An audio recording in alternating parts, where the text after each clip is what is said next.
We are back on Spaces for the TNA Slammiversary pregame party. This should be fun. I'm excited for this show. I really, really am. I think it's going to be pretty damn good, especially with AJ Styles coming back and who else? What else? And Zilla Fatu is on he might be on the pre-show. I don't know. I'm excited though. Let's pull up the card. Actually, that's a good idea. Oh yeah, Zilla is on the pre-show. Where is George? There he is. Invite to co-host. Approve.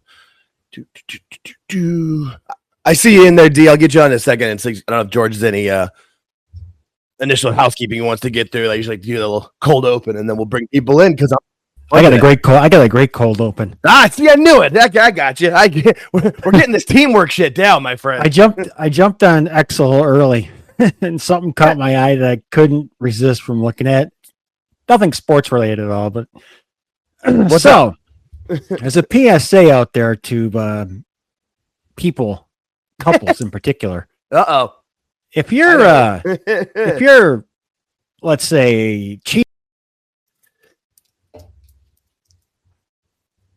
if you're play concert, yeah, don't act like you guys are a couple. Just act like you're there and you happen to be there. Because when you act like a couple, the Kiss cam or the Coldplay cam comes around, and then you're busted. Oh man! And don't be a CEO of a major company is probably a good plan too. Well, not major company, but a CEO where enough people work for it. Where you might not know your CEO personally, but you know what that motherfucker looks like. I don't condone it, but I understand. You just but don't be stupid about it. If you show up incognito. That's all. You know, you're next to each other. You're not holding hands. You're not there. That's fine. And hugging embrace. Yeah, no, I saw a lot of the people that were, they're there. They're having a good time. The camera shows up. All of a sudden, the hands across the face. They're running off the camera. It was great. Yeah. What's funny is I saw it whatever the night it happened. I guess one of the pages I follow just saw it as the video, and everyone's laughing at it, they're clearly cheating, ha ha ha. And then it turns out that the guy's a CEO of a company, and he's gonna. Oh man, I did not expect that to be anything of a major story. I just had to be a joke, but here we are. It's something that happens. Even the people that you don't recognize, someone got their life ruined. That's all. Oh no, for sure. It doesn't matter. For sure. Right, yeah, because that's the thing.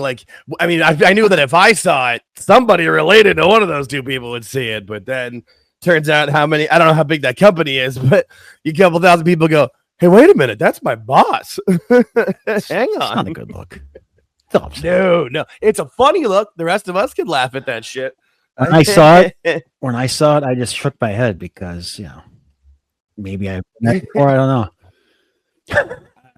It doesn't surprise me in the least, though. I mean, especially with somebody who's a CEO and people that, certain people can be rich and think they can get away with anything and don't think about that kind of shit. Whatever just happened today is about get a hotel room, hang out.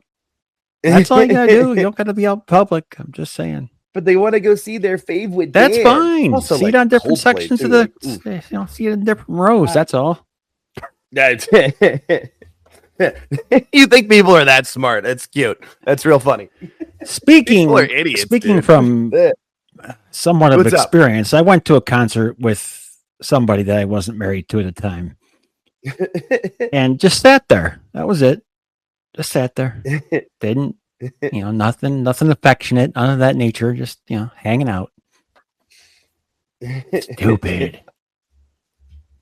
Yeah, but that's most people. I mean, let's be real. We live in 2025, a society of fucking idiots, and then they all yell at each other. But that's the other thing too. I like how the guy tried to blame Coldplay for it. You really shouldn't be. Everybody, when they show on cam, everybody waves their hands and excited. People want every baseball stadium has a Kiss cam. Every sport, every sport possible, hockey, football, and then even and even with what is it? Oh, it's the Oasis reunion. I've seen clips of that going online, and they're doing crowd chants, and everybody's excited. They want to be seen. It's a big part of it. But because they're not being idiot. Well, I mean, they're being idiots, but not just complete. It's also just the brashness, the boldness. People literally think they can get away with anything because they had for more of their life than not until Whoops! It's not like the good old days where there weren't cameras everywhere. Yeah, right. No, that's seriously. The problem. Yeah, no, it was. Yeah, I love it. It was the best. And then the fucking memes just going everywhere. Which I caught that. I caught that about 5 minutes before I jumped on with you, and I was. Oh, seriously? Oh man, it was already old. Like I'm not. Ago. I'm not looking for that stuff, so I don't really care. I mean, it was just there was wrestling stuff. Yeah, I don't look for it either. Just I saw so many. The only one that really made me laugh was the one of Goldberg and Bret Hart, just so I could make the joke of Bret Hart doesn't listen to the Coldplay. Every time Bret and his does. But yeah, no, it's just. I mean. Like I said, when I first saw it, because I saw it, I don't know when it was before like the news broke, but like I saw it as like one of those funny internet video things, and just like, oh, that sucks, and then it was everywhere the next day. That's the news cycle, though. That's the world we live in. Too funny. So I got the I got the TNA Slammiversary. I guess the pre-show starts in like 45 minutes. Yeah, they're smart enough not to go too long. It's $40, right? I believe so. Yeah. That's to my knowledge, it's $40. Yeah, $39.99 was what I saw. Hang on. You can get it on YouTube too. I saw. You can buy it on YouTube. I was gonna say I think it's more expensive on YouTube, though, but I'm not sure. I think it's straight 39. Let's see. I asked Chris Connor before, so he said 39.99. Oh yeah, he would know, right? Yeah. Yeah, that's what it looks like. And it already says there's 40 waiting for it already. People are ready to go. It's cool. Yeah, no. Also, and there's already 333 people waiting for the pre-show. Also, I'm considering, and I'm going to just do it here. I'm considering getting the blue check for X. And the only reason is because all the stuff that I do behind the scenes that no one sees, that what I'm doing, it makes it easy for me to be organized. Yeah, no. When I don't have it, it's all over. It's really confusing to me. So if I get the X, I'm not getting the one that's making money. I'm getting the cheapest, not the cheapest one because that's like $3, but the next one up, the premium, which is 11.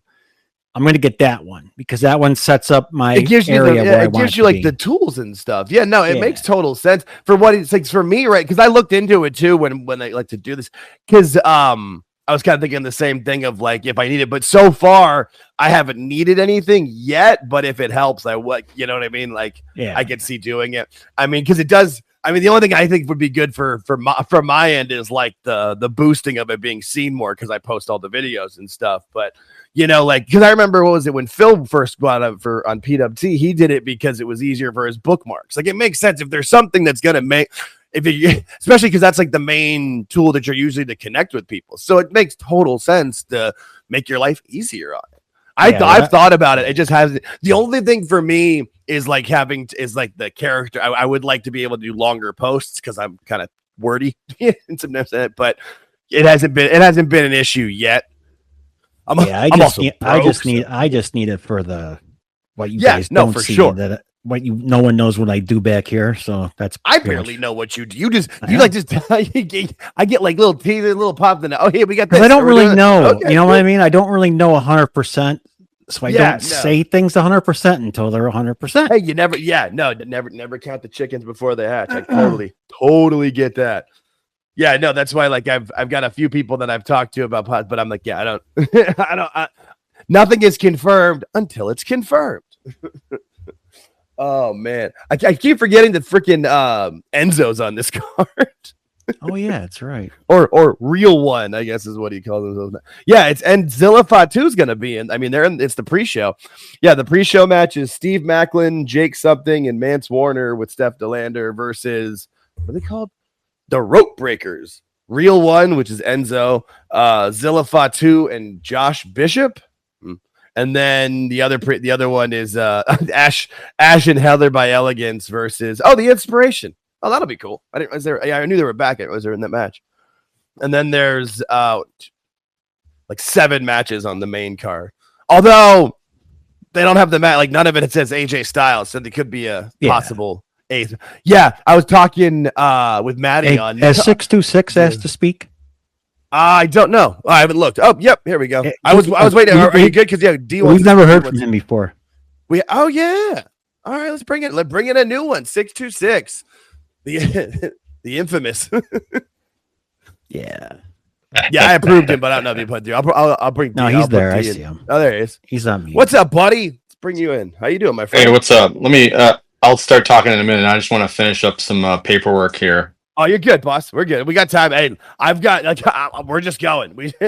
Which Jake? Which version of AJ do you like better, the short hair or the long hair? Oh, the short hair for sure. Yes. I mean, maybe we had a different, longer haircut. I don't like the mom cut. It looks like a mom cut, man. That long hair he's got now? Oh, now it's not as bad. When it was like when it had and now it's not as bad. I just, for me, like, I mean, AJ Styles was why I watched TNA back in the day. Yeah, like, me too. Yeah. And then Samoa Joe showed up and then Kurt Angle, but like AJ Styles back when it was on, what was it? God, it was after the pay-per-view, but before it was Fox Sports. They were on like Fox Sports, like not FS1 because that didn't exist yet, like your local Fox Sports channel that like your baseball team would be on.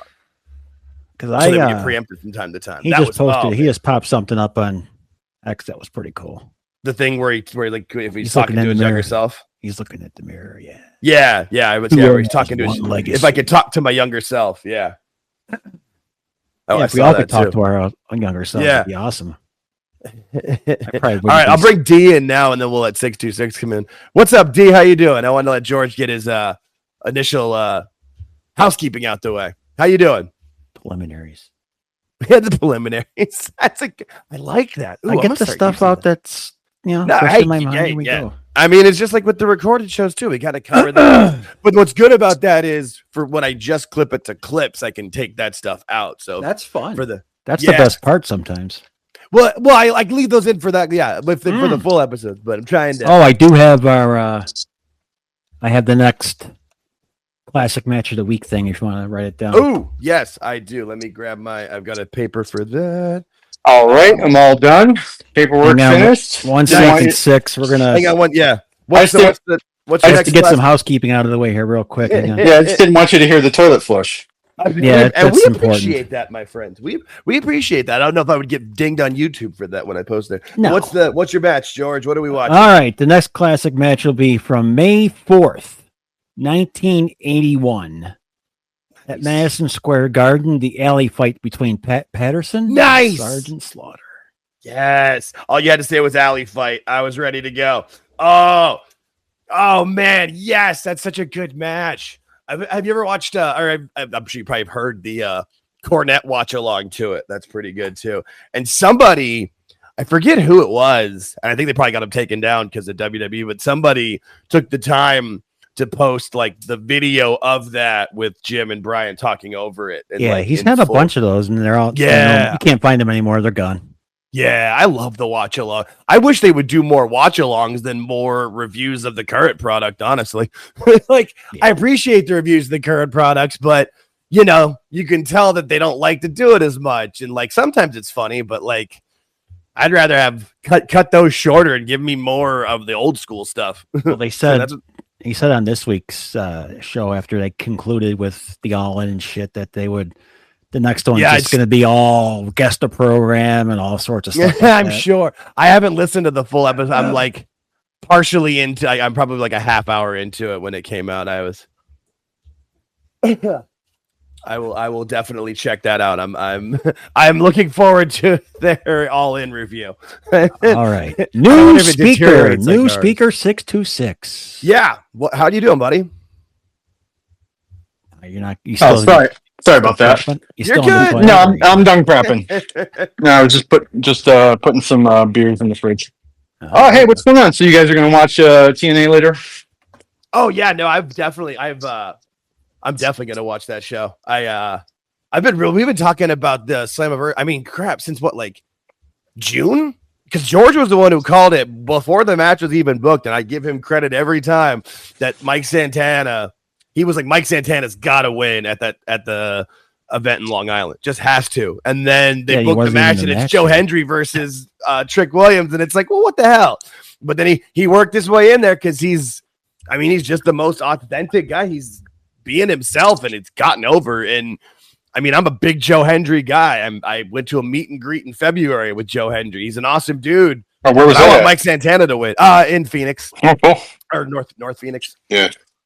Yeah, it was just like there's I didn't even know about it actually. There's a place just called The Wrestling Guy, and it's or the wrestling store or whatever. And yeah, he does oh wow. It's like 30, 35 minutes from me, but it's like right by my mom's house. So what I'm gonna I did it for Joe Hendry, and I'm gonna probably do the Jake the Snake Roberts one where I'm like, I'll use that. Like, hey, go by and see Mom. 2 birds with 1 stone. Yeah. Six, are you watching it? No, I don't exactly know where to watch it at. YouTube. Oh, it's on YouTube. Oh, is it free? But yeah, I know it's not free. Oh, okay. It's not free. No. How much is it? 40. I think $40. Oh yeah, maybe. We'll look into it.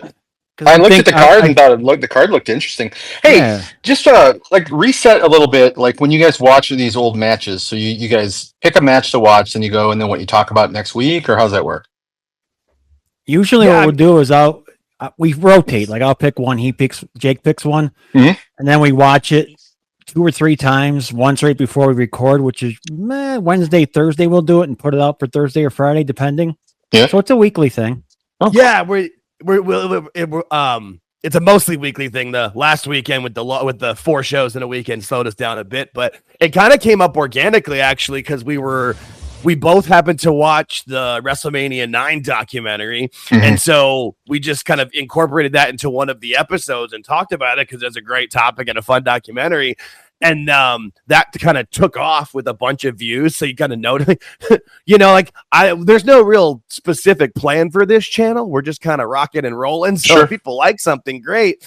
And then what really happened was the WWE Hall of Fame putting that match in, the Austin and Hart match. Yeah. Because it's like, well, it's right there. So why not review it? Like, that's a cool topic to talk to go into. And then that clip took off, and I was like, all right, screw it. Let's just do like a classic match of the week review. It's fun. We love talking about it. It's a fun and so we each wrote down like 15, 20 matches, and yeah, we've just been popping and going back and forth and figuring stuff out. Yeah, I told George about this before, but basically I'm watching my way through Mid-South. I probably mentioned it in the chat too. You mentioned that before. Yes, I do remember. And so my buddy and I both have an Oculus, whatever the Oculus is, the headset or whatever. So we'll just jump like in big screen and sync the stuff up and watch it together. And that's what we've been doing, and that's been just a lot of fun, man. We've just been having a blast with that. And so and then we just jump around in time. Usually, one thing we had started to do was we were watching each week in all the different feds. So like we'll watch like one Mid-South, one World Class, one whatever if they're available, on on Peacock or whatever. Right. So no, that's cool. Yeah, it's funny you said, because I did that with Smoky Mountain Wrestling during the pandemic. yeah. Like somehow I came one of the episodes came on my watch next, and I just watched it for fun, thinking it was gonna be a one. And then I went to the channel, and somebody had put them all on there. I was like, all right, well, I got shit else to do, so here we go. Yeah, those are not bad actually. I kind of enjoyed a couple. No, it was good. And there's only a few missing, right? There's only a few missing. Yeah. There was only, I want to say it was like 3, maybe 4. Yeah, because I was watching and got all keyed up for the big match in Kentucky or whatever. Then all of a sudden we weren't there anymore. We were in a different time period. I'm like, what the hell happened to the time frame I was on? Oh well. And then I think because there was a couple of them that were like bigger shows, which I was able to find through other things or Daily Motion or whatever. But yeah, it was funny because you hear them talking, like you've heard stories of different things, and then you're like, oh, this is where that. Oh, yeah, that is what that happened. That's cool to hear. Like when what is it?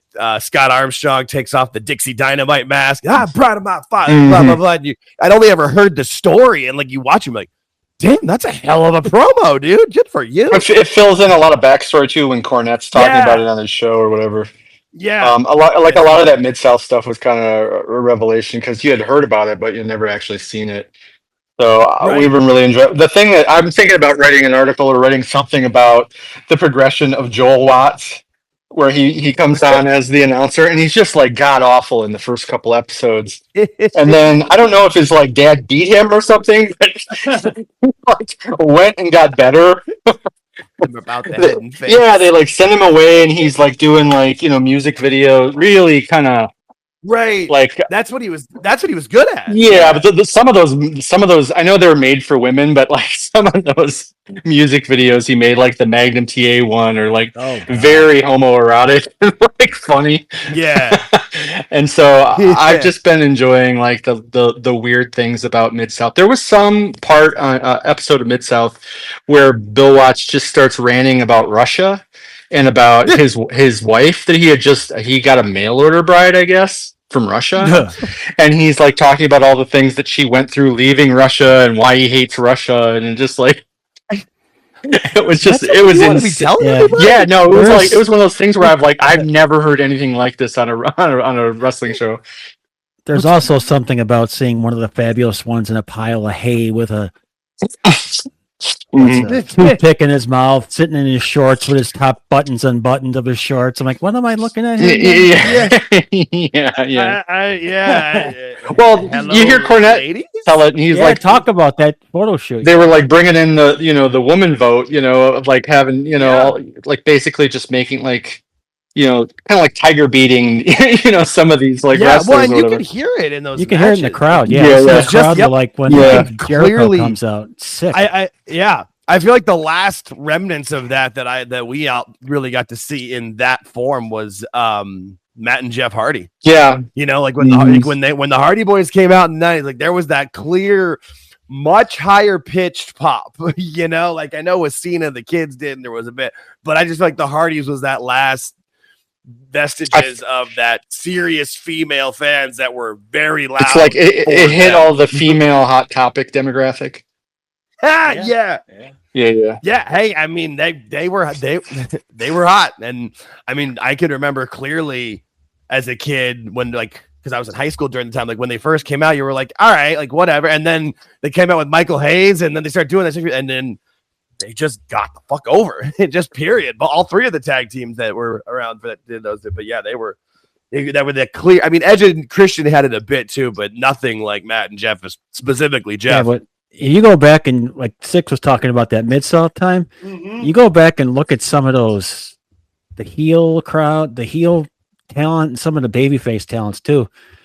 When they, like you said, when they're introduced, you can hear the teenage girls just go nuts. One strange, if you're any kind of decent looking fella, you're another thing that Bill Watts seemed to be obsessed with is workout videos, where he'd always have these vignettes of like Butch Reed working out or Junkyard Dog working out or whoever. I mean, it speaks to the realism. It makes sense. I didn't think about it when you said it, but you're right, because he prided himself on realism. Sure. So if you're looking at somebody, especially back then, it wasn't like there was an easy way to get like fake weights. Like if you're seeing somebody lift a 500-pound whatever, that he's lifted a 500. So that I didn't think you're damn. I'm thinking about like there is that. You know what I came across the other day that you may be interested in? I came across. I was watching something WCW-ish.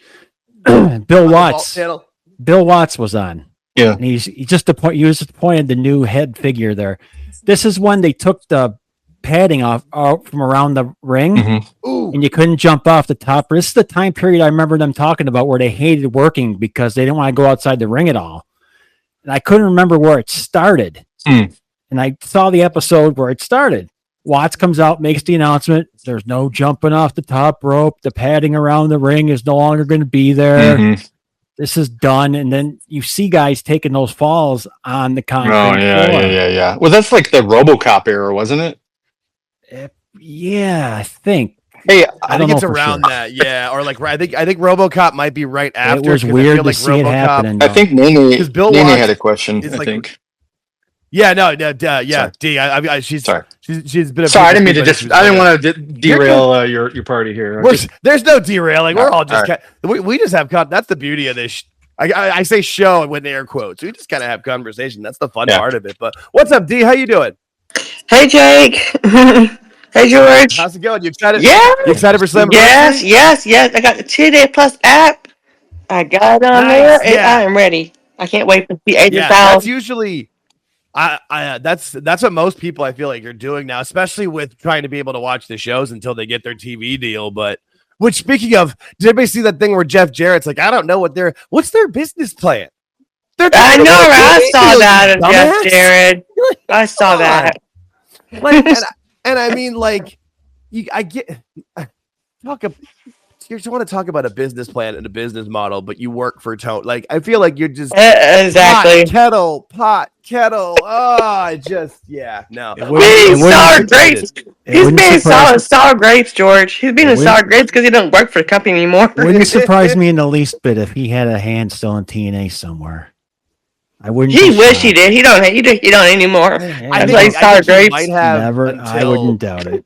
I think with where it is now, I don't think so. But I think with the new owners, with the new owners, you're probably right. Yeah, that's what I'm saying. Up until then, I wouldn't have put it past it at all. But I would think now probably not, which is probably why he's pissy. Like she said, sour grapes. She's got a point. Like, I mean, it's true. Sour grapes, sour grapes. Yeah, just talking. Yeah, and obviously I didn't watch the show because I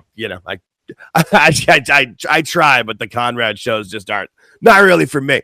But you see that clip and you're just like, come on, dude.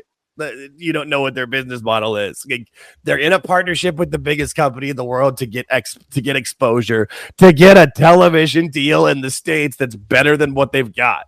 Hopefully the CW, but I feel like anywhere they could go as long as it's a channel that most carriers have. You got to go for it, or even just like, I don't know what, like I would say like the DirecTV, like Cox and what is it, Spectrum, Comcast, like, as long as the major companies have it, they'll be better off than what they've USA, the CW.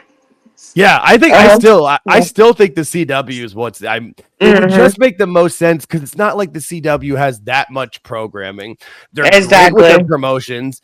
Then you could have watching something on Tuesday, hey, tune in on Thursday for this, something happened on Thursday and it just makes sense. Did some homework on Carlos Silva.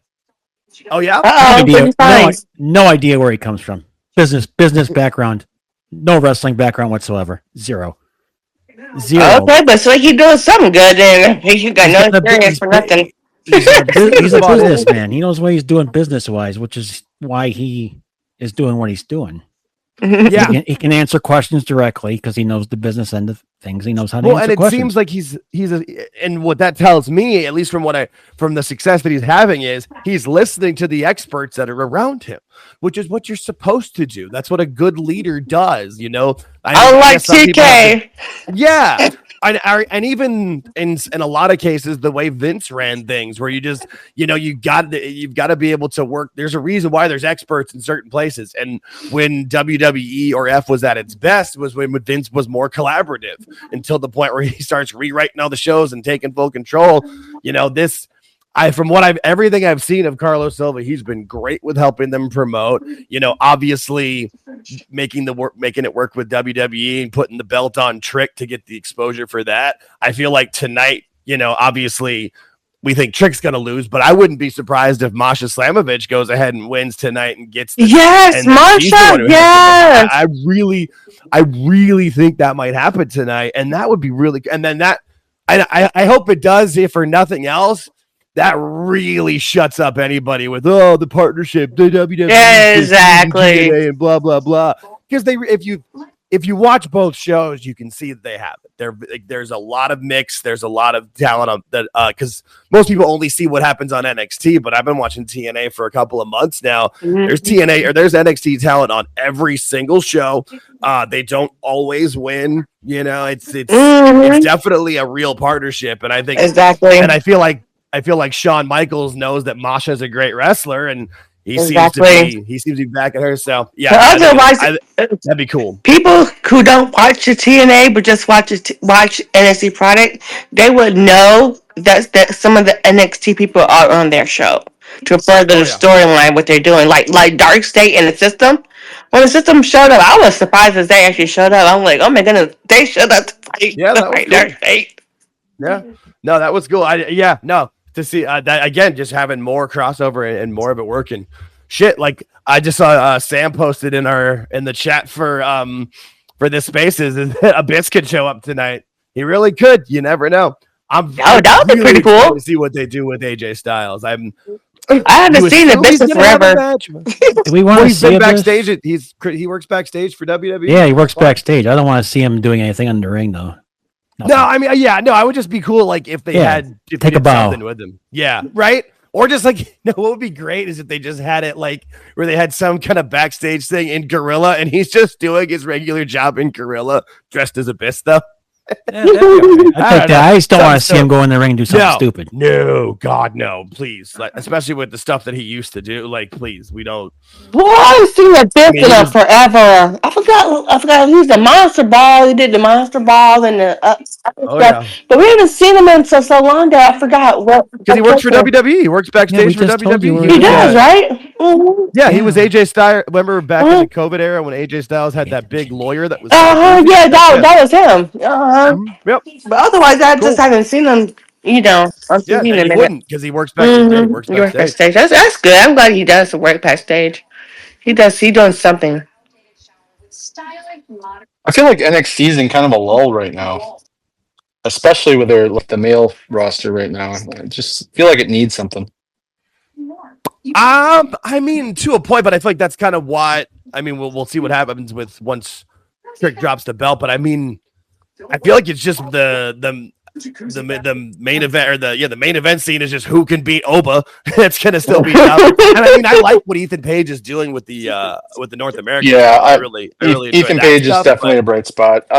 There's some people uninvolved that I'd be interested to see moving up. Yeah, I wouldn't be surprised if we see some shakeups around. Swipe Right might be interesting to move up.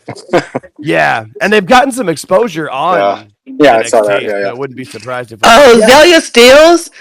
Have you guys not seen Zelia? Zeta Steels? Zeta Steels? Yeah, Zeta Steel. It's Zeta. Yeah. Oh my goodness, that girl is something else. Mm-hmm. And evolved. Yeah, there's some interesting people involved. There's some also that I'm like, yeah, this isn't going to happen. It also feels like a punishment zone for NXT people. Yeah, sort of like, I don't think it's a punishment zone. Well, I would agree. I would agree. If you're not doing good in NXT, go down there. Learn more. Well, here's the thing: if you need more work, you need more work. Well, Oro Mensah went down there and had a banger, and I was like, oh, Oro Mensah's got some great moves. Fired. I was like, God, what? So you just gotta go. They just sent him down there. He jobbed to somebody, and then the next day he was cut, or shortly after that. But Oro Mensah was somebody that I felt like just didn't connect with people or whatever. But he was a good wrestler. He was decent. I mean, honestly, nothing like, and I know people love them. The whole metaphor never clicked for me. Right. Like I liked Lash. I think Lash Legend's great, and I mean, the partnership that she had with Jakara Jackson was fun, but I just did that whole group. Like it just never clicked for me personally. I felt that I thought I was too old for it. So I feel like some of the things they were saying, I'm like, oh yeah, but I feel like that's what. And I mean. Well, they got bit by injuries too. To try and get things over. Once Noam Dar got injured, it was sort of like, well, how are you going to be something that relies on the number and that you don't have the same number? It's like, the metaphor when you're only 3. That kind of puts. And then eventually 2. Puts you in a damper. The last Legend is doing her thing though. Mm-hmm. Oh yeah, I saw her and Stephanie Becker. Her and Stephanie at the end of that battle royal. Mm-hmm. She did a good job at the end with her and Stephanie. If Lash Legend moved up to the main roster, I wouldn't even bat an eye. I'd be like, yeah, no, that makes sense. Yeah. Move her up. Yeah, but I think she needs more. I think she needs more time as a complete single, and that's what they're giving her. Maybe. I also that's the thing about NXT is that they've got enough exposure and they're doing well enough that people can go up and be fine, but there's also like, unless there's a good place for them and you can put something into it, don't rush it, because but we've seen what happens when they rush people like that, go up, stay up for a month or 2 and then get released, or with somebody like, Breaker, or even like with Solo, where they had a plan for them, where they put them in something and were able to have a story as opposed to just show up and hope. Dragunov.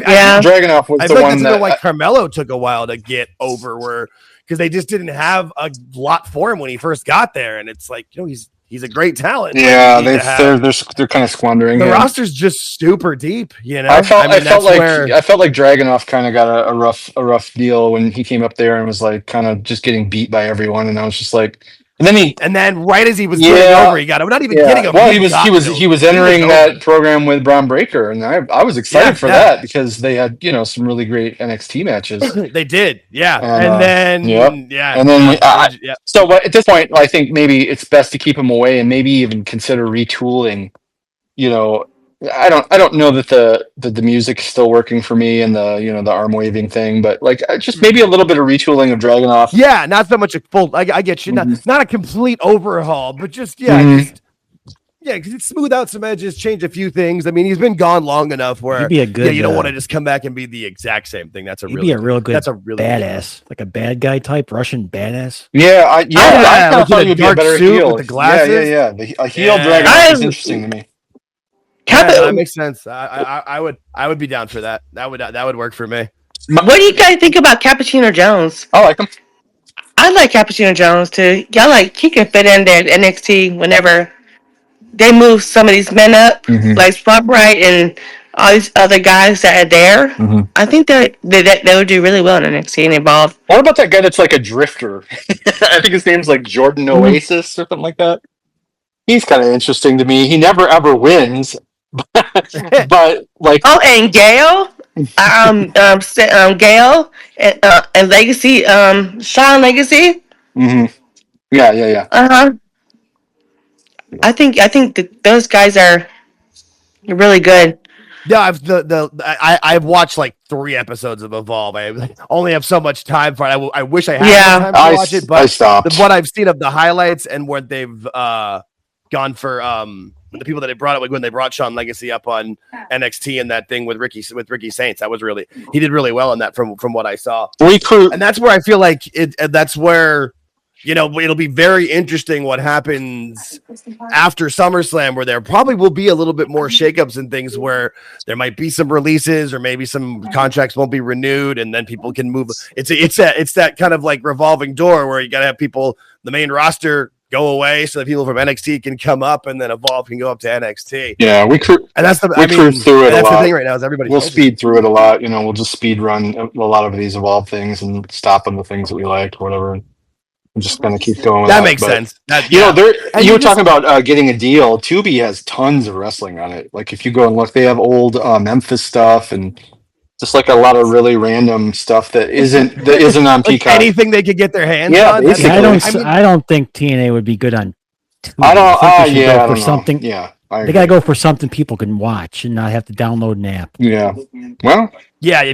That's my opinion. Something that's with an app. You have something that's on network, you're good. They haven't been on network TV in how long? Network TV? Technically, probably ever, because they were always on cable. Let's call it. But I live out just being on regular. Yeah, I live out in the sticks, like in near Sacramento, and I put in this crazy antenna on it that gets all these channels. And there's a TNA channel that just shows nothing but old TNA. And even with that, is that on YouTube? Isn't it? Is that on YouTube? It must be, but it also streams over like an antenna, which I thought was crazy. And even that, I don't bother to watch it because I'm just like, isn't that the YouTube that shows the stuff on TNA? Not if it's on it's not. If it's not an actual antenna channel, that's going to be stuff. I have a buddy who's got a Fire Stick that's got some really weird channels, and one of them is just a WWE channel that pretty much just shows random. They're all just called the best of WWE. It just shows biographies and things like that. No, it's mostly just matches. They're popping up on YouTube too. I just watched 10 hours. Yeah, but these over are the course of 3 days. It was just house shows. Just house shows. That's crazy. It was really good, awesome though to have the house show. I mean, very enjoyable. And you were telling me too, George, you was watching like some WCW ones that had no commentary and I told Six that too, I think. Yeah. That's cool. I was just sitting there and they had old Great American Bashes. That was it. That makes sense. Great American Bashes with no announcers, just the secondary cameras. That was it. Secondary cameras. We put that on our list of things to watch. It's so crazy that I can't imagine how much is in their library. And I mean, most of what they're doing, the whole reason they're doing the vault channels and stuff is because they've got it, but they're digitizing everything. So once they've got it, they're like, screw it, we'll put it on there. And it's great that you have so many different vault channels and different, like, because even like the last classic match of the week, like I watched it from the pay-per-view on Peacock, but when I went to look to see if there's any like stories or whatever on YouTube, it's the full match is on the WWE Vault page and the regular WWE page, and I'm assuming someday soon it'll be on the WCW page, so you can watch the match in full in 3 different ways. It's great. So just gonna wrap something up on the TNA part that I was thinking about. What's up? Don't be surprised tonight if they come close to going over 8,000 people. Oh yeah, they're already over 7, aren't they? They just made 7. But they're going to have a huge walk up. Yeah. You know, I looked at the pre-sale for Survivor Series and I noticed the tickets prices were way down.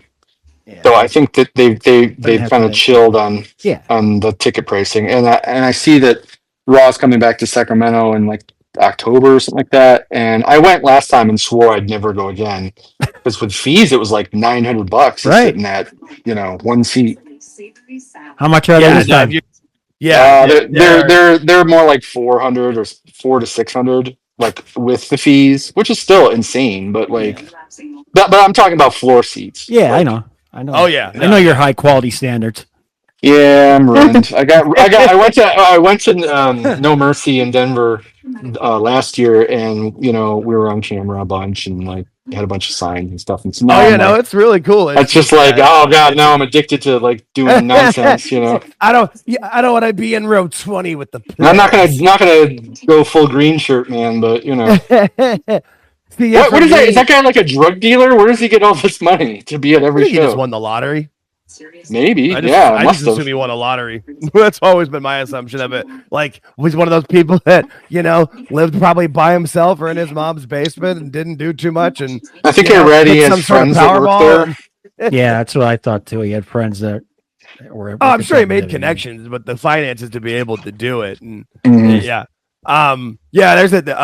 a for me, like what I've done the last 2 times, and what I do for WWE when WWE is hot, what I try to do is wait till the day of, and once they've set up the stage, go take a look, because they'll open up some random lower level tickets for decently cheap. I mean, I wasn't anywhere on camera, but I had a great seat for Raw at the beginning of June, and I paid like, I want to say like a little over 100 after fees, maybe 105. Like, it wasn't super cheap, but it was a great ticket. And I had so much fun.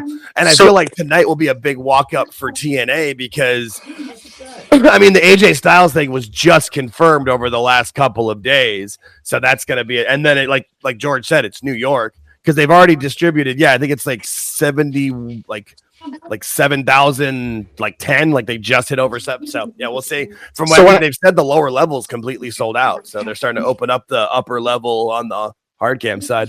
Yeah. So I went to a SmackDown in Sacramento like last year, or when it was when I first moved here, probably like December or something like that. It was the one where Apollo Crews blew away Giovanni Vinci in like 30 seconds. Yeah. And I that was one of those deals where I just waited and bought it the day of, and I was third row, and I was right behind Giovanni Vinci's family.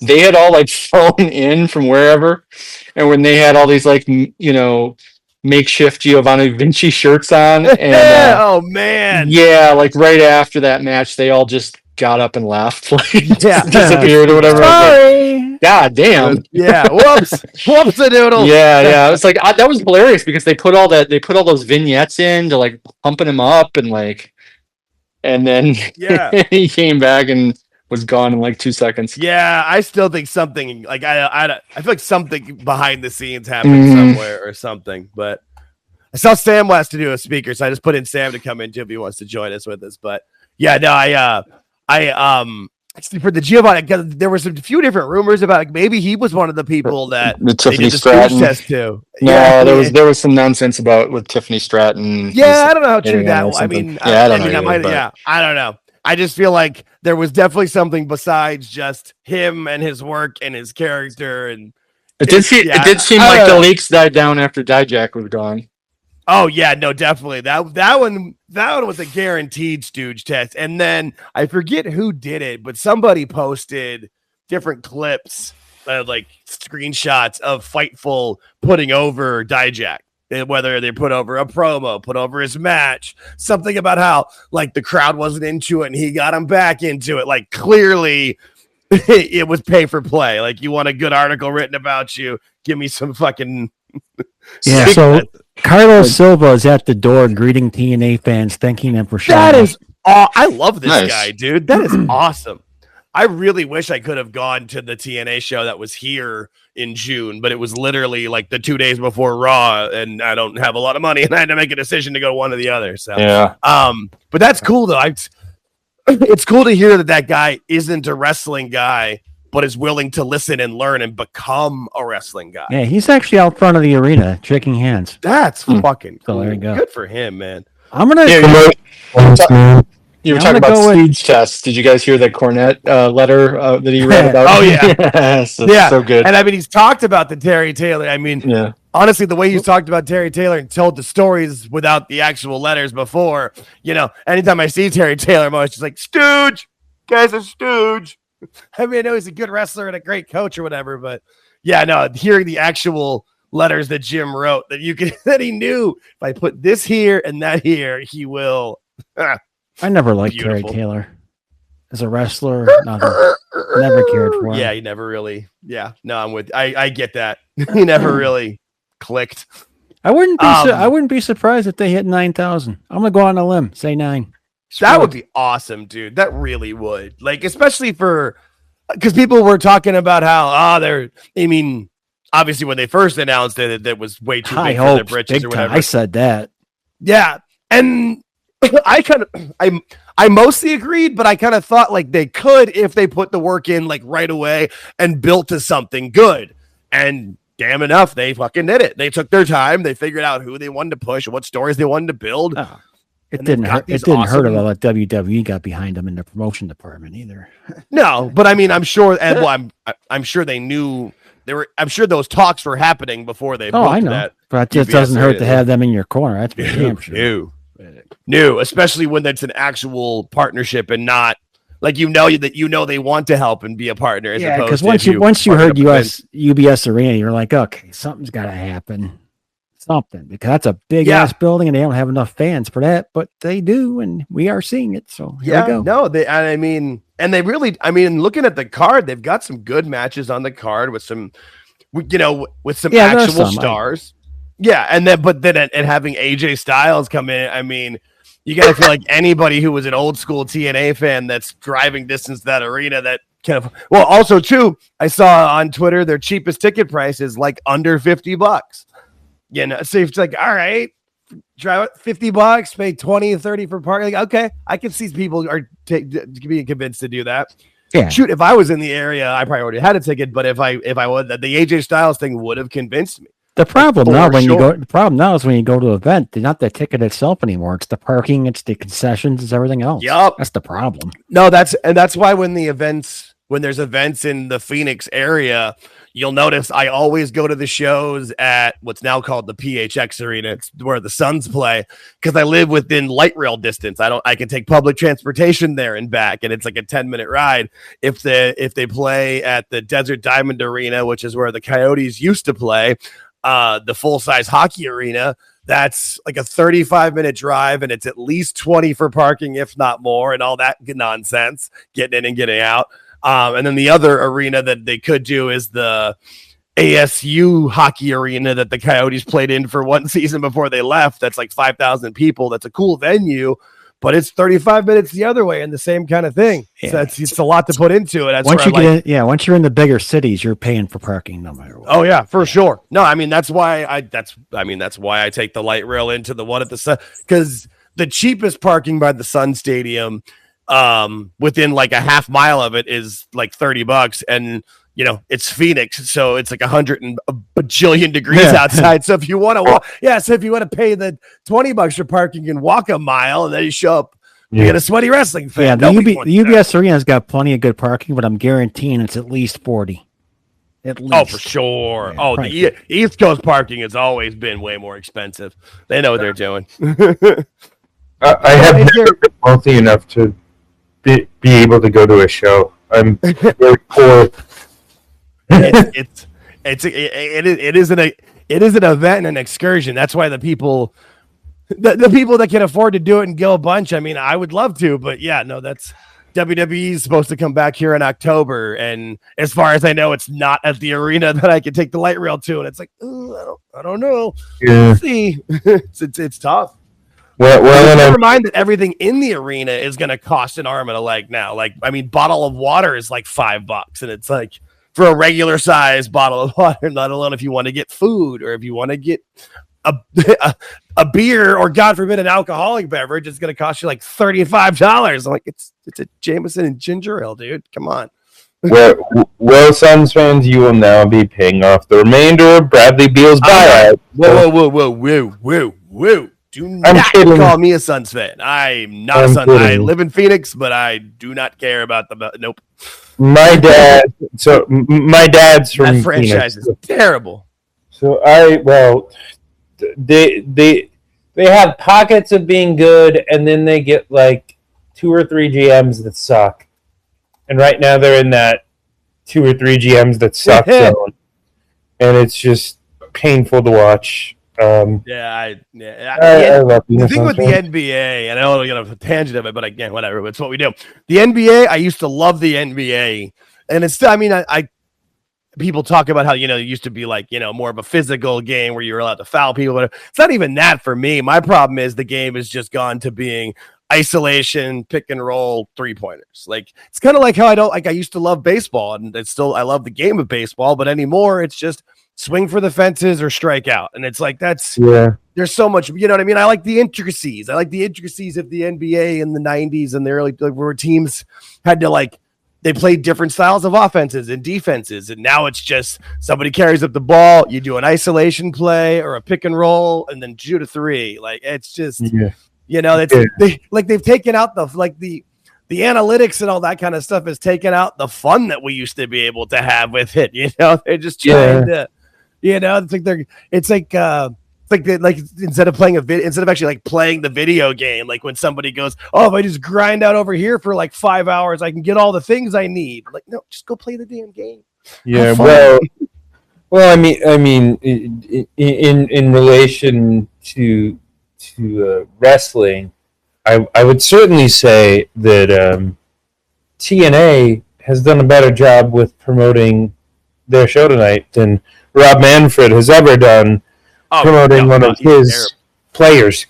Speaking of TNA, I'm watching. I've got the pre-show up on my TV, just waiting. I've watched in the last 5 minutes. It went from 1.1K waiting. Now it's up to 2.4K. Like, people just waiting to watch the pre-show. TNA has done very, very well for themselves. I'm happy to see them doing this, and that's where people are like, oh, you're a WWE shill. Like, no, dude, I'm a wrestling shill. I just want it to be good. I want it to be run properly by adults. So I posed this question in a space last night. What's up? And it was the best worst TNA moment. So man. So I got mine. Just saying, the floor is open for anyone who has anything to say. The best worst TNA moment for me is Dixie on fucking Hogan's leg up the ramp. That's probably the worst. That's that, and then watching how the company's downfall after, even with that, bringing Hogan and Bischoff in, that whole experiment, all of that was just the worst. And that's when I kind of stopped watching them. Not even kind of. That is when I gave up. I go with the Jeff Hardy, drunk Jeff Hardy. Oh, yeah, Jeff Hardy. Yeah, what was it? Was it Sacrifice? With Sting. Yeah, that's mine. That's a good one. That is a very good one. That's, mine's more of the funny, bad, sad. Yours is just which really is worse. You're right. And that's probably watching that live, because we watched everything live at the time. Right. Watching that, you could tell from the beginning. Right. Oh, yeah. So wrong. You're like, oh my God, this is going to turn into something bad. I just don't even understand how they ever let him out and down. He just convinced everybody. First of all, no one could fucking find him, so they found him and he just put on the act and went out there. I mean, I get that. Yeah. But once he brought out there, Bischoff blew a gasket. Oh God, yeah. I'm shocked that Sting didn't just fucking cold talk him right when he got into the ring. It's pretty much what they almost did. Yeah. Well, and that was the main event too. Like, oh man. Yeah. Well, I mean, pre-show started nice. Well, yeah, that's. I'm going more. See you soon. Okay. All right. So have a good one, buddy. Later, man. Thanks for coming on. I appreciate you. I'm going more the storyline direction. There's two examples here. One would be Claire Lynch.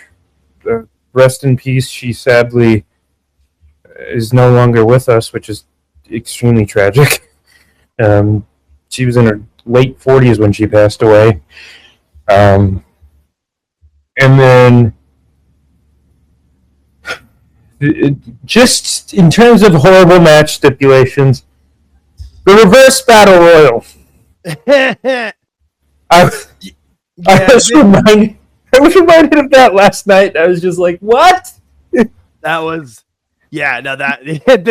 never made that. I mean, there was some of those match types that were real bad. Even like the King, is it the King of the Mountain, where it's like the reverse ladder match where you have to put the belt on, you have to get a pin so then you can get the belt and then latch it onto the why is it got to be so convoluted?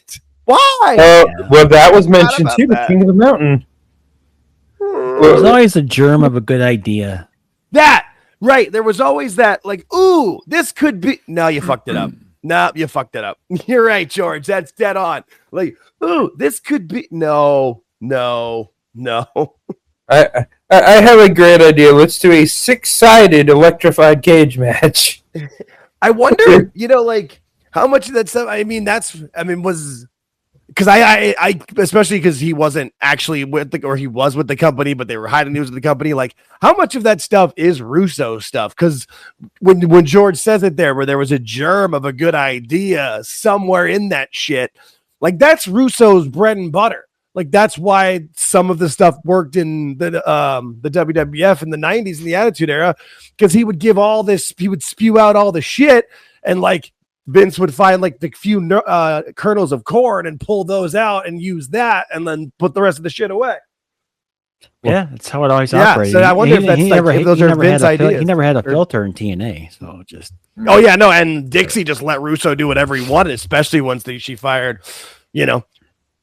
Jarrett and Dutch and Cornette and oh shit, there's Tom. God, there's someone Tommy Dreamer. God, he's fat.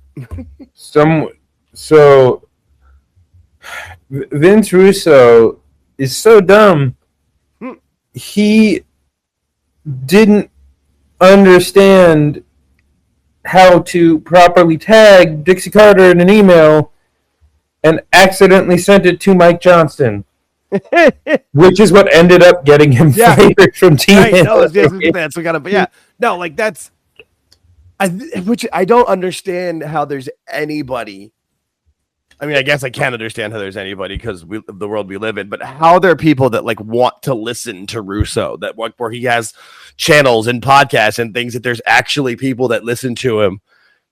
Like, I mean, I guess there's people that listen to him to make fun of him, but like, I can't stand his voice. Like, I don't even want to hear impressions of Russo. Like, I just pass anytime he comes on my TV or my screen. Every now and again, like you just said, he comes up with something that's there, and he'll make a good point for like a second and a half, then it just goes off and Lord knows where it goes. And the problem is that second and a half of a 4-minute statement that just rambles on with 800. He'll make a good he'll bring up a good point.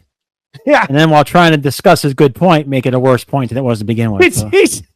You're like, maybe, and then by the end of it, you're like, you're right.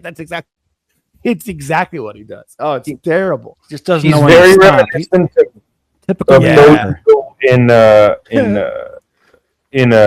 Wolf of Wall Street. He's Mad Max in Wolf of Wall Street. You fucking high, Jordan. Like, I don't even want to and he keeps saying like, I'm gonna be done with wrestling. I'll be out of this. Just please, can we make that tomorrow? Like, the sooner the better. Get him to go the fuck away. He's literally the definition of a carny. Oh yeah, for sure. Honestly, he doesn't even understand what he's doing with it. Like he's just a stupid guy. Well, he's a dumb mark, but he's a dumb mark for himself, which is dangerous because which is dangerous. That's a good point. Yeah, well, it really is. But the thing that sucks about that period for TNA was there was so much good there. You know, you had beer money, you had the Motor City Machine Guns, you still had AJ and Joe, you had Abyss still working, even though he was Joseph Parker. Yeah, and every guy you're talking about, Sam, is in the mid card, and that was not Russo's bread and butter. Yeah, all that talent that was so good was mid card for him was mid card talent, and they got flushed because of Hogan and everybody else. Yeah, so he never realized what he had there. Yup, because they were on the they were put in the quote unquote mid card. Yeah, no, you're absolutely right. And that's sad, and it's why I didn't like the main event Mafia, because it was so blatantly obvious that they all got those guys together to just bury the young talent. But they were supposed to, in theory, bring up all the young talent. They did the exact opposite of what they were supposed to do. Because the whole idea behind the main event Mafia was to bring up all the young guys, and they never did. Yeah, which is, I mean, it was basically the New Blood 2.0, which completely bombed in WCW. Like that's essentially what he was trying to do with the what did he call the Millionaires Club? That's what he called it in WCW. It was the same shit. It was the same rehashed bullshit idea with pretty much the same freaking people in a lot of the cases of it. And it just, it would never work. And the fact that Dixie was able to the idea is a good idea. Yeah. Right. Well, yeah. And then at the start, and then he just ruined, and then he pushes it out and ruins it, and then he executes it off the bad portions, then as opposed to what was good at the beginning. Well, and like if you go back to the Bash at the Beach promo, what was the core of that for Russo? It was all this old talent, Kevin Nash and Hulk Hogan in particular, are holding the young guys down. Well, when he went into TNA, that's literally what he did with, Steiner and Sting, all of that.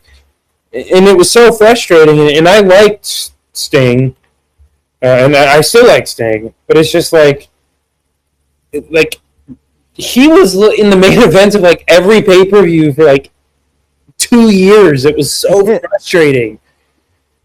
Yeah. Dixie was paying him the most money, so I could see that. Yeah, it was just and I mean, because he's even said how he wanted to retire, and here's $750,000. Take it or leave it. Okay, I'll take that. Sure. Here's $750,000, and I'll do less dates than you did the year before, which is less than you did the year before, which is less than you did the year before. You know what I mean? Like it was. How could you say no? Like, all right, especially taping back then, where it's like basically had to come to work like. It was like being in the Army Reserves, like 2 weekends a month, like, all right, I'll come over here, maybe, like just, Yeah, well, it's sad. And again, like some of those, like his feud with Jarrett was good. His feud with Christian was good. Oh, the feud with Christian was good. And, and I'll give credit to Christian. He's a very good worker in that regard. I wouldn't say he's great. I wouldn't say he's amazing. He's just good.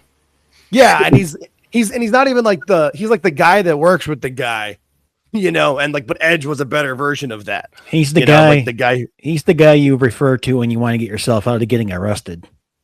He'll talk the guy out of it. Well, the wrestling suit guys did this bit a few years ago, where they were like, every single time an AEW talent goes up to Christian, he just disappears into smoke like a smoke bomb. It goes up and he fades into thin air. Yeah, no, I get it. But yeah, man, there's 13,000 people watching this freaking Slammiversary pre-show. That is awesome. Oh shit! I think they're about to do the first match. It's the question will be how many actually will pay for it and watch it. Right. Oh no, for sure. That is because you'll be able to be able to see if you pay for it. You'll be able to see how many people are in there with you. It'll tell you. Oh yeah. And cue the generic blonde tag team. I'll be curious to see how many people do buy this show on not only like what are the other? I mean, they're on. There's all YouTube local and there's direct regular TV. All that shit has it. Oh yeah, like the regular. Yeah. And then is there any? But they're not on. Are they on like Triller or any of that kind of stuff? It's on the TNA. You gotta get it through the TNA. The TNA Plus. Yeah. Okay. Yeah. So I don't see why anybody would go off of YouTube. YouTube is the easiest thing. They have all your information. You just press the button. And right. It's right there. Yeah. No, it's the easiest way to pop over, and it's also because everybody uses the app. It's trusted. I would trust YouTube more than I would trust a lot of other apps. So I haven't bought it yet, so we'll see. TNA. No, don't do that. I won't do that. I've made the promise to myself that if I'm not going to support the company, I'll buy it. I'm not going to pirate someone and take profit away from someone. Right. Well, you have a job. I was laid off, so I don't have income. So I got to be a little jar. No, I'll pay for it. Who is this? It's the who is also have you guys been watching? There's like somebody with long hair on the pre-show panel next to Dave LaGreca. I have no idea who that is. No clue. I don't have the sound on either. I also have headphones on. So. Let's see. Dave, I've been watching the chat, and there's people that don't know who he is either. So, there we go. Dave LaGreca, I will put as much unnecessary passion into every single word I say as possible. I don't understand how he hasn't like burst an embolism like in his head with how angry he gets. It's coming. Thank you. You keep doing it. It'll happen. Right? You keep putting pressure on there. Yeah, and like Sam nailed it. Hey, if you feel that passionate about things, like example, when the Rock stuff initially happened with Cody, and it looked like Cody wasn't going to be in the main event of Mania 40. Okay, get passionate, get mad. That's a good time too. Because what was happening and where it was going. But he does that exact same anger for like a bad promo or for like a match he didn't like. Like there's got to be levels. It's MJF does the same thing. I was watching Dynamite on Wednesday, and he starts his promo with this little contract, and then he just starts shaking and screaming. He goes from 0 to it's just annoying. It's just. You got to have a levels with it. Don't just start screaming at any point. So, George, I got a question for you. I got a question for you, George. Yeah, I can hear you. So you're familiar with WFAN. You're from New York, right? I'm from Buffalo, but I know what you're talking about, yes. So, well, it's actually the Yes Network. So yeah, I know. Yeah. You're familiar with Don LaGreca, right? Yeah. Dave LaGreca just reminds me of a Puerto Rican version of Don LaGreca. Yeah, and a good comparison. A fantastically hilarious rant, but at the same time, you're just like, buddy. Yeah, I could see that. Yeah, 100%. Do I have to bring a defib in to? The set. Like, you hear LaGreca is a great guy, and I'm sure he is. It's just, the shtick is this. And I mean, I get it. Hey, if it's working for you, if it's what gets you the views and gets you people in, and clearly there is an audience, because I mean, they went from doing like 2 hours a week to now they're 24/7 or whatever they're doing with their Busted Open network. So good for them. Great for them. It's just, and there was a time where I was into the show where I would listen to I didn't listen to every episode, but I listened to like the podcast version you could get on Spotify, like the 40-minute clip version. But I don't know. I feel like I feel like Tommy Dreamer, once he got like canceled for what he said on the Ric Flair episode of Dark Side of the Ring, once he came back from that, he was like playing it straight. Like he would never bet. The only things he will ever badmouth are WWE. Mark Henry is good now. Like when he was working for AEW, I felt like he was like, like it's like Tom's got his tongue, sense. But. And I like Bully. I think Bully's fun, but I also think some of what he does is a shtick too. So looking at their setup that I see, they're going to sell everything but the upper deck, and that's going to be it. Because the upper deck's not open at all. Not even I thought that I did even like it's not open at all. I can see it. All right. Dark. I didn't know they were opening up like that front row, the front few rows of it or whatever. There's nothing. You can see it from that angle right there. Because when you're renting out the arena, if you can keep the whole top part closed, then you don't have to have concessions or anything. Beer and like cleaning and like anything else that can happen up there. So that makes a lot of sense. So it's an 18,000 seat arena, 19 with the concert and wrestling. So you're probably that lower bowl. Yeah, that'll fit. That fits 9,000 people. I would say my guess is the lower bowl would probably fit between like 7,500 and 9,000 is what I would think. Pretty much what I just because I know when I went to, I was agreeing with you. I know. You took it down 500 more than I took it though, so I'll give you that one. No, because I was trying to think of the one here. Well, because I know when I went to the AEW show here in Phoenix in like 2022, they didn't have the entire upper level was closed off, and I want to say when I looked it up, it was like 8,500 in that arena, I think, and it definitely looked like, from what I could tell, that the entire lower bowl was sold out. Obviously, different arenas, different setups, but I can see it. Looks like some boxes are full too. Some of the luxury boxes, not many. But a couple. Great timing that you said that, because it came on my screen and I saw flashes from two of them and not the one in between them. That's very good. That's good. New York people got money, so that's true. Especially Long Island. Like that's where people go. That's where they no, but that's I think it's just great for them because they already had the big show in LA and this is their big show on the other coast. And I mean, hey, I know they were saying how it's going to be their most attended show in, I forget however many years they said, but that they knew that before they sold what they've sold today. So good for them, man. I love to see it. I really do. Looks good. Yeah, it really does. I'd love to see them I really would like to see them keep growing and keep being as successful as they've been. Like, because looking at these they're entertaining. There's a couple empty seats early, but it's not, people are still coming in. A couple of the boxes are open there, and then the upper deck's all black. Yeah. So the lower section sounds good. Yeah. No, that tracks. And the lower section and even like the middle portion with the suites and stuff. No, that's awesome. Yeah. All right. Well, this does my portion of the show. Yeah. No, I mean, if the regular Spaces show is over, and Jake will take it from here.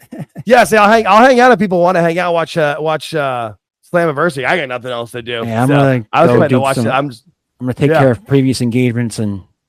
All good, my friend. I appreciate you hanging out. Have a good one. Peace, buddy. Cool. Thanks, George. Yeah. Thank you, buddy. Yeah, no, I'm down. If anybody wants to hang out and chat and chill, I'm down to watch the show. If not, I'll turn it off and I'll still watch the damn show. I'm definitely watching this show tonight. I'm really excited. Like not only for the main event for sure, because I think Mike Santana is going to win, but I really hope they put the NXT women's title on Masha. I think that'd be really smart. Be cool. I'm interested. So how many examples are we gonna have of wrestlers leaving AEW and just like being better off in their careers? Because like Mike Santana, like that dude bet on himself. Just WWE. Yeah. I mean, and quite frankly, he could make the jump to WWE, and I think he'd fit in very well. For sure. I just I don't think he would be, in the world title picture at all, but he would definitely do well. But no, you're absolutely right, because I was gonna start the list of, you just automatically think of the people that left AEW and went to WWE because there's a giant list of them. But yeah, Mike Santana is a perfect example. And I feel like there's probably a couple others that I'm not thinking of that have left AEW and have at least done better or at least been wrestling. I mean, just with what Tony does for his crowds. But when they leave, they just doesn't book anybody for the last 6 months before they go off or whatever, and then ghosts them. But he does what he wants. So here's what I was confused with. So Deanna Purrazzo. God, I'm not getting her name right, but that's because she hasn't. Purrazzo. I'm pretty sure it's Purrazzo, but again, we haven't seen her on television in 6 weeks or 6 months. Well, I was going to go there, but Yeah. But as I sound like a character from Fargo, and I don't actually talk like a character from Fargo. Anyway, I was gonna go with Bobby's World. So no, but you're right. Like, because I'm like, when was the last time she was on? I know technically she's been on Ring of Honor, but is that really television? Well, she was on a GCW show yesterday, and I was confused because I'm like, I thought Tony and Effie had a little beef going on there. Like, yeah, but only if Tony cares about the people he's sending over, right? Like, he's not sending over anybody else. He's not sending over people that he's booking.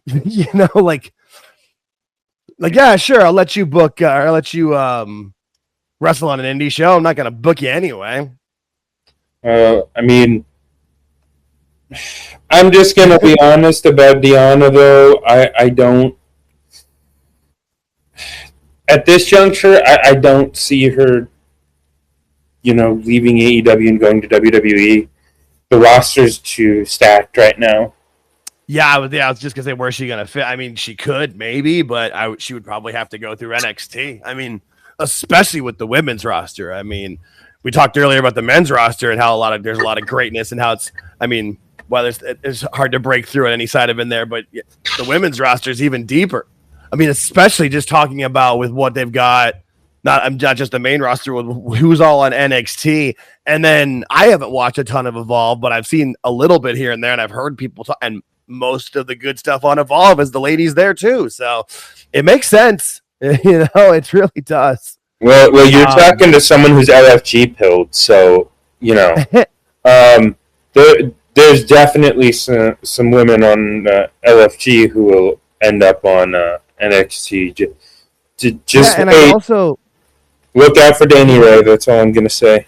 Oh, good to know. No, that's cool. And I was also thinking think of the people like the college athletes now, and if they see they see whether females or males that went through the NIL program that didn't know anything about wrestling and are now massive stars. Yeah, Bianca Belair, Tiffany Stratton. Yeah. There's multiple other ones too. I feel like those are like the two main ones where they were great college athletes in different sports, gymnastics and track. And neither of them were into wrestling at all, but then took the chance on it, and look what they've done. And I also think I talk about it all the time, and George does too, because he did a lot of hockey and a lot of hockey coaching.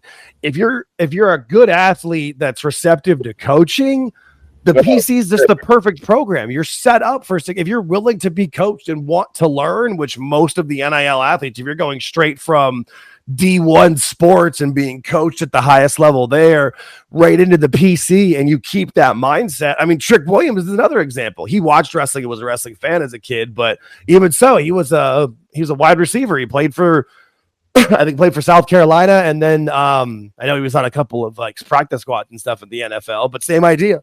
Hey, if you're willing to take the coaching and learn. Last Legend's another great example too, because speaking of Cornette and his reviews earlier, when he was going through the list of names and she came up, they were kind of laughing because they only had seen her on NXT a year ago or 2 years ago, whenever she first arrived, and she was rough, and she was let's admit it, let's just call a spade a spade. She was bad. She was bad on the mic. She was clunky in the ring. She looked like she was going to hurt somebody. And now cut to maybe 18 months later, we were all saying, oh yeah, she could go on the main roster right now. They'll give her more seasoning so she can be better when she hits the main roster, but she's ready to go right now. That's why she was in the final 2 of the Women's Evolution Battle Royal. So, and she played basketball. She was in the WNBA. If you're willing to take coaching, they've got you set up for success. So I can only imagine that the pipeline will continue to grow and continue to move forward for the foreseeable future. I don't see any reason why it wouldn't. Yeah, well, and I mean, all I'm going to say is with NXT, people need to watch out for Sol Ruca, because She's about to blow up like no one has ever seen. She's gonna, oh yeah, and you can see they're putting the company knows it and they're putting it behind her. No, it's funny. I don't know if you remember on the last spaces that we did, but my buddy from England came in and talked to us for a bit because he hasn't watched NXT, so he didn't know really anything about Sol Ruca, and watched the SmackDown match, the Great American Bash match, and the Evolution match. He was like, she's a star. That girl's ready, and was talking about how well they presented her and how she looked ready to go. And yeah, no, she's one of the ones that caught the eye when I first really started watching NXT again last year, and it's incredible with where she is now. Yeah, man. I'm still surprised. I still think the breakup with Zarya is going to happen sooner than later, so she can kind of get into like a real deep blood feud. But I think that'll be great for her. It'll just bring out more of her character. Yeah, I'm excited to see what she can do. And she's got that RVD thing going on with the surfer chick stuff. So it's like, yeah, that just everybody likes. Like, yeah, I always call it like the it's like the Ferris Bueller ability, where like, you know, oh yeah, gets along with this group, gets along with that group, gets along with the weirdos and the stoners and the jocks and the hippies. Like, just everybody likes her. It's just it gets along with her. He's a real righteous dude, you know. Yeah, he's a real. They think he's a righteous dude. There it is. That's great. I'm glad. I'm glad that landed. That was jokes you make that don't always land. That's a good. A little bit of John Hughes humor for the people. Oh man, yeah. I think this is. I'm excited to see the next match on this pre-show because it's going to be Zilla Fatu. I mean, I know Enzo as well. Like, okay, cool, but Zilla Fatu. I've never actually seen a full match of his. I'm very excited to watch that.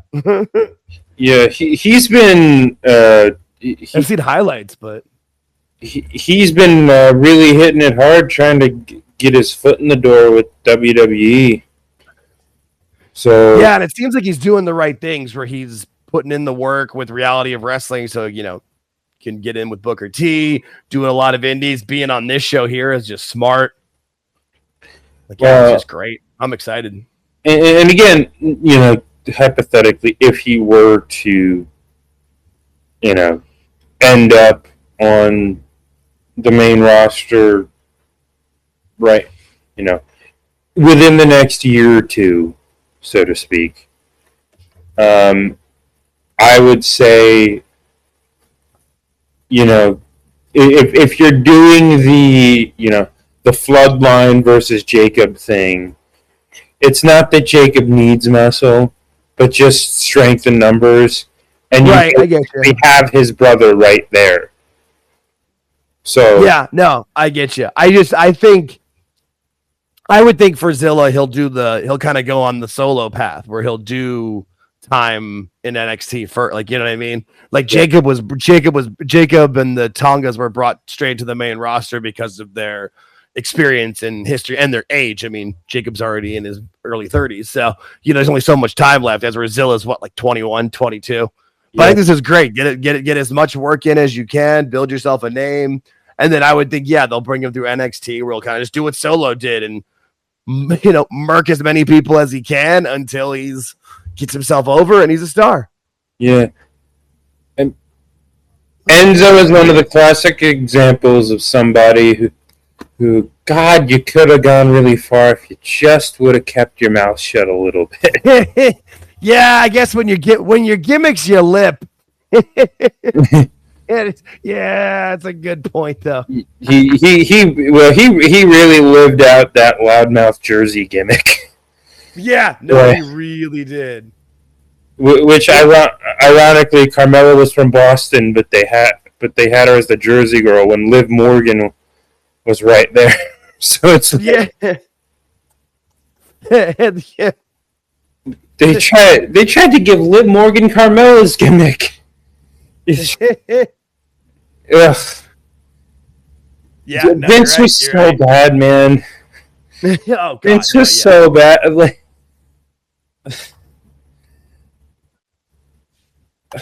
there we go. Yeah, no, he did. Well, and he just didn't get it, and he would be and then he would be focusing in on like one specific thing or like not, and just and you couldn't get him to change his mind. He would just stick to that and ride it. And like, this is what it is. This is what we're doing. This is where we're going. It just, I mean, you saw, that was like in the Muhammad Hassan stuff. Like he kept sticking with it. And like that guy was Italian. That guy, poor dude's career. Yeah. So why is Eric Young out here? What is going on? I don't know. I should put like closed captions. Well, there's the hometown guy thing. Okay. All right. This is the funny little gimmick that they're doing, but I didn't realize they were gonna have 3 matches on the pre-show.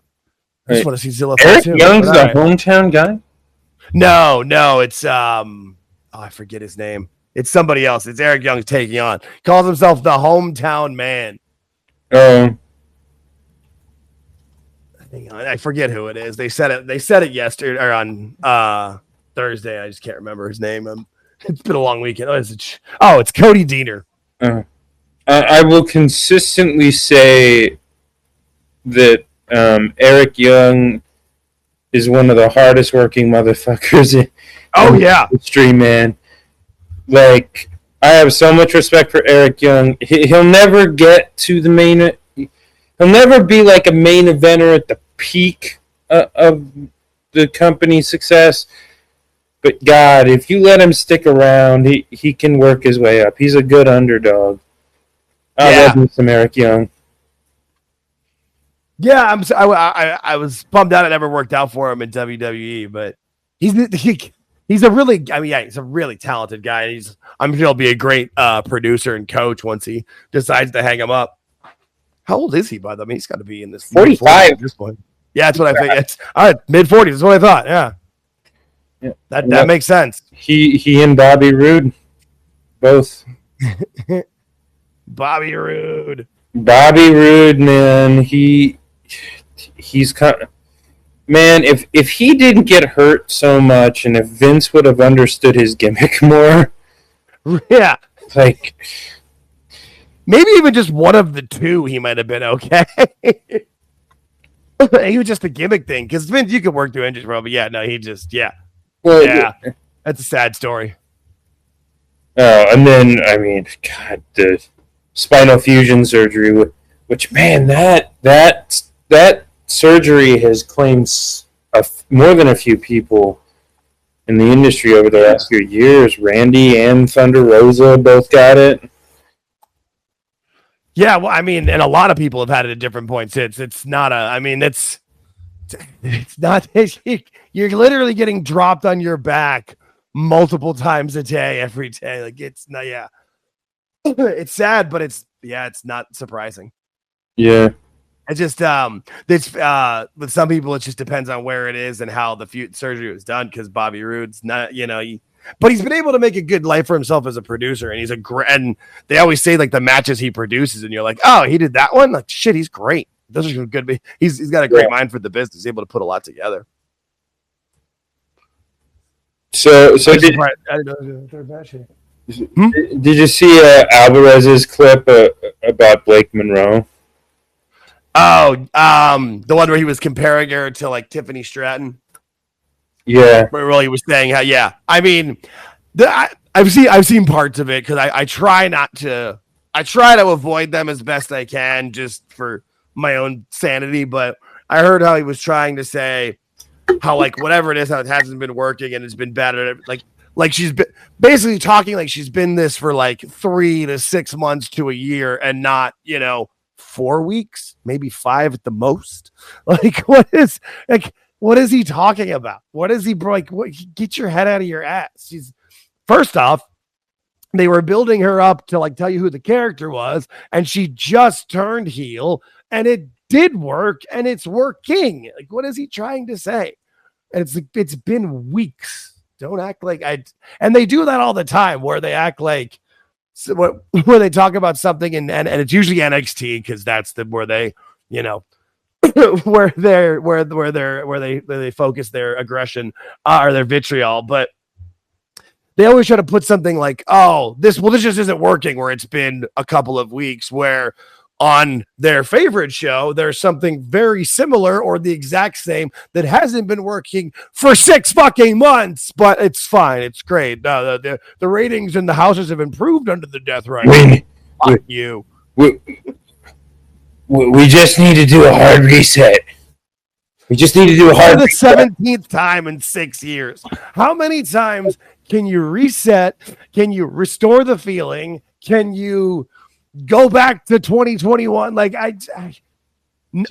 and also, if you have to keep telling me how great your roster is, if you have to keep telling me how great everything is, who are you trying to convince? Because people who are happy don't need to tell you that they're happy. You can just tell.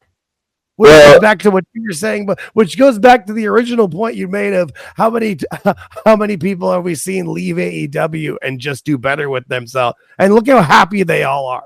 You can see it in their faces and in their eyes every single time they come out to the ring in front of a packed arena. Yeah. Well, the Observer guys have to be really careful because they're picking fights with Mariah May's agent, who has way better legal representation than them. Yeah, they're treating the adults like they treat the children, and they don't want to do that.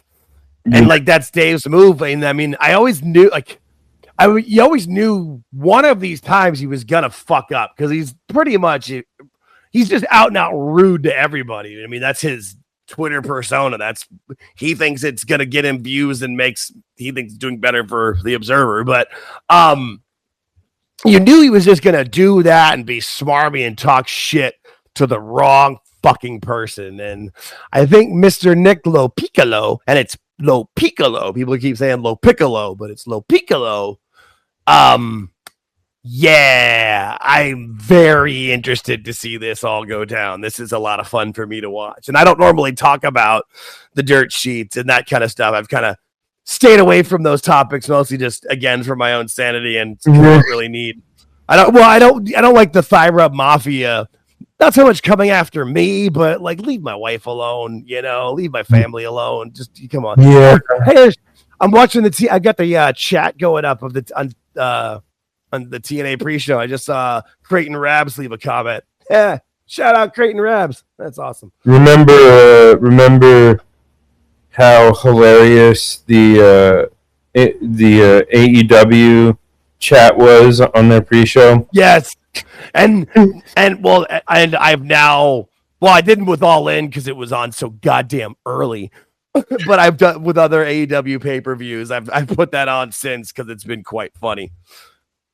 Because they had whatever that other one was, but those are hilarious. Not only for all of this.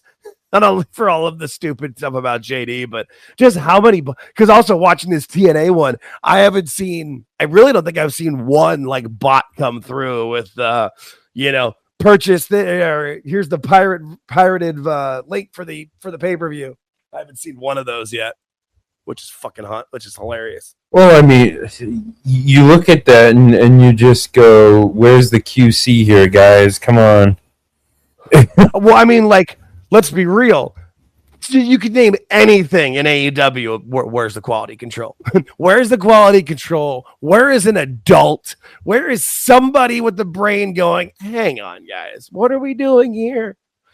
Hang on. Hang on. Nobody does because everybody just kisses ass to Tony and continues to and will continue to in just a sad, sad state of affairs.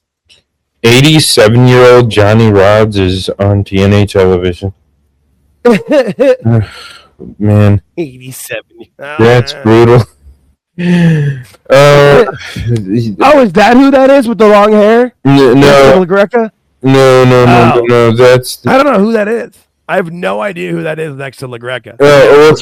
He trained like Dreamer in the Dudleys and stuff. He's from New York. I've got love for Tommy Dreamer, but just like I said, ever since that episode of the Dark Side of the Ring and the fallout from it, and he's just returned very, very sheepish. I don't want to say anything bad. I don't want to piss anybody off. I would hate to do that. Oh man. Oh shit, that's right. Tessa Blanchard versus Indy Hartwell's on this card. Yeah, no, this is going to be a fun show. This really, really is. TNA's doing real well for themselves. Well, he's back. Lost you for a second there, Sam. No, all good. No. I feel like there's a but like what it's funny because like when July came out, and we saw like all the different shows that were going to be on through, and Sundays have been our night, but we understand the pay-per-view stuff. I kind of thought this might be the one that people wouldn't be doing watch-alongs for, and like maybe we could sneak in and be the one to do the watch-along. And then the AJ Styles thing came out. It's like, God damn it, everybody's doing watch-alongs. So I feel like at some point we can cut it off. And I mean, I do want to watch the Zilla. At least want to watch the Zilla Fatu match, but I was hoping we'd have people come in and hanging out. But it doesn't surprise me because people are doing watch-alongs. Which I get. Yeah. Oh yeah, is I don't know. Is Matt Cardona on this card? He's been doing stuff with what's their faces, Dark State. Man. And then one of the other matches you got Mustafa Ali versus Cedric Alexander. So many former WWE talents. Oh, it's 205 Live. Yeah. Jesus, you're absolutely right. I always forget. 205 Live is one of those things that I like have blocked out of my head. Like I don't like. I remember watching it like at parts, and yes, it happened, but just nothing. Well, I mean, if you want to relegate Dragon Lead down to TNA, you could probably just put Phoenix in. Yeah, no, I feel like Dragon Lee. He was kind of his own worst enemy in the sense that like he got injured and then he came back and got it. He had those 2 injuries and then like Andrade came back and Penta showed up and Ray Phoenix showed up and it's like and then they bought AAA. It's like shit. Because Dragon Lee's talented, but he's just not. I don't know. Like for me, Penta and Ray Phoenix have both gotten way more over with me. Maybe it's also because we watch all those AEW matches that were terrible with them in it, and you watch them and you're like, oh shit, they actually can sell. Oh shit, they actually can wrestle. And they're not just doing spot after spot after spot. Holy shit. Well, I didn't know that. They actually have a production team for guys. Yeah. Yeah, that also they can speak. They were never allowed to speak in AEW. They always had Penta says. It's always so friggin' annoying. What was that guy's name? Forget. It wasn't Jose the assistant. He was good. It was the other guy. But yeah, no, I don't understand. Yeah, just Dragon Lee. I feel like maybe he probably should have stayed in NXT longer. I don't know. I don't know what happened there. The thing is, not everyone, and like, see, these NXT call-ups happen at weird times. Like I look at Kiana James, who I love, just did a bit on Main Event last night. She just came back after having kind of a rough year last year. She snapped her leg and was out for a fairly long time. Right. But like when she got called up, it was the same time that Lyra got called up. And that was around the time Mandy Rose got fired. So that was just a huge mess. Yeah, yeah, you're right. That was a whole debacle. Britt Baker be firing off shots. Yeah, and I just don't know. Like, I don't know if she would. Obviously she would go to NXT, but I just don't know if she she was okay, but she was never that great. Like, she got over there, but we'll see. If she's willing to like take the developmental deal where it's a true like developmental deal where you're not paid a ton and you got to put in the work at the PC. I'm pretty sure she lives in Florida now, so she can still do her dental practice if she wants to, I guess. Yeah, well, the WWE won't accept part-time stuff. That's a good point. Sure. Like, if you're not a big name, they're not going to. I was just going to say they would for certain people if they were good enough or special enough, but so about that. Yeah. Well, right? Like, I don't want to open that can of worms because that is a very spirited conversation that doesn't need to happen here. Yeah, that I don't have the spirit for. It's really what that comes down to, I think. All right, here we go. This is the match I at least I'm interested. I'm very interested to see Zilla fight too. I've never seen him wrestle aside from clips and highlights where you see him pull off a move, but let's see where this goes. Also, yeah, and I mean, like Steve Macklin, Jake something, and Mance Warner, they're all decent talents, so it's not like he's wrestling against people who are green or people who suck. But no, this should be interesting. I'm very interested in this. I mean, I guess Enzo too, but like you said, he's talked himself too much into. Oh, but he's got a microphone in his hand. Oh, fuck. Oh, shit. Here we go. I feel like Jake something was the name of an obscure nu metal band's lead singer in 90. Or like the lead singer of an obscure nu metal band. Yeah. Like, yeah. People that give themselves the fucking goofy names. Yeah. No. Yeah, I can see that. Some post-hardcore. Nu metal was so bad. Nu metal was something. And I lived right through it too. I mean, you got to feel like I graduated high school in 2000. So like it was there. Like I think my freshman year of high school is when the first Limp Bizkit album came out. Oh, it was everywhere. Oof. I can admit that there was a portion of time where I thought it was cool, and then I became a sophomore in high school, and then I no longer did. well, if you want to talk post-hardcore and metalcore and pop punk and all that shit, that was when I was in when I started middle school.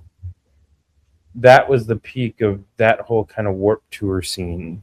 So yeah, Fall Out Boy and Hawthorne Heights and I was into the music that inspired those guys. Like I was into the bands that played similar music but didn't get nearly as big or as popular. Some kind of did, but not really. But that was what I listened to mostly in high school. What is Zilla got his face painted? Okay. All right. Yeah, but no, I always kind of laugh when people called like My Chemical Romance, but they call that stuff like emo. I'm like, no, emo was way different. You're sitting there with a cup of tea and your pinky in the air being like, well, Sunny Day Real Estate. I mean, I'm seeing them either 2 days before or 2 days after I go see 9 Inch Nails. I'm saying they're fucking playing the same week. I'm like, God damn it. Too old to go to 2 concerts in 1 week. Dude. They're great. I've seen them multiple times. I've seen just Jeremy Enick on his own. He's not nearly as good without the band. Oh, yeah, no, Sunny Day was great. Especially, like, I mean, really, they don't have a bad record, but that first one and then How It Feels to Be Something On. And The Rising Tide's really good, too, to be honest. Doesn't get enough credit, I don't feel like, because they broke up and didn't really tour on it. But, no, they're playing like a 1,500-person venue. I feel like theirs is it's like the 16th and the 18th of September. I'm going to see 9 Inch Nails for one of them, and then Sunny Day the next. And I'm gonna have one down. I'm gonna be so fucking tired after one of them. Oh, good lord! That's Sunny Day Phoenix show. What's going on? So like that. Yep, September 14th, and then the 16th. Yeah, so I'm seeing them on the 14th, Sunny Day on the 14th, and then 9 Inch Nails on the 16th. Fuck man. Oh, and Cursive's opening for Sunny Day. Hell yeah. That'll be fun. That Enzo is still talking. You sound so exasperated. I just like this is what gets You go too far. I'm sure he said some funny things, but he just keeps yapping. Get in the ring and wrestle. It's like, this is why you got so much heat in the locker room. Yeah. Yeah. Because you'll say one thing too far and irk some. Yeah. And also, why does Josh Bishop look like a smaller Sid Vicious? With the vest and the blonde hair and the white boots. Well, he is half the man that you are. I was just going to say he's going to take the mic from Enzo. I got half the brain. You do. Can we go again? We're live. Goldberg! Goldberg! Yes. They just pull in an SUV from the parking lot, and there's that dude just jumping on top of it. Goldberg! The smashed car. Oh, it was great. Oh, shout out R.I.P. Sid Udy. But just, those are man had some moments on television. And there's the unconfirmed rumor that he crapped his tights during was it WrestleMania? Is it 13, I think, where he wrestled Undertaker? Oh, Zilla's starting. Here we go. And for a fact, I must say, God, what were we on? Shit, I lost my train of thought. God damn it, ADD. Happens to the best of us. Oh shit. Okay, Zilla looks pretty good. Yeah, he's selling well. He's looking good. I mean, he's not really done too much, but he's yeah. What thing? I was gonna say. So, the Sid leg injury. Ooh. I don't think the leg injury is funny, but I think the whole story behind what caused the leg injury was hilarious, because John Laurinaitis took him backstage and was like, buddy, you need to expand your moveset. Yeah. Yeah. God. And then, they talked him into doing it. He didn't want to do it, and that's what happened. And it's, Johnny Ace strikes again. Good Lord. The dynamic dude. The dynamic dude. The dynamic Duke. Jesus. The dynamic douche. Yeah, there it is. Which is probably what Vince named one of the... Never mind. Yeah, no, I forgot. I knew the story that he was talked into it, and they convinced him to do it, but I guess in my head it was probably more Scott Steiner or somebody. The time I forgot it was Johnny Ace. Good Lord. What's funny is I keep seeing random sickos. There's people in the chat that are fighting each other over the no, AEW's better. Then why are you in the TNA? That's the thing about the AEW sickos I just don't get. That it matters so much to them what we like. I don't tell them what. Last week I posted there was that clip from the Bucks and Swerve match and Austria match where they did 17 super kicks and they pop right up from Canadian Destroyers and all that. And all I put is, if they're not going to sell, I'm not going to buy. And then a whole bunch of sickos in my comments of well, blah, blah, yelling at me. I'm like, what? I didn't say you don't have to buy. You're allowed to watch as much as you want. I don't care. Why does it matter to you what I watch and what I like? I just said I don't like it. I don't get that. These people are nuts. Well, to a much lesser extent, it's the match was over. Good Lord, that was it. God damn it. I want to watch it. I was hoping it was going to be long. All right, it still looked good, though. My bad. Sorry. What's up? Oh, I was just going to say, to a much lesser extent, it's like Megadeth and Metallica fans. Yeah. Which, I mean, I'm sorry. If you're still arguing about that in 2025, you just suck. Well, it's just one of those things of where people are like, you're wrong if you like this. I'm like, why does it bother you so much what I like? I'm not saying that you can't like it. Me not liking what the current AEW product is has no bearing on if you like the current AEW product, not you specifically, but you know what I mean? Like, I just don't. And they get so mad at you. Now, if I was like, why does anybody watch? If I posted anybody who watches this as an idiot, okay, come at me. That's different, you know, but I purposely don't do that. It's not who I am. Oh, Wheeler Useless just popped on my timeline. Oh no. Oh no. That was the thing I saw was Hangman's first singles match as heavyweight champion is against Wheeler Yuta on Wednesday. Like, are you kidding me? How did they not, like, if you're gonna how was the Death Riders not one of those angles that once Moxley lost, that was it?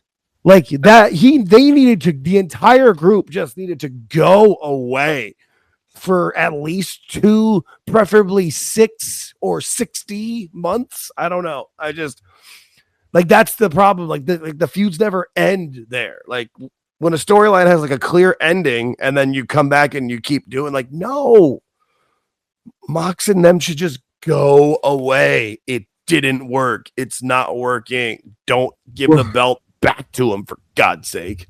Well, I mean, that's literally what Jimmy Cordera said. He's like, how is it Jimmy Cordera?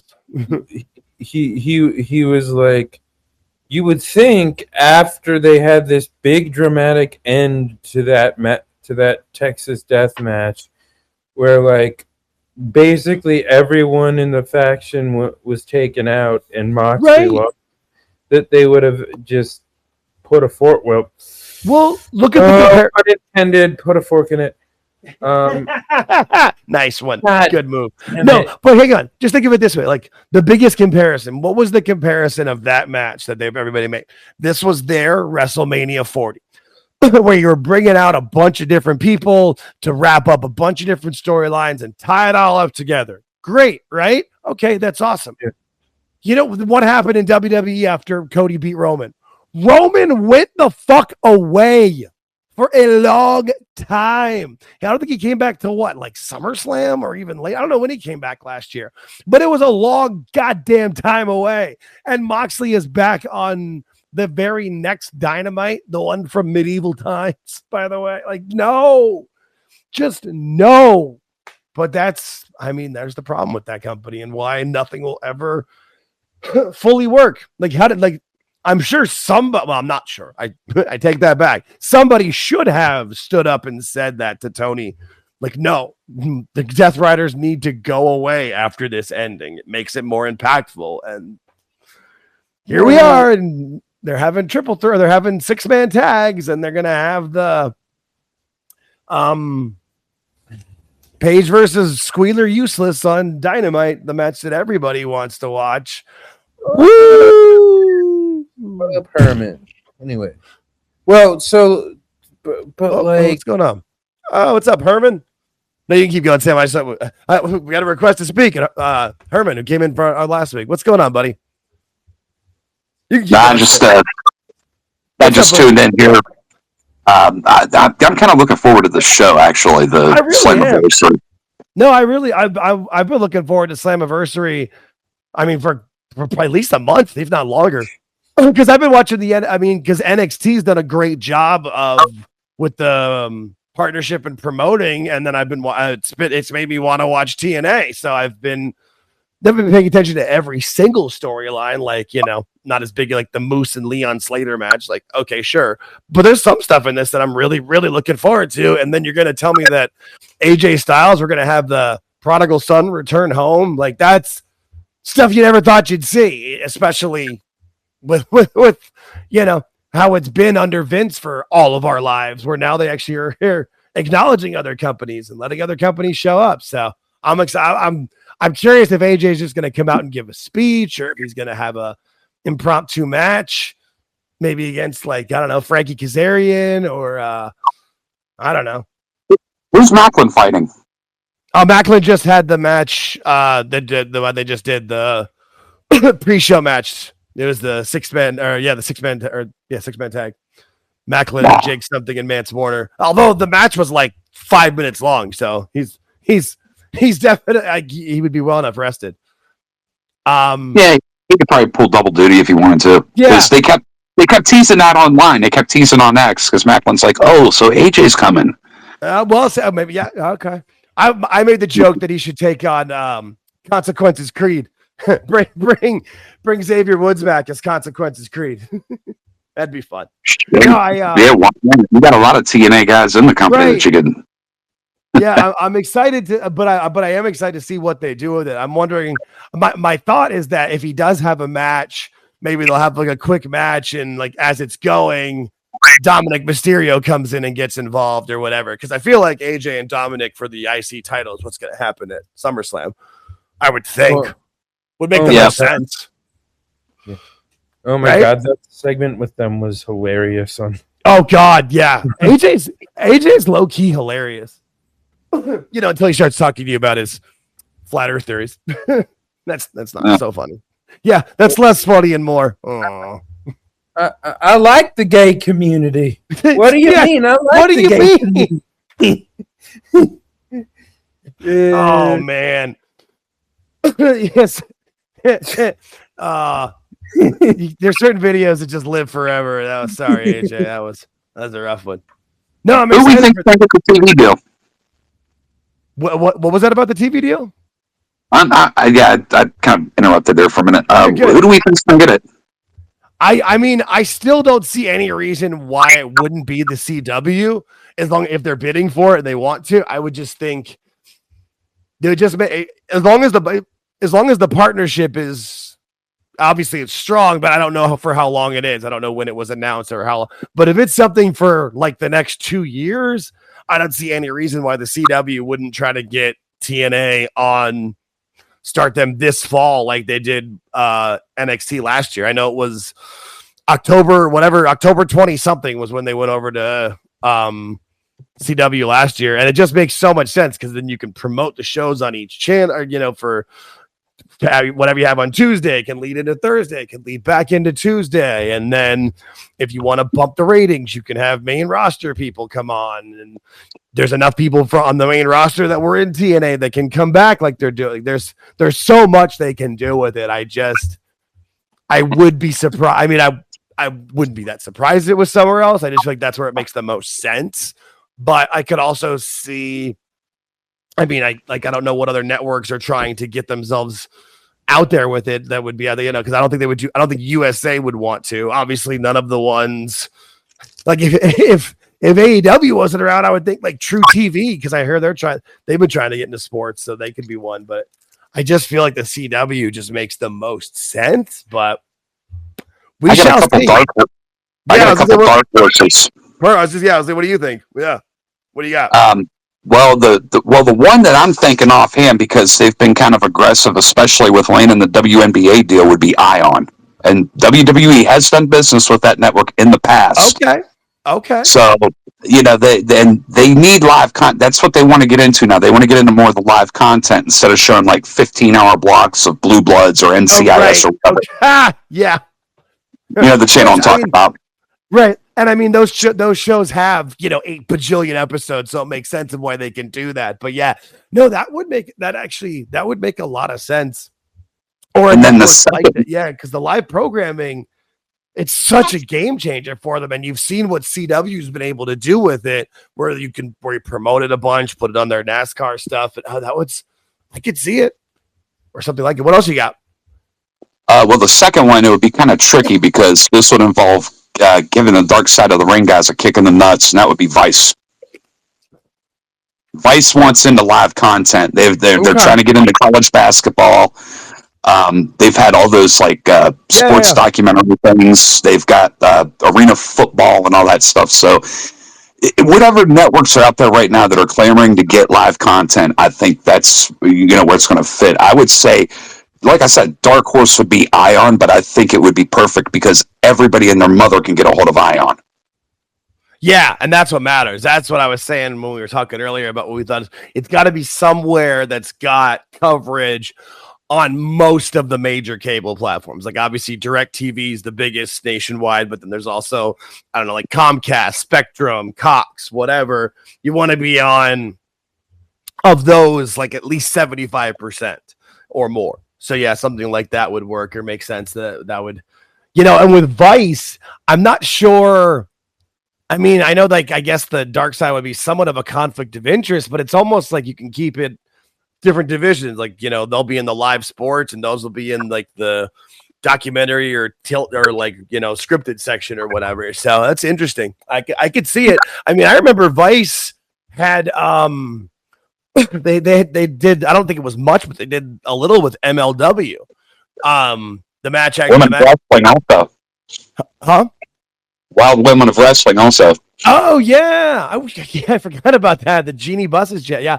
But I know with when they had the MLW thing, it was Jacob Fatu versus Alexander Hammerstone, and that was it was a 1 hour show, and it was just that match, and it was awesome. Like it was a lot of fun. But they never did anything else with them of it. I forgot about WoW. I watched a couple of episodes of that after watching The Wrestlers on Netflix because Hollywood Haley J and her mom were characters on that show, and they were like, and that's so you could tell they're completely written characters and totally gimmicked out where they were truck drivers and stuff. Like it was funny. I know what you're talking about. Yeah. I mean, when you watch that show, you can see it. It's full on like gimmick. It is gimmick heavy. It's like watching WWF New Generation, but the whole cast is women. Right. Yeah. It's true. Man, just need like a plumber, garbage man, hockey player. Yeah, right. Bill Irwin. I'll tell you what, that man would. It is funny. I ran into him years after he had retired, and they had a WWE event, and it was like John Cena versus, I'm going to say, Edge in a steel cage match, and he walked up to me. He's like, "Well, hell, didn't you go to the show last night?" I'm like, "No, I haven't been to a show in forever." I was kind of surprised that like he was one of those old guys that's like still into the new stuff. Okay. Just kind of completely off guard. I'm like, all right, sweet. Yeah, because usually they're, yeah, you're right, because usually they're not anymore. That's funny. Get those old disgruntled guys out there. Yeah. And especially with the stuff, these kids these days, which, I mean, some of it I get. All right. Okay. No, this should be a good fun show though. I'm excited to see obviously the AJ style. I think Indy Hartwell versus Tessa Blanchard should be good. I'm not 100% sure how good it'll be, but I mean, I haven't seen. She wrestled in what was it, like the 8-for-1 match where they do the women's, it's 4 versus 4 tag match, and winning team then becomes a fatal 4-way. I watched that match a couple weeks ago with her in TNA. So she just looks good, but I haven't. This will be the first singles match I've seen of hers outside of NXT. And I think Masha's gonna. Wait, what's up? I said I wish she'd get back to doing like some Ultimate X matches. Oh yeah, those were always fun. I mean, that's their bread and butter right now, man. Yeah, no, those. See, those actually worked. That's what we were talking earlier about some of the TNA stipulation matches that, there was a kernel of a good idea, but the execution was shit. But the Ultimate X match actually worked. Like that match made sense, and having to get the X and stuff like that. Yeah, you didn't have to get a pin to climb a ladder to put it on to hook the belt onto the thing. And just bring back the 6-sided ring just to have lockdown. See, yeah, I would think for the 6-sided ring, because I've heard a lot of people talking about, they should bring it back. Like, they'll never bring it back fully because it wasn't good for guys' health. But I think they'd be smart to bring it back once a year, maybe, for like a specific lockdown would be fine, or things. Yeah, that'd be great. That is the TNA match right there. Triple X versus America's Most Wanted. Elix Skipper doing that tightrope walk on the cage and hitting that hurricane. I'm like, holy shit. I mean, that's the ultimate TNA highlight, isn't it? I mean, I can't think of a better or more shown TNA highlight. Like that one, that is the ultimate TNA highlight, especially like you said, the X Division was their bread and butter. Yeah, I mean, there's been obviously better matches and cooler things, but that was the best spot. Like that was, that's a highlight that you could watch 100 times. Oh shit! That was awesome. That was good shit. Well, I mean, there was also the Joe's suicide dive in the match at Unbreakable over the top rope, taking out Daniels and AJ. Yeah. And there was the just how many highlight reel moments you had with AJ. Like, I remember TNA like pre-show video packages or like commercial packages that showed was it King of the Mountain? It was some sort of ladder match, but AJ did like a front flip tope onto a bunch of guys, and he could just have, and even some of that too. He could have matches with anybody. Like that was the thing. Like he was really able to, and you watched him grow up. Like he grew up and became a real professional wrestler in front of us, as opposed to just being the kid with talent that I remember. Because I remember when I first saw him and watched him, I was like, oh yeah, this kid's got something. And then you watched him put it all together and become a pro wrestler, and it's been cool to see. And the fact they can have this moment now where they can bring him back to really where his career started is freaking cool. Well, and I mean, Abyss is going to show up with Janice, so you know he could. I'm not. I'm not opposed to it. I want to see it. Let's don't take no bumps, Abyss. Abyss is the greatest. Abyss is the greatest producer right now in WWE. Don't take any bumps, Abyss. Right. Yeah. Yeah, I don't think he would take he shows up as Joseph Park. Yes. Yeah. Hey, I like the Joseph Park character. I thought let's show he had some range, man. God, you know, how much coke did James Mitchell have? Never mind. All of it. That's just like the NWA Salmon pay-per-view. I almost went to that actually, because Cleveland, where that building's that's about an hour away from where I live in Canton. Okay. No, I almost went to that. I'm like, damn, I wish I would have now, because that looked like an interesting night. and plus, my boy EC3 was out there, and of course, Austin Idol, one of my favorites from way back. Yeah, Jesus, yeah. Used to beat the shit out of Waller about every week. So here's a moment that went awry in TNA, because I have to throw a wet blanket on things and break up the love fest. But if anyone remembers this, so there was was it a 3-way or 4-way? You had Tony Nese, Zema Ion. Was Aries in it? I don't know if Austin Aries was in it, but Zema Ion went on the top rope and tried to do a moonsault out to the floor and landed on the back of Zema on Tony Nese's neck and like almost fucking paralyzed the guy. Oof. I think I remember. I don't remember that either, but I'm not surprised. It's one of those things where, unfortunately, TNA has had some issues at different points. Chris Bay. Yeah. Oh, yeah. Well, there was a situation with Leon Slater a few months back. Yeah, didn't he almost get, someone was supposed to catch him or something when he did that. Nobody was around. Yeah. It's like diving into a mosh pit where everyone just said, forget it. There was there was a situation in the Izzy Damon Sol Ruka match at Great American Bash where I legitimately thought when Sol did a moonsault, I thought she concussed Izzy. It looked pretty bad. like that leg went right across the middle of her face and the bridge of her nose, and I'm like, oh no.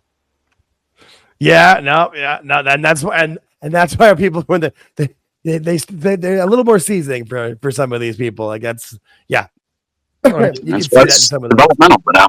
Yeah, that's why it's developmental, and that's where sometimes developmental on TV can be a bad thing. Where sometimes people either can't, they have mistakes, or sometimes you know, where there's some of those backstage vignettes or scenes where just they're real rough around the edges, but that's what it's for. That's it. Well, that's why, you know, a lot of people watch, but not nearly as many that watch the main roster shows. Yeah. Well, and like I try not to botch hunt, you know, like that. I feel like enough people on the internet try to do that as is. It's like that can get really malicious and can just be really awful thing to do to the talent. Like shit happens sometimes, man. Like it sucks when those situations happen, but sometimes they're just accidents, man. You know. No, take a look at Ridge Holland. I mean, he's never been right since. Oh yeah, and that's one of those reasons why people. I mean, and you hear the old podcasters, but even us like getting mad about them doing the crazy ass spots because you can get injured in anything. I mean, look at what was it? Zoe Stark recently with her knee, like tore all over, like from a basic move. Like it can happen. Or Liv Morgan, she took a front bump and blew out her shoulder. Like it can happen to anybody at any point. Don't risk it. Don't do these extra dive and jumping things that might kill you. Like, especially if you don't need to. Like there are certain times where it makes sense, and like, you know, like the Undertaker would do a dive outside of the ring like 3 times a year, maybe. You don't need to do it every single match. That's why like Ospreay matches bother me so much, because he does everything he can do in every single match. And it's like it's nothing special, nothing matters. Let's not open the Ospreay Pandora's box now, guys. Yeah. Oh no. Because I'm in here and everyone knows how I feel about the guy. Yeah, I was gonna say, I don't think there's many. You won't get much out of it from this crew. Like yeah. Well, this has been a good match so far. Alexander. Well, so when you brought up Zoe Stark, Jake, I just wanted to say she was actually trying to protect Dakota Kai, because a few months before, she had a tag match with, I think it had to have been. Was it Io and Dakota? It wouldn't have been Io and Dakota. Who would have been? It would have been it was Kyrie and Dakota, and Zoe and Shayna, and Zoe was trying to protect Kyrie because she didn't want Kyrie to get concussed again. Right. No, I know. Yeah, no, you're right. Oh, hey, what's up, Chris? How you doing, Chris? If he's there, I let you in, Chris Connor. How you doing, bud? Great. How was good? I'm good. I'm actually watching a pay-per-view. The only downside I've had is that triple threat. It was a 6-man tag. I was hoping to go longer, but God damn it. Real one is fun to listen to. So that's funny. That was one of the reasons why I was going during the pre-show, wanted to talk about it. And then the match ended. I was like, oh, well, shit. I was hoping that would go longer, but happens. I hadn't seen much of Zilla Fatu, so I was excited to see him. I wanted to see him go. Oh no! Oh no! What's up? No, I was gonna say he looks the part. I mean, yeah. For TNA, from what I saw, it was just short. For TNA, some of these guys look kind of like average guy who works at like Home Depot. He helps show. Yeah, he's a real athlete. He is a guy you look and go, yeah, I'm not gonna mess with him. I won't say anything stupid. Yeah. No, I'm excited to say. I'm glad. That's one of the cool things about like what TNA is doing, where they're bringing in people that aren't fully with the company and having matches like that. It makes sense to do it on the pre-show too. But I was happy to say that's the first time I've actually seen a full Zilla Fatu match more than just highlights. So what match are you looking forward to see the most? Like on this card, outside of Ali and Alexander, like what's the match you're going, I want to watch this? The main event for sure, just because I think Mike Santana is going to win. Like I said when I was on your show, like the authenticity that he's been putting out it's been really cool to see him come up. Like, it's we were talking about it before about when people leave AEW and really kind of show themselves and be able to shine. I'm also really interested in the women's title because I think it would be very cool if Masha Slamovich wins that. I was talking about Tessa versus Indy Hartwell. Should be interesting. And then I want to see what happens with AJ. Is he going to wrestle? Is he just going to talk? Is there going to be something maybe where Dominic comes out and, does something crazy and sets up their match for SummerSlam? So there's a few different things on this card I'm excited about. I've been looking forward to this pay-per-view. I wouldn't say more than last weekend, but as much for some of it. But what about you? All the ones you mentioned, the outside one is I want to see the tag titles. Like, do they finally give AJ Francis a title? Because damn it, he's earned it. Like he's no longer Flop Dollar. He's transformed. Yeah, no, you're right. That's a good shout. And I get it. It's tough. I think if he wasn't in NXT, he probably would have gotten a world title run by now. But people, WB fans still remember him as, it's Flop Dollar. It's first row group, goofs. And it's like, no, he's not that anymore.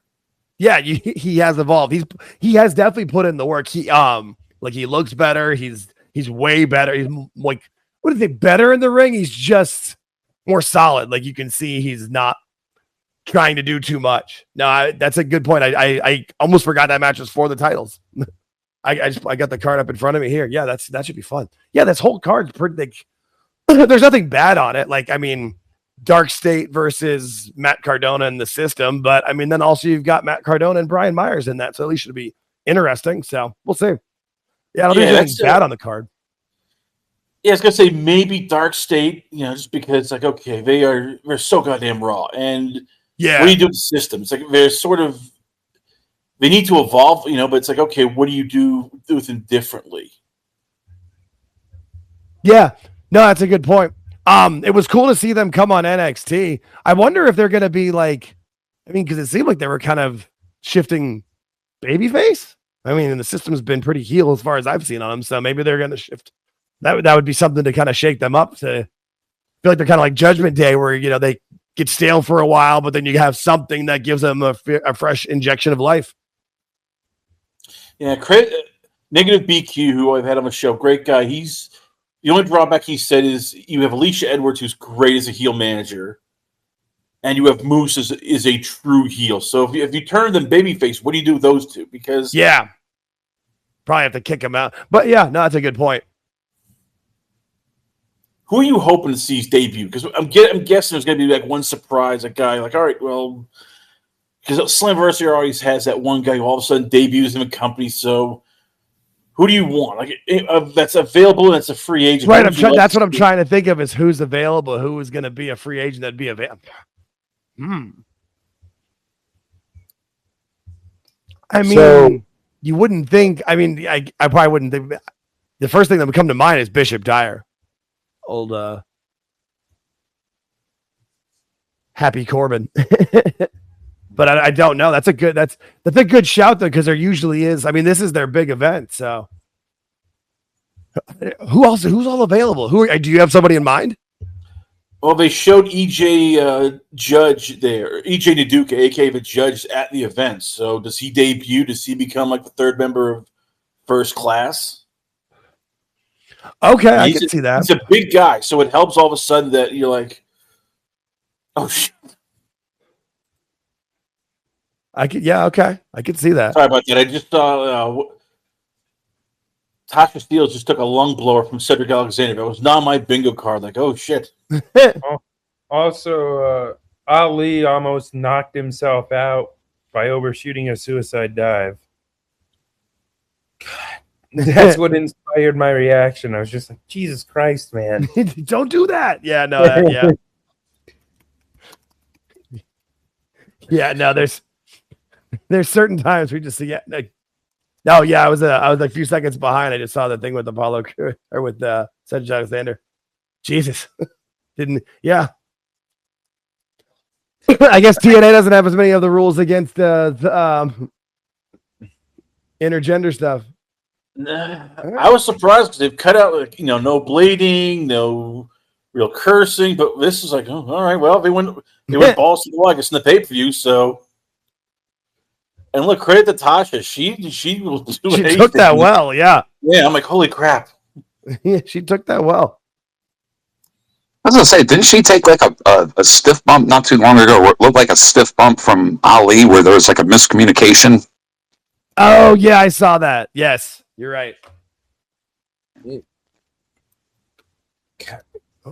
God, anyone remember when Bubba Ray Dudley had a fascination with power bombing women through yes. Jesus Christ. Remember the story about Mae Young? Oh my God.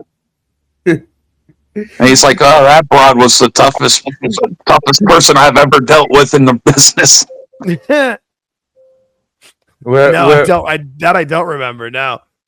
Because he was like, because Bubba, it was like during their Hall of Fame induction, and Bubba was like, and she walked up to me and she said, "Don't do any kind of light stuff with me, you pussy." Yeah, with the power bomb. She didn't want. Yeah, no, that I do remember. Yes. That and Lita was actually pretty well known for taking bumps from dudes. Yeah, no, you're right. Especially too what she did from ECW too.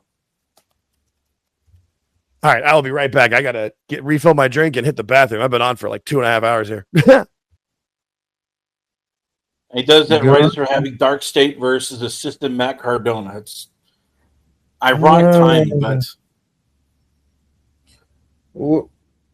Well, Chris, I just find it ironic that NXT's version of Aces and Eights is on a TNA pay-per-view. I mean, well, I get it. Look, I get it. You know, there's only so many, like, for what these people are.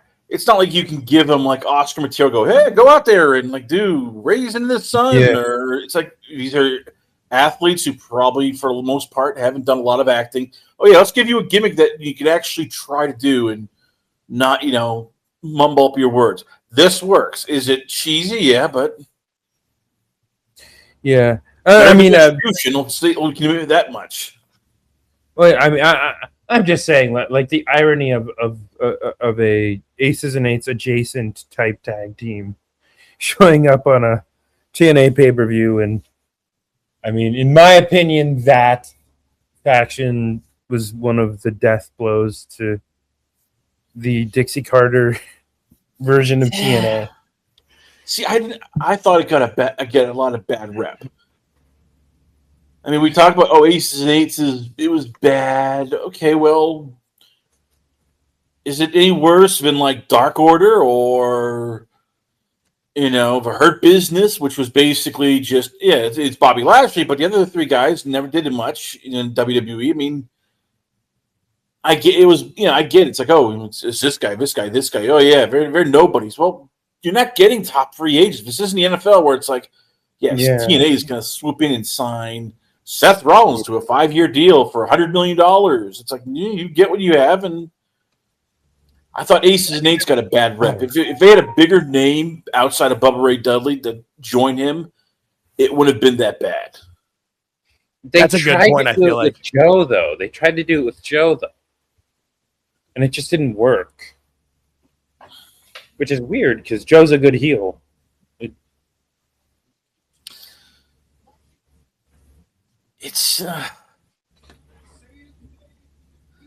don't know.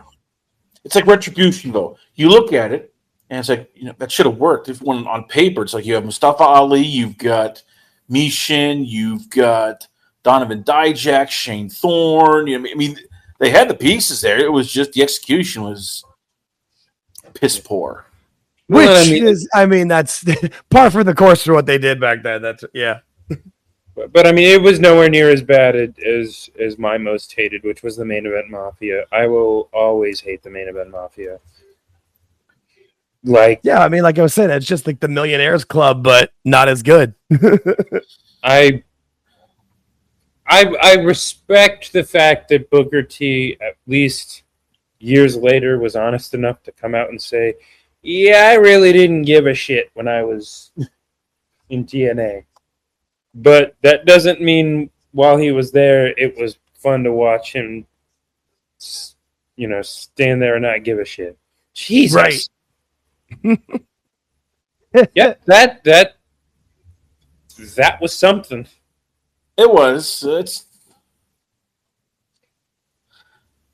Yeah, no, I get every promotion. I mean, Scott Steiner in WB, was like, oh, you should never come back. You should just stay there, and part of it was, booking and politics. The other part was he was just not, healthy enough. Then it was like, all right, I'm just going through the motions. I don't give a shit.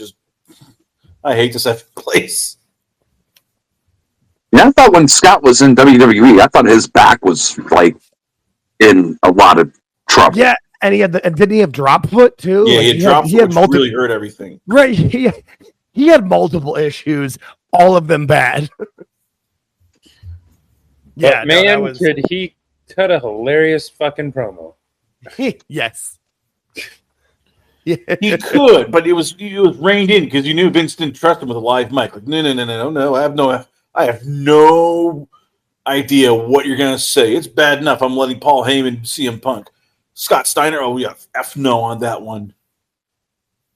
And he had no one to back him up either, because Triple H probably gonna be like, yeah, don't let him speak. Yeah, we can let the other guys go. You got a point there, for sure. Now Scott Steiner in TNA was just a whole level of hysterics, because it was like, yep, we're just all right, yeah, we're giving you the hot mic. Just don't get us canceled. Maybe, hopefully, or do whatever. What am I gonna do now? Play guitar? I don't want to fucking play guitar. He's bad. Guitar. Oh, Steiner math is always just like, huh? Wait, what? It says you tell Scott Steiner that. No, that makes sense now.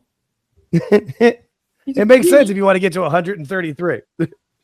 Scott Steiner really hates fat people. Yeah. Have you guys ever seen like that workout video that he made where he's like working out with his hose or whatever, and he's like bench pressing girls? Like it's the oddest fucking video. Man, Big Bad Booty Daddy would not work. No. The Me Too movement would have killed that one. Oh, the Dudleys would never work in today's era. I mean, think of it. I got a faggot Hawaiian shirt right there. I got a mom in the front row taught her daughter how to suck dick. Oh yeah, they'd get canceled as soon as like halfway through that promo. Like, yeah, you are not allowed to be on TV anymore. Yeah, literally canceled during the promo. Just no. The whole crowd in ECW would get ECW canceled in the first show, especially when Francine walked out. Oh God, yeah. Yeah. Oh man. All right, so here's this Dark State match. This is probably the one match where I'm like, I don't really care as much about. I mean, it'll be fun, but whatever. Much more interested in some of the other stuff that we talked about. No, I know, but it's basically payment. Like, all right, yes, we're giving you Trick Williams, but we want you to help out Dark State. Yeah, oh yeah, no, that's It's like the old Andre deal. Like, all right, give me a couple of weeks of Dusty, and I'll give you a month of Andre. Yeah, same kind of idea. I get you. Yeah, which is how a real partnership fucking works, as opposed to giving all the belts to Kenny Omega and Tony Khan coming on your TV every week and shitting all over not only you, but WWE and getting you in trouble or making you look bad. They were not allowed to make fun of Tony Khan. Right. Oh, I heard that. Yeah, I forget. Was it It was Ant Evans. Like, yeah, Ant Evans, that's his name. I knew it was Ant. I couldn't think of the last name. Yeah, I remember hearing him say that. But yeah, tell that story though if you want. I would say you know it better. I'm sure most people have heard it, but if not, it's funny. Yeah, they wanted to basically just make fun of the fact that Tony Khan, the basically a Nepo baby, the Jacksonville Jaguars, and they were told, yeah, you can't make fun of Tony Khan. Which to me is like, oh, come on. That's not even a partnership now. You just want to find somebody who will take your crap, put your balls on your forehead, and you'll go, yes, please, I'll take more. Right, and Tony was going on their TV every week with Shivani, just over there talking shit. That's where that video of him comes out of saying there's only room for one con in wrestling, and it's Tony, not Nick. And it's like, I don't know what you're trying to do there, buddy. But that's what he did. That. And then when you hear that, when Ant told that story, you're like, no, that actually makes a ton of sense. Unfortunately, like that's who Tony is. He's never been told no. That's why he's got his team full of yes men that just tell him what he wants to hear, and they finagle the numbers to make it look like the numbers are up, which is why every time you see him in an interview, he's just lying out of his ass, but it sounds so believable because he believes it, because they've told him in the ways where he can just, we're definitely up over last year. Q2 of 2025 is up from Q3 of 2023. Like, no, dude, that's not how it works. Hi, BJ Bethel. Piece of shit. Anyway. Yeah, no, and they give like people like real journalists and real media a bad name. And it's like, no, like, oh God, it's just sad. And you see when they get on interviews with real journalists, and then, I can't answer that question. I can't answer that question. That's a great question, but I'm here to talk about the pay-per-view. Like, shut up. Dan Le Batard, Ariel Helwani. Oh man, and Le Batard doesn't even really know much about wrestling. I used to be a big fan of his. It's more of like his guys know about it. So when Dan Le Batard's co-host or his team, like, they want to be nice to Tony, and Dan's trying to ask real questions. They're like, shut up, dude. This is our meal ticket. Chris Cody. I used to watch that when I worked in the office that I worked in. I used to put that on my TV every day, and then once they went to YouTube, and once I stopped working in that office, I just haven't watched it as much. Well, so like when Dan Le Batard did that interview with Tua where he exposed Brian Flores, Jesus fucking Christ. Like, I can understand why Le Batard gets shit, because he can get a little sanctimonious at times. Yeah. And that was one of those moments where I was just like, Dan, just cut it out. Or like him talking about, morality in college sports in relation to the Michigan scandal, when it's like, you're a Miami Hurricanes fan, shut the fuck up. Anyway. Yeah, no, it's a good point. So drunk Kevin Owens really kind of burned Matt Cardona in that Cody pod. That was a quick shift of a subject, but I do love those Cody pods because they're more fun because you can watch them loosen up. Like, well, I think like Damian Priest showed up a little drunk and loose and ready to go, but KO's is probably the best because he even said, he's like, I don't drink much, and he doesn't drink much vodka. Like when he goes and reaches over the bar and knocks shit over. It's so much fun. And he also Ryback caught some strays too, apparently. The Matt Cardona stuff was hilarious though. I mean, I feel like between KO and Punk, they could say a lot about Ryan Reeves. Just I feel like they have said a lot about it. Good old Skip Sheffield. Well, it's either you're reckless or stupid. Sorry, man, I'm fucking stupid. Yeah, that's the thing. It's fucking stupid too. I'm a fucking dumbass. Oh, Jesus. And we have seen that come to fruition and proof over the last 10 years or so. I do wonder what caused that meltdown. That, like, where was the psychological break there?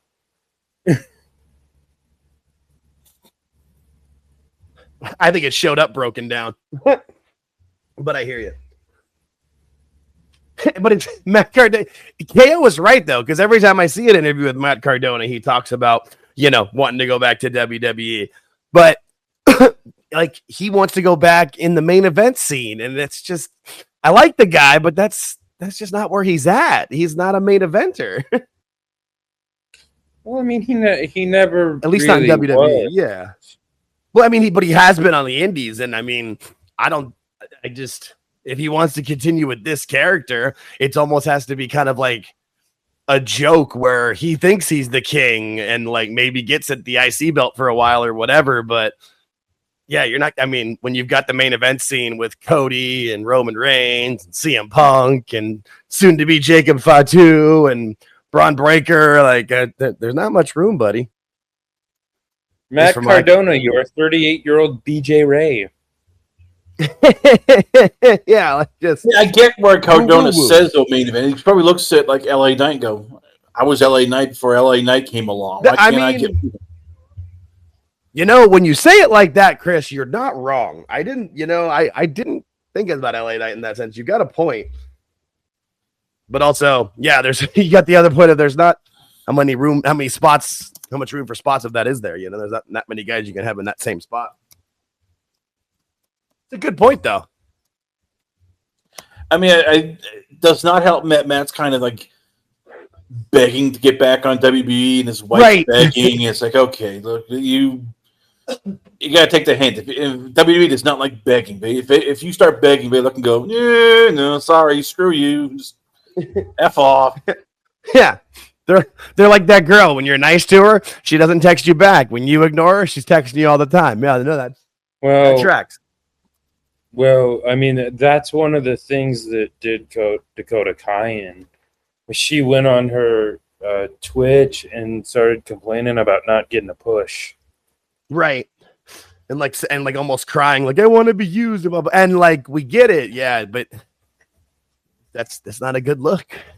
I got a couple of good friends that are eternally single, and like every time they meet a girl, they like fall in love and they fought over. Like you gotta hold back a little bit. Yeah. And then with her injury history, that didn't help either. But yeah, she didn't do herself any favors. That's for sure.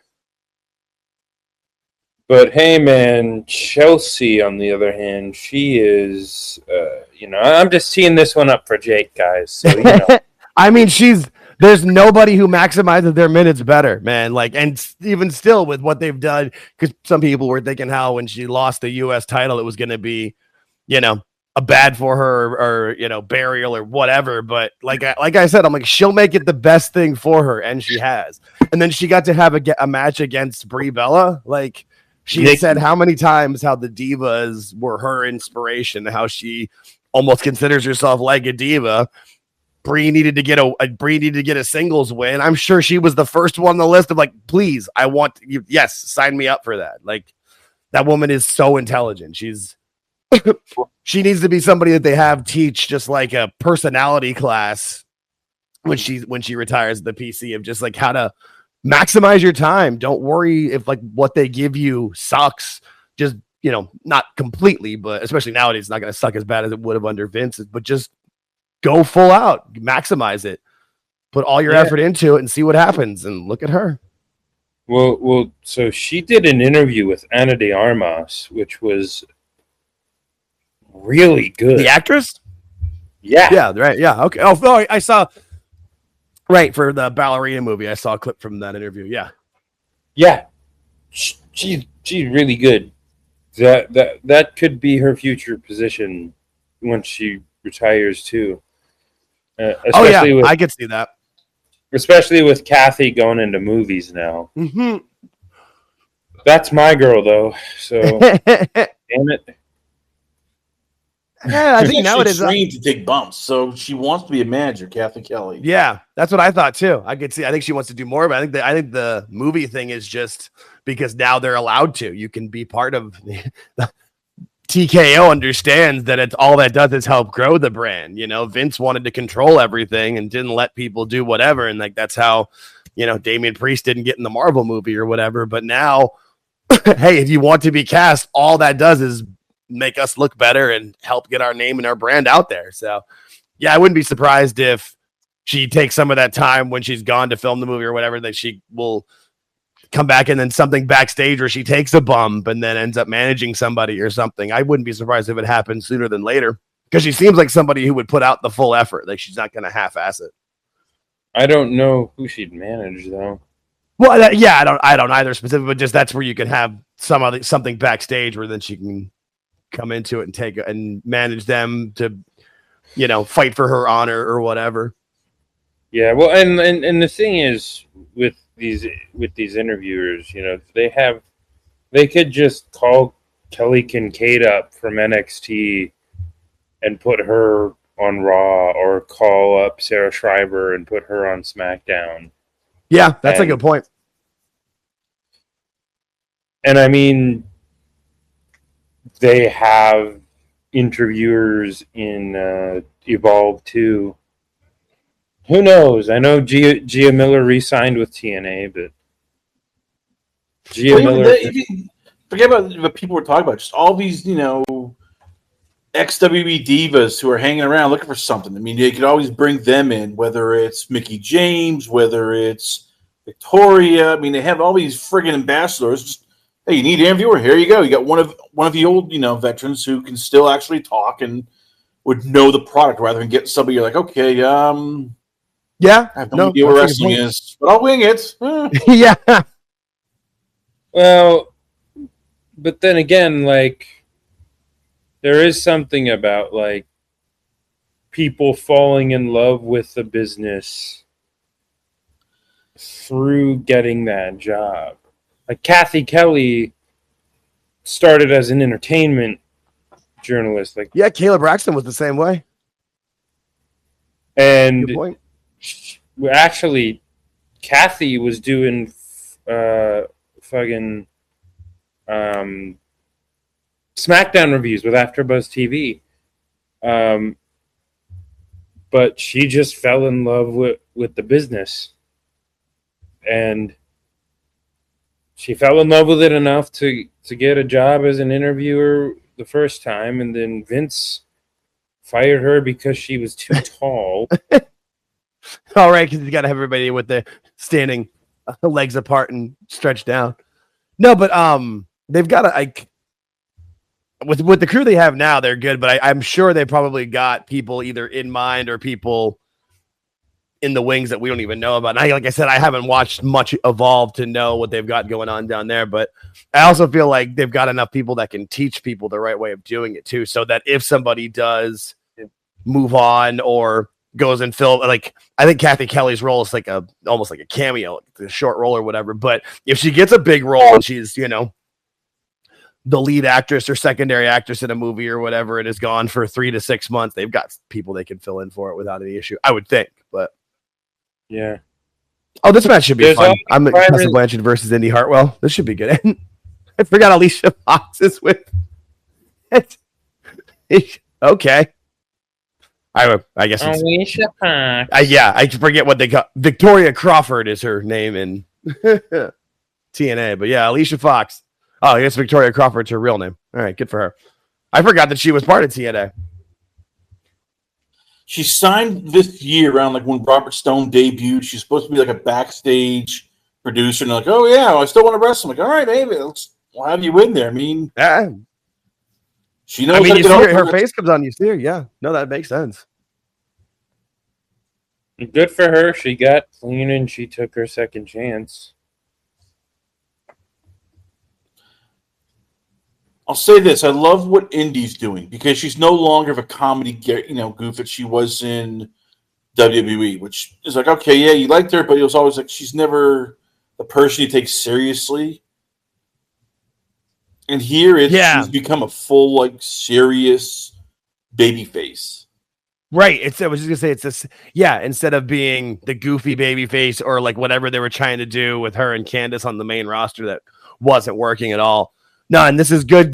And she's getting consistent work in TNA. She's either in a match or in a segment every week since she's signed with TNA. And now she's on a pay-per-view match with Tessa Blanchard and in a women's, as opposed to if she'd signed with AEW, I'm sure she would have wrestled a match or two, gotten fed to Mercedes, and then that's it. Yeah, you get the Mercedes treatment. Now go back to catering.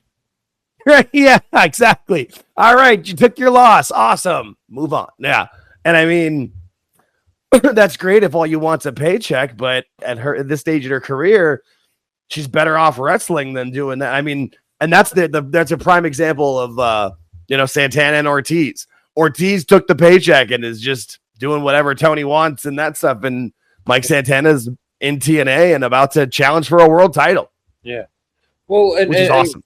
And Indy was pretty green in the ring in NXT, but putting her in the ring with women like Masha and women like Tessa, as polarizing as Tessa may be, is really helpful to her. She's only 28, so it's not like she's a lost cause, right?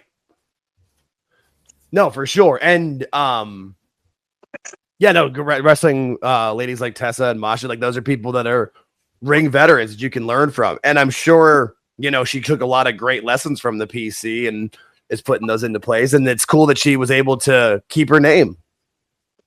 Yeah. See, I got an interesting one.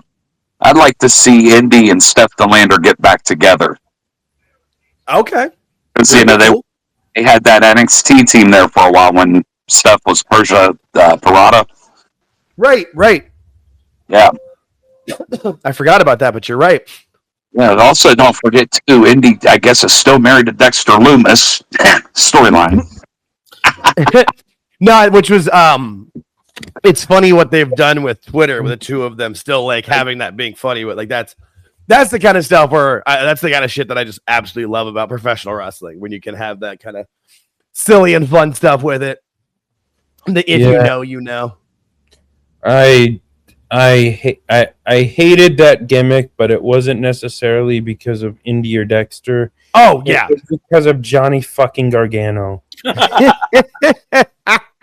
I hate that fucking charisma vacuum so much. I laugh because I feel like he's there. I don't feel like there's very few middle ground people on him, which is actually what I am. I kind of nothing him. Like, I don't really like him. I don't really hate him. But man, there's people that think he's the best and like the greatest thing. Not as many as though that think like you do and are just like, who is this guy? Fucking Johnny, same face. Yeah. No, and I can see why you guys think that. Like, he's definitely like, I've never been that excited or intrigued by him.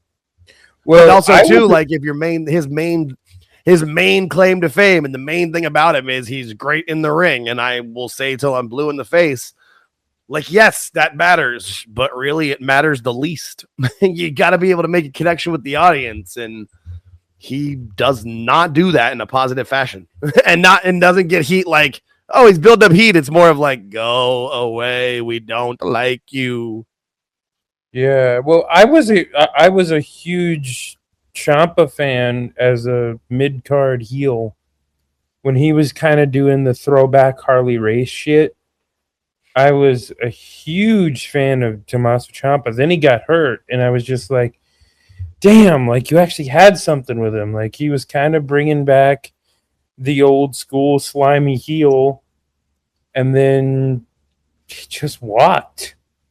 He got hurt, and you put him with same thing. Well, and he got hurt, and like when he came back, wasn't that like the time that Triple H wasn't there and stuff? And yeah, I'm still surprised he was able to stay as he did, and yeah, surprised he didn't get shit canned by Vince. I think he and Gargano are liked by that locker room very heavily. Oh, for sure, and I'm sure they seem like great guys. Like, that's. Like, I'm sure Johnny Gargano is one of the nicest people you could probably meet. He's probably, would help you move or whatever, but he just doesn't click in the ring for most of us. He's a very approachable guy. I remember when they used to have Cleveland All Pro Wrestling up here, and Gargano was part of that. And I some shows, and yeah, he's really cool to meet. I'm sure. Yeah. We need to get him as a pro wrestler, just like the typical, guy that'd be hanging out at the bar or whatever. Right. Yeah. Yeah, with his size and build, yeah, it looks like he'd be more of a pro wrestling fan than a pro wrestler. But His family used to have a big Italian restaurant up in Cleveland too that caught fire like right around the time SummerSlam came into town. Oh, yeah, that was like a big thing that was on the news, and it's like, that sucks. Right, because I remember, I think it was in NXT where they did stuff with him where he like went to his dad's restaurant and stuff. I didn't know that it had a fire. That sucks. Especially too, I feel like they were there forever too. I mean, you could rebuild, but that shit sucks. Yeah, I'm not sure if they're rebuilding. I don't know. I haven't heard anything. Yeah, it's also a point too of like, do you really want to? I mean, restaurant work is tough. I don't know how long you want to keep doing that if your kid's making enough money, or you're like, yeah, you can retire. Yeah, the Mrs. Dad used to own a bunch of Mr. Hero franchises. That doesn't surprise me at all. Mike Mizanin is one hell of You just say the Mrs. Dad, and I just picture that picture of him holding his fists up like he's gonna fight. That's that was my favorite memes.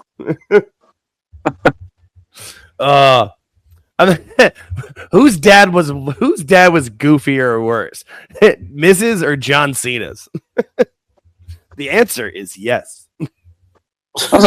His dad can actually take bumps and shit.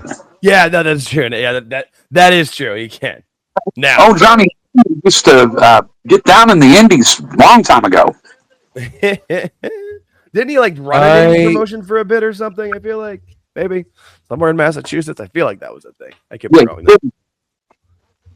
Yeah, he certainly did. Good Lord, Tessa, you lay in your shit. Yeah, there is no daylight in her work. No, she's very much like her father, who yes. was also kind of an asshole. Yes. Which one? Tully Blanchard, Tessa's daddy. All right, because I thought she was also like Magnum TA's daughter. She's related to Magnum TA, I thought somehow. Right. Well, wasn't Magnum TA Mary? Hang on. Let's look this. No, you're right. I think Magnum TA is her uncle because Magnum TA married Terry. So she's a granddaughter of Joe Blanchard. She's a stepdaughter of Magnum TA, and she's Tully. Oh, that's what it is. Magnum TA. You're right. Magnum TA married Tully's ex-wife. That is what it is. Yes. Yep. That's what happened. Yep. You're right. By the way, I find it ironic. Like, oh yeah, Tessa's mean. She's a bully. What was Randy Orton? Yeah. I mean, it's like he was the biggest asshole around. Now, granted, he's changed, and I give him credit. Most people wouldn't, but he's even said like, "Yeah, I was a real asshole." Yeah. And yet, yeah, and everybody's got a different story, whether it's him on a bus or him at a restaurant or him putting fireworks in toilets in a Mexican hotel. Yeah, there's a lot of those Randy stories. Doing stuff in Diva's bags. Yeah. That's a good. Yeah, it's just it. Yeah, no, it's surprising to see what he's become now because that's the stories back then were a little rough. Well, if it would have been any other performer, they probably would have been fired. But especially with the drug issues. Yeah, he's got all of that, and he had the 2 suspensions when it was 3 strikes and you're out, and a lot of guys didn't come back after that second one. Mr. Kennedy and a couple other ones. It's because they didn't want to, because the way the rule was, if you got caught that third time, it was an immediate fire, and they didn't want to have that situation where someone's in a big story or big something and gets busted, and you got to fire them right after it. So. Yeah, a lot of people didn't come back after the second one or were phased out after the second one, but Randy was not. And I mean, it also makes sense because he was fantastic in the ring, but family connections definitely helped. So Ken Anderson actually did some training with Tiffany Stratton down in Bloomington. The Midwest connections, that makes sense. From Green Bay, Wisconsin. No, that makes sense. No, I also feel like Mr. Anderson's one of those people that has gotten better in his life as he's grown up too, because he was definitely. I mean, you saw some of those shoot interviews 10, 15 years ago. He was a dick.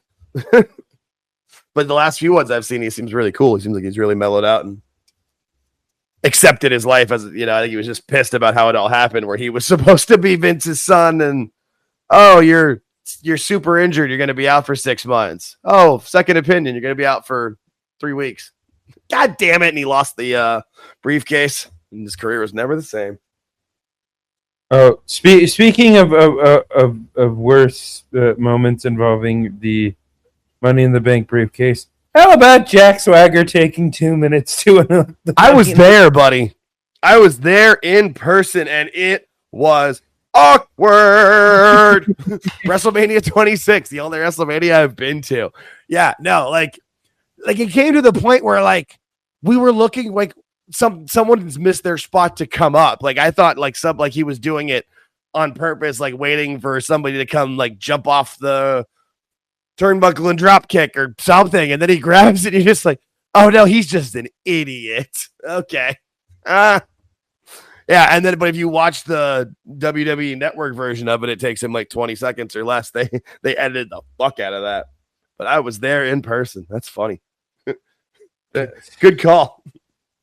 Perfect example of someone who had the look but didn't have much of anything else. Yeah, no, he had the look and he had the legitimacy, like with being a collegiate wrestler and all that, and like, yeah, just never just put it all together. And I mean, there's one thing to have a list, but it felt like his tongue was like always trying to explode out of his mouth. Like he was doing everything he could to keep it behind his teeth.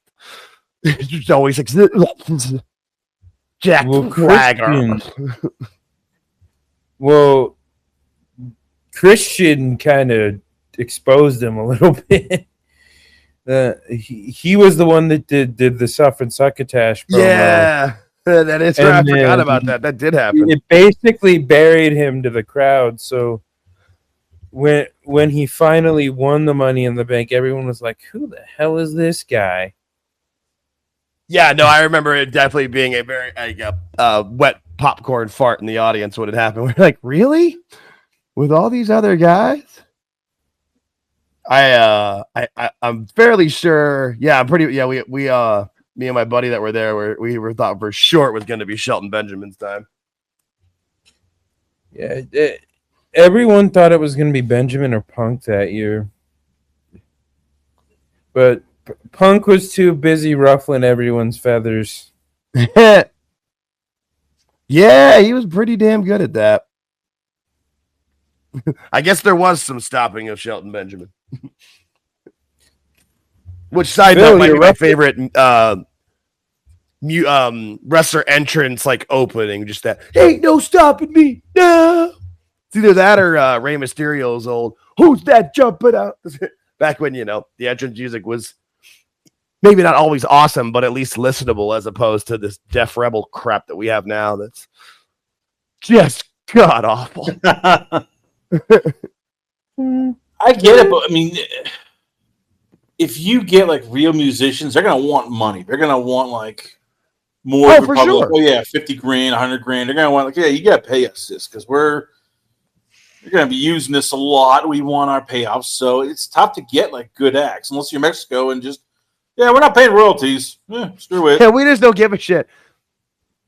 No, but even if you like, and I mean, it would take work and you'd have to have the right people in place. But I feel like they used to do it more, you know, back in the Ruthless Aggression era, where they would get bands that were real bands that like hadn't broke yet, you know, where they only had 1 or 2 albums, that some of them did end up getting decently popular or bigger, and then some didn't or whatever. But just, you know, like what's it, the band that does Rhea's entrance, like they're big in their circles and in that world, but they're not like a mainstream giant act. Yeah, you Motionless in White's corny as fuck. Yeah. That's what their name was. I knew it was something in white, but I didn't know Motionless. That's You're speaking to the resident metalhead here. I hate Motionless in White. Fair enough. But just saying like that, that's that would probably be the best way to go about it. And I mean, I know that's what they did a lot of the stuff with Jim Johnson where he would write it and then work with the audience to get them, or work with the artist to get them to perform it. Oh shit, Indy Hartwell won. Hell yeah. That's good booking. That's a good win. That's a good win for her. Tessa's not going to lose anything by that. But that's a big win for Indy. Good for her, man. You'll love to see it. So I got a prediction here. What's up? I have Masha winning the NXT title. I said that from the beginning. I was hoping for that. Oh, nice. We got Never Seen 17, one of our youngest chatters coming in. I just approved you to speak if you want to, buddy. If anybody else wants to come in and speak, by all means, just ask away and I will approve. And as long as everybody's cool, we'll all stay on. How you doing, buddy?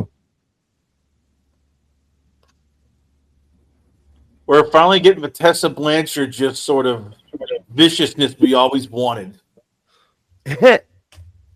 Yeah, no, it makes I mean, it's gonna make sense if the audience is gonna, treat her the way they do, play into it. I'm just surprised. I really didn't think that Indy was gonna get the win here. I thought Tessa was gonna cheat to win or involve what is it? Oh, Victoria Crawford. She'll always be Alicia Fox to me. But yeah, no, I think it's cool to see what they're doing with Indy, and it's further proof that whether you leave WWE or if you're anywhere else, like AEW doesn't seem to be, especially for women, not the best landing spot. Oh shit! Tessa's attacking the fucking announce girl. All right, so I like this. So I have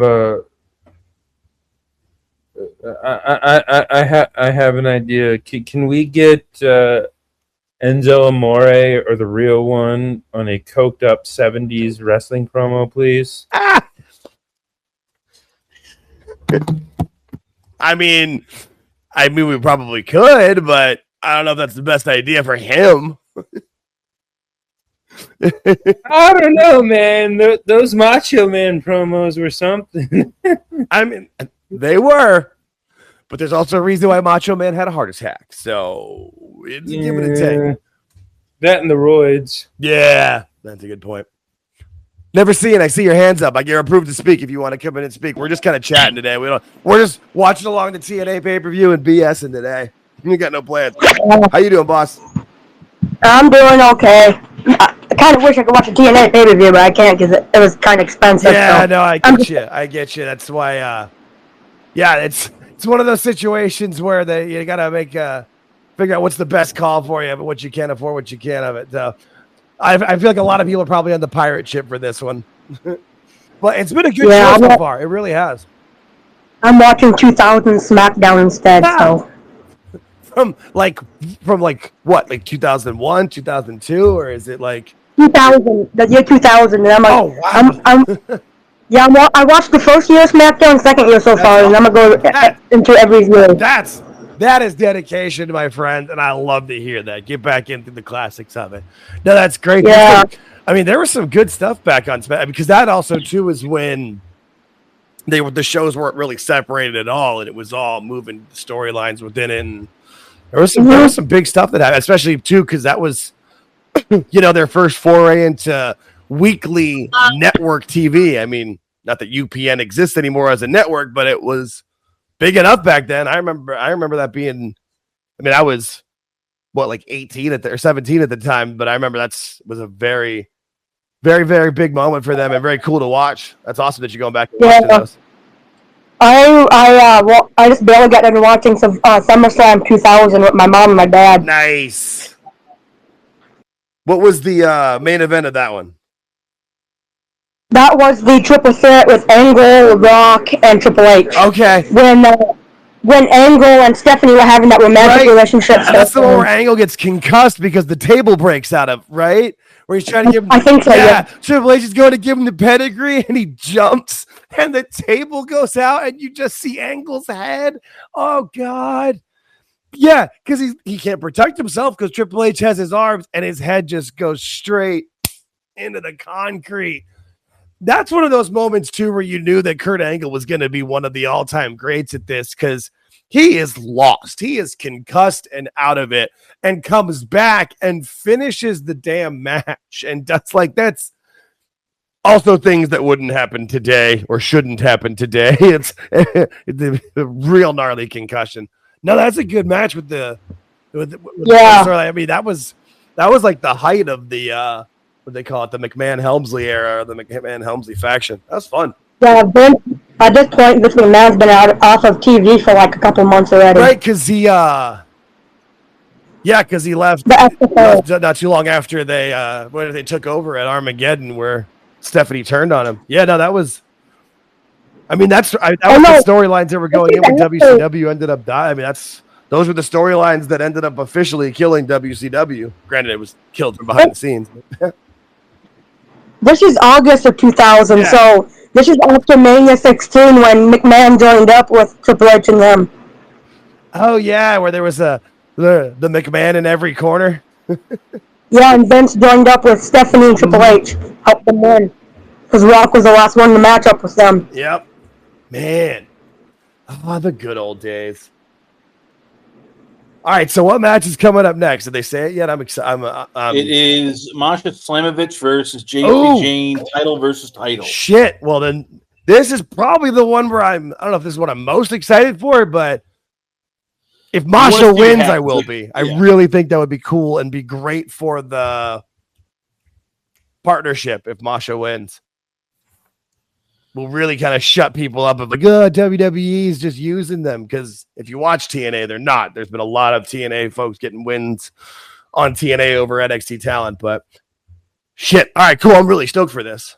Hell yeah. Well, you figure JC Jane's the weakest champion WWE when you look at all we have. Like you don't see her as like, she's gonna be brought in the main roster soon.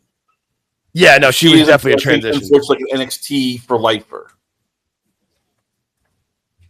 Especially now with the women that they've got coming up. Yeah, it's going to be hard to bring her up above others, I would think, for sure. But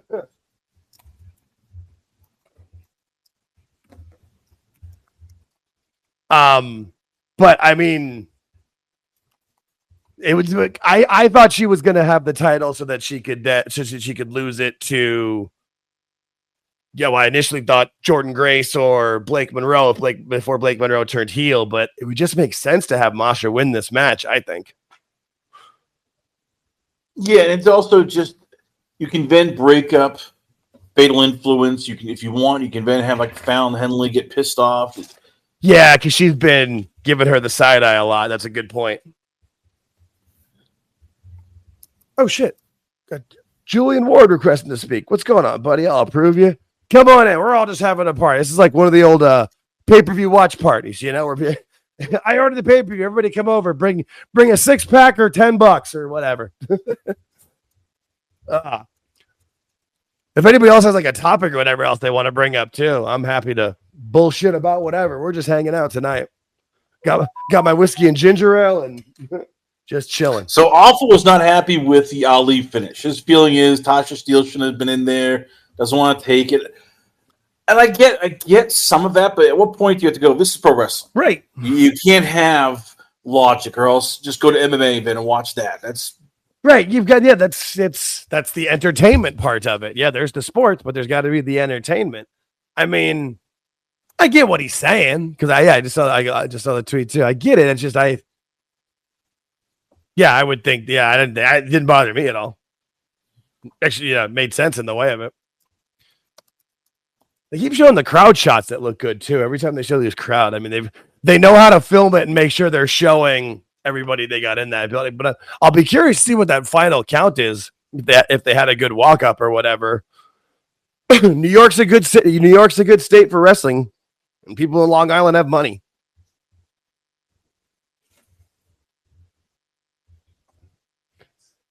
Well, I guess right now the favorite to land Bound for Glory is Massachusetts. Anywhere specific? Are they going to go like? It's the Pro Wrestling Insiders reporting that They did either probably Lowell, Massachusetts. That's where I was gonna guess, because that's where NXT. Usually, when NXT goes up to Massachusetts, that's where they go. I think they're doing it. I don't think it's this week, but I think it's the next week's NXT is up there. So that wouldn't surprise me. Because I know they clearly have a good sized theater for what they're trying to do. So that would make a lot of sense. When is Bound for Glory? Like October? November? Yes. It's usually like the end of October on October 12th. Okay. All right. That'd be, I would be interested in seeing what they do for that. I think it's cool that TNA has been able to do more traveling and more touring. Like I said, they were here the Friday, but they're here the Friday and Saturday before Monday Night Raw was here. And so I as someone who only has so much money, I had to make a decision. So thank you, Mike. Mike Glass just tweeted me a picture with the crowd shot, and man, looks fantastic. I mean, the upper level's darkened off, but that lower section, like, looks like a packed house to me. Good for them, man. Better for all. All right, Masha, you better win this. I really want to see her win this match. Got invested in this pay-per-view as we've gone along.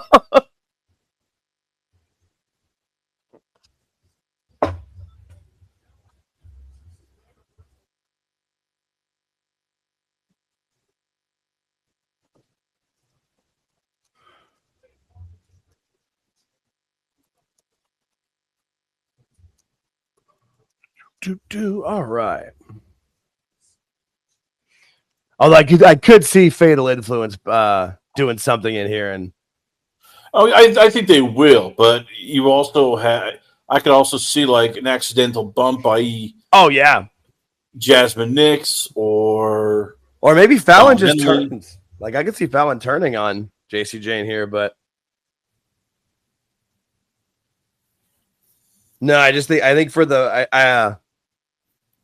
I think for the partnership, it would be very cool to see Masha holding both titles.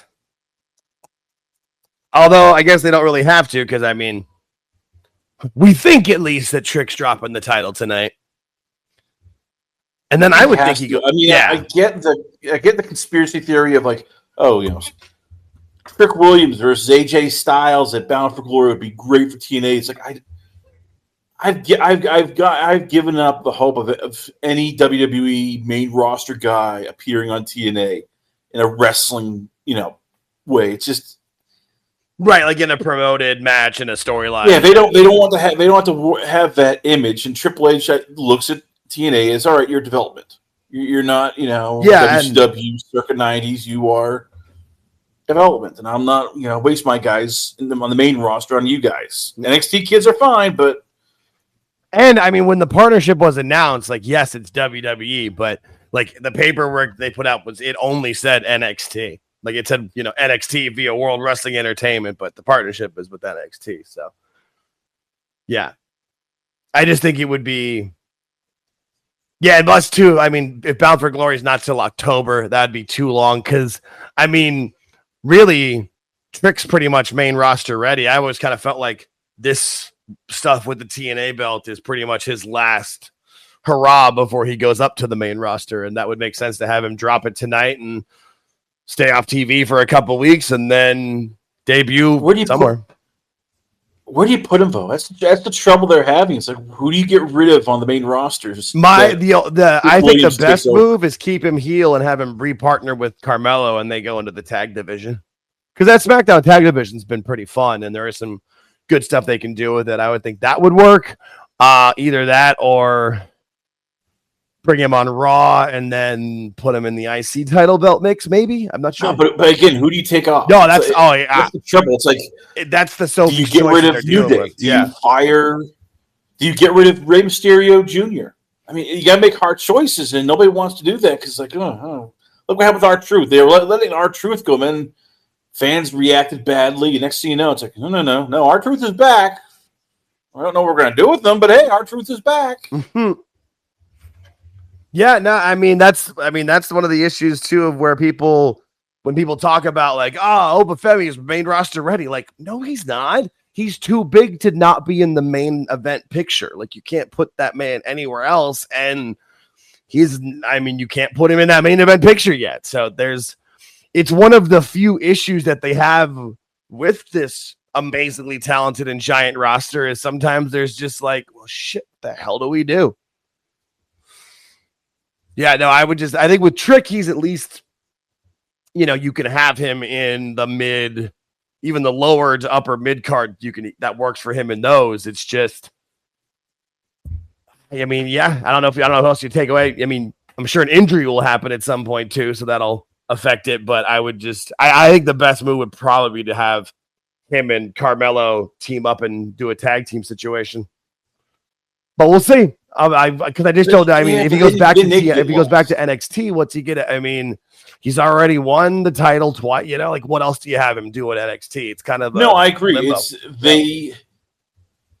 They should have never re-signed Aleister Black and Miro and not keep forgetting not Jacob Fatu and the guy Jeff Cobb from New Japan. They did not need those guys. Those should have been like, okay, we're putting NXT kids. Yeah, we're putting. Yeah, especially Aleister Black and Miro, and Rusev. Their names. It's good to bring them back, but where do you put them? There's only so much TV time, and they just cut an hour of SmackDown 2 weeks ago, so now they have one less hour of TV time, which it doesn't sound like much, but we all know how much that actually is and how many people can get on television in that hour. So, yeah, it's a tough situation. Especially, too, because then you get, the fan, every fan, we all want everybody to be successful and on TV and do well, but there's not enough room for everybody, and somebody's got to do the job for somebody else. It's a rock and a hard place.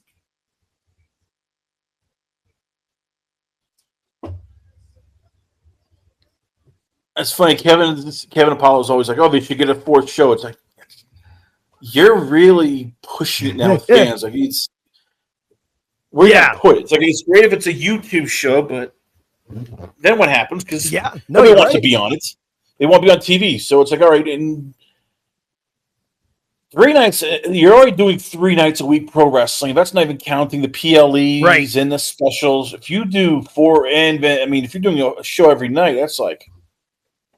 Right. No, yeah. And and that's why people have to make decisions of it. I don't have the time for Evolve, and a show like LFG just I've watched a couple episodes and they were enjoyable-ish, but it's just I can spend that time, making thumbnails or editing videos or whatever. It's just, you only have so much time to do, and that's also where I know WWE would probably love people to watch all their shows, but there's a portion of it that's really more of just we're going to put as much of this stuff out and who we'll see what appeals to whom, I don't think they fully expect everybody to watch everything, but certain fans will, just watch the 2 main roster shows. Certain fans will watch all of the wrestling shows, but not the, LFG or the Rivals or Legend shows and stuff. So it just kind of depends. For me, I watch. I don't have time for Evolve. When they're on A&E, I'll watch the rival shows and the biographies, but I don't really have the time for LFG, and it's not really a show I'm into anyway. So just so I can see if they keep putting it out and they're just trying to have as much content out there to get as many different eyes on different things as possible. But you're also kind of running into that oversaturation situation where there's just a point of uncle, dude, we tap out. We can't keep watching. That's kind of what happened to me with the Marvel movies. There was a couple of years where I was moving and my dad died and I had a few other things where I just missed a few. And then all of a sudden you're 6 movies behind and you're trying to watch it. There's 26 movies. You're at one point, you're just fuck it. I'll watch some of them maybe when I can. And it's been better that way for me. I'll watch what I can, but there's just too much. Yeah, Julian Ward just put, the WWE's weekly shows, Raw, NXT, Evolve, there's a main event, SmackDown, and LFG. And then they can also have the seasons where they'll do Rivals and the Legends biographies. And then there's going to be the Netflix show where they're behind the scenes, whatever that's called. I forget, but that comes out in like, a week? Jesus. A lot of fucking content. Never mind all the podcasts on YouTube. I mean, Cody's got one. Taker's got one. Stephanie's got one. They just moved Logan Paul's over. Like, I mean, I guess some people watch the Sam Roberts one. I don't know. Not really my thing, but there's just so many different ones and different stuff out there. I mean, if you could literally only watch WWE content and fill up your 5 hours of TV per day. No, and even then, after a while, it just bleeds in. Everything's the same. It's right. Like, okay, what is? And I get it. It's a formula. It works. Don't try to reinvent the wheel if something works. But what separates SmackDown from Raw? They're basically the same. They're different characters, but it's the same thing. You get some promos, you get some wrestling. You advance your story a little bit lesser, but. Yeah, no, you're absolutely right. No, and like, yeah, I mean, when you said it to me, the only difference in the two shows is one's on cable and one's on streaming, but it's essentially the same stuff. You're right.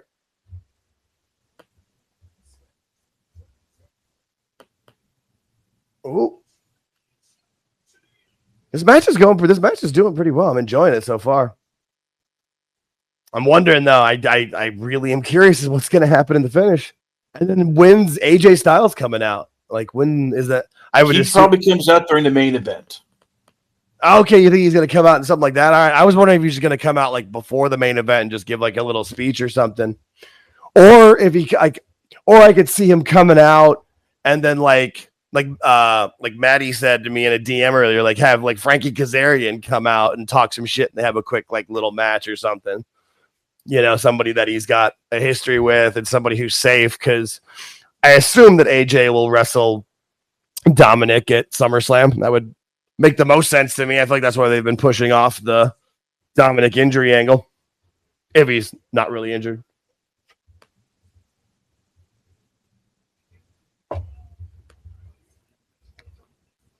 And yeah, JC Jane's not bad. She's actually pretty good, but it's just like, with that women's roster on the main, the women's roster on the main roster, like you said, like where are they going to put her? I feel like she is probably just a NXT lifer.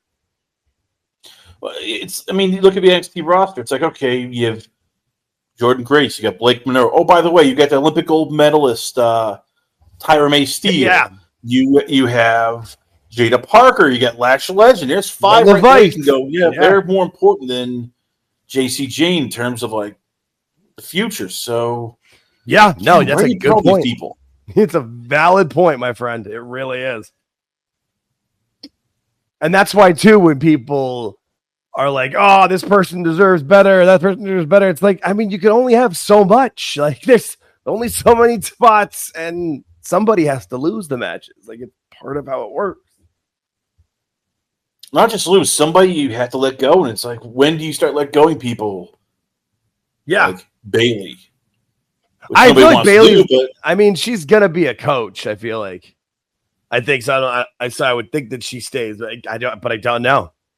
Oh, true, but it's like then as you said, there's all these WB lifers, and then you start looking around like, okay, well, then Randy Orton, then Kofi Kingston, then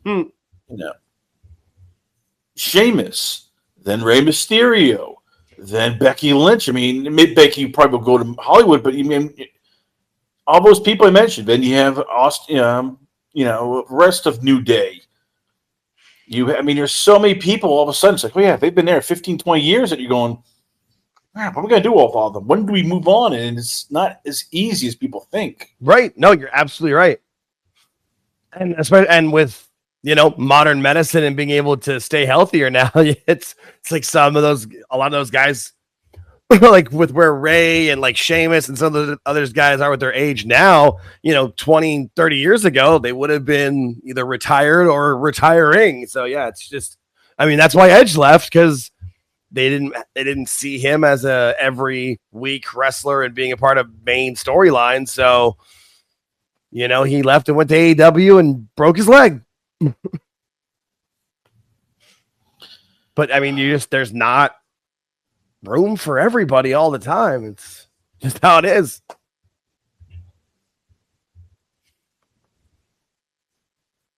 Well, somebody's coming out here to take out Fatal Influence. Maybe give Masha a chance. I see Carlos Silva's ringside too. That's cool. Oh, ref bump. Ref got super kicked. Ah.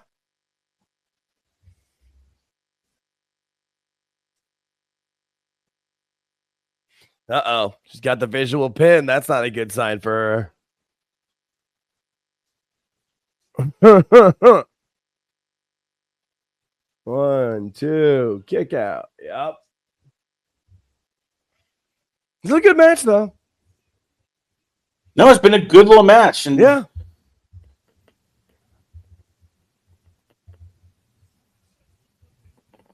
I feel like something else is going to happen, though. Somebody else is going to come out, or I don't know.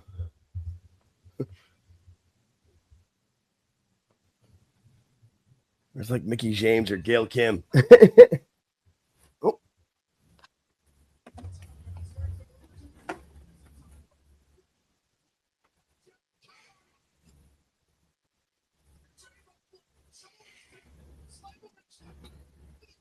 So, what's up, buddy? One thing that I've never gotten about Fatal Influence is, why is Fallon Henley a heel? I think that's kind of the NXT situation where they want people to do, like, you know, you come in as a babyface or a heel, like whatever it is, and she came in as a babyface. Oh shit, JC Jane won. All right. Well then. But then like you run that as far as the course you can, and then they have you switch so that you can work the other way. So you can work babyface, work heel. But that's why I thought maybe she would turn on JC Jane either in this match or maybe for the belt or something and go back to being a babyface, because she's an okay heel, but she was a better babyface. Yeah. Oh, here comes Carlos Silva in to give JC both titles. I'm surprised that she won that. I really thought Masha was going to win. Interesting. That makes sense. I guess you could have Masha be a chaser.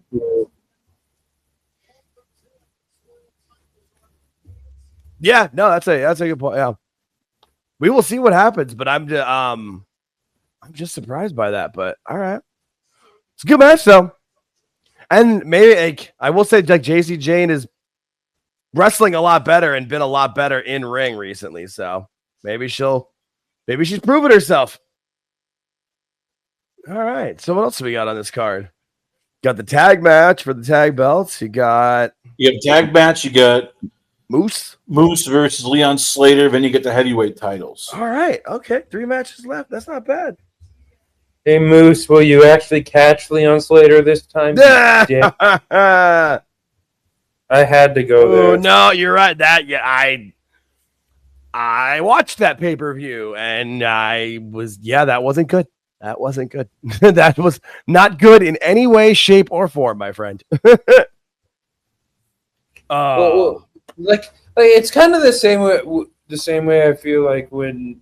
So, I forgot which pay-per-view it was, but it actually was the NXT pay-per-view where Indy won the ladder match, but Tiffany did the swanton off the ladder.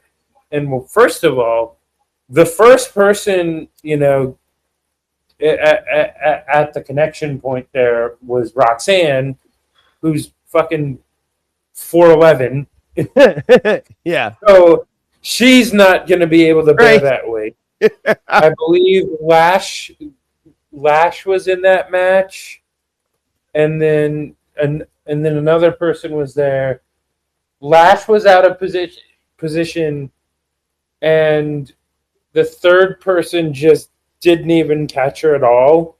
And Tiffany just landed flat on her back. And I was just like, guys. Yeah. Seriously.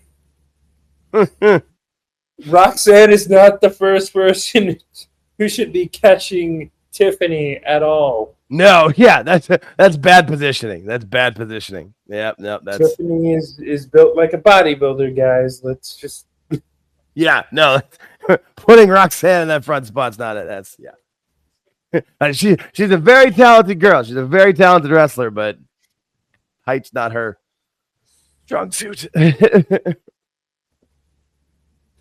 So, on another note, Becky has kind of embraced the whole Becky Hogan thing. Oh man, dressing up in red and yellow, that was great. I loved it. Yeah, why not make it work for your gimmick, man? Absolutely. Like there's no reason not to.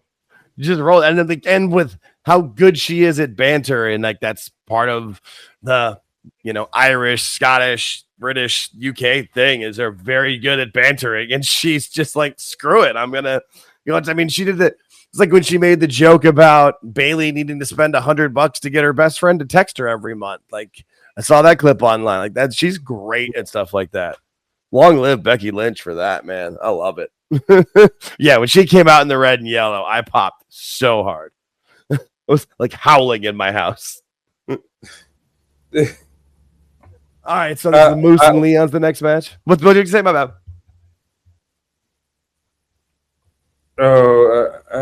I was just Moose versus Leon Slater. Yeah. Yup. That Bailey line was good. Yeah, and then you hear Ricky Saints made a joke about it too on Cody's pod, and Cody was like, "Stop! You're gonna get me in trouble." That was great.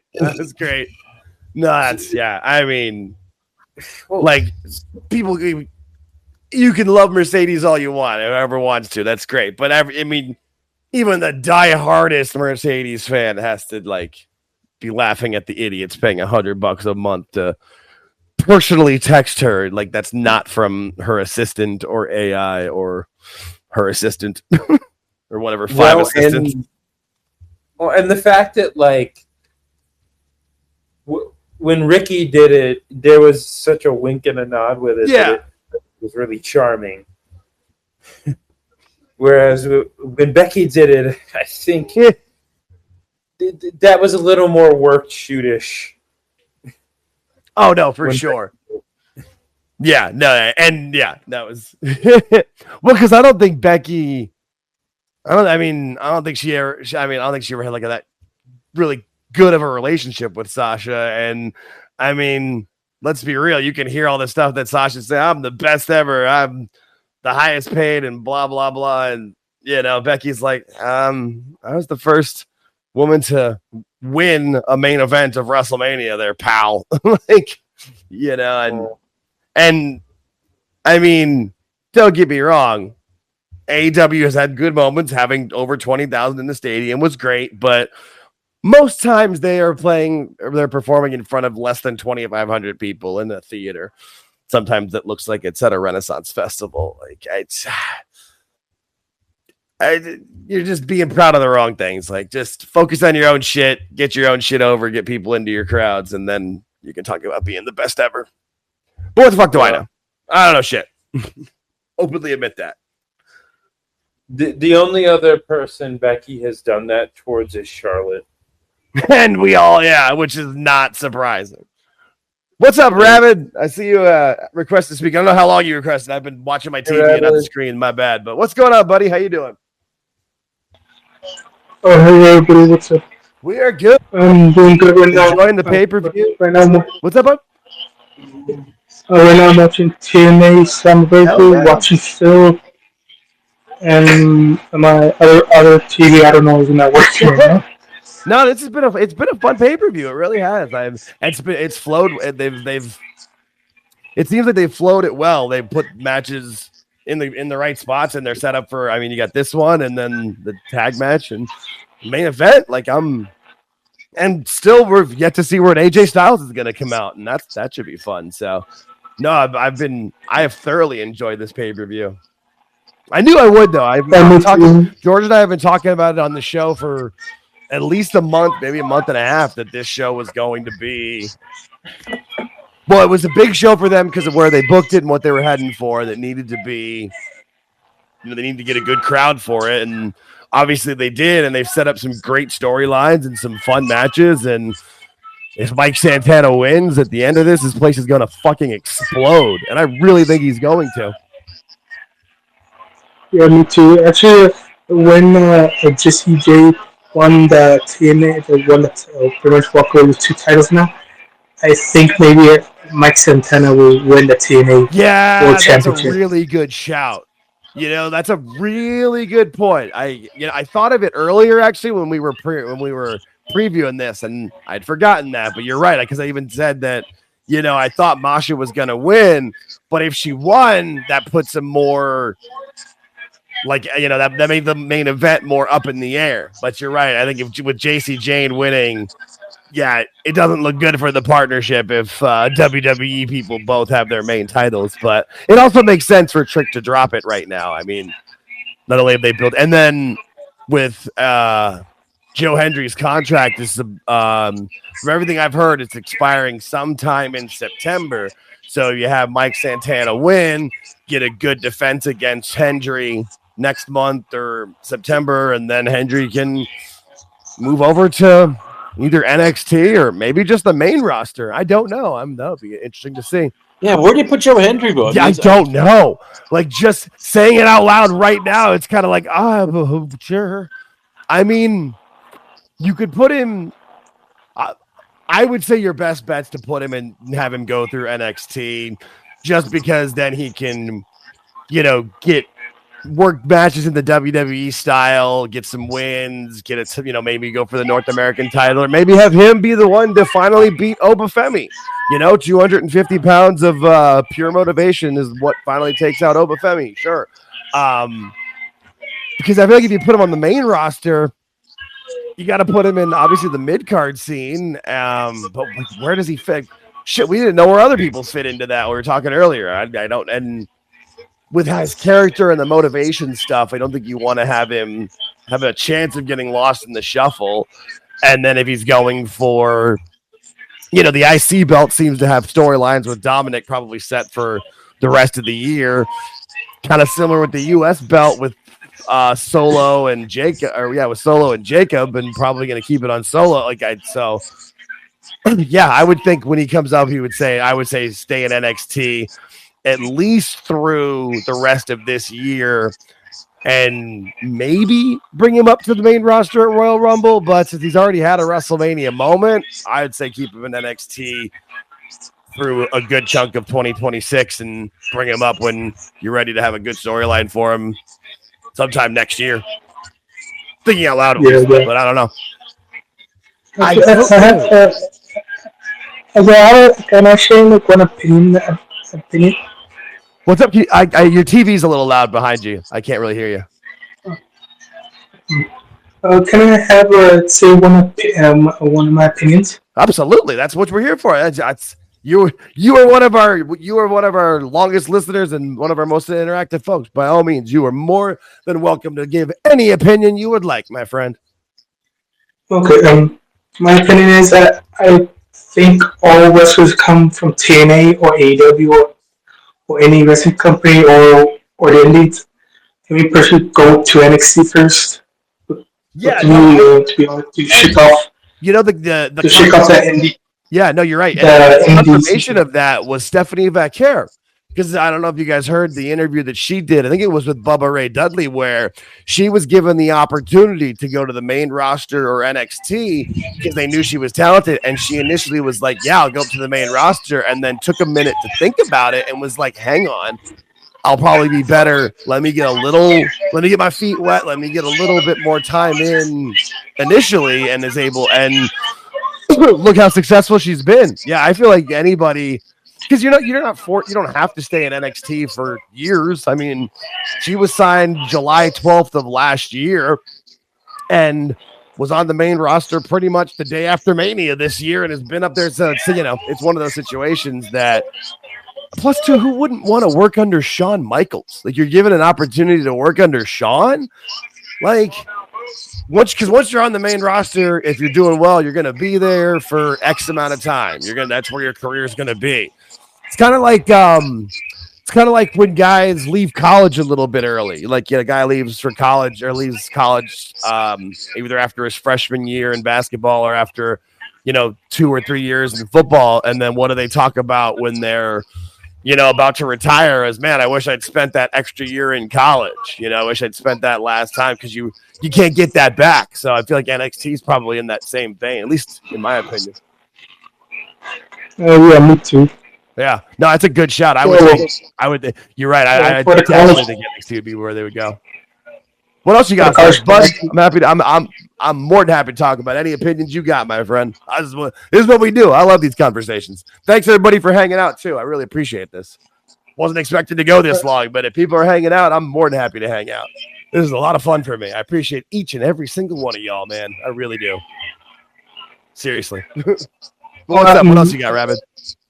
Actually, earlier in your spaces, you talked about Johnny Gargano's father owning a restaurant and burning down. Yeah. The rumor I heard, he's not rebuilding because his father is 83 years old, I believe. Oh yeah. And rebuilding. I think. Yeah. I think he's just like, okay, I'm retired. Right, unless he had like a brother or a sister who was gonna like take over the family business or something, then maybe. But yeah, no.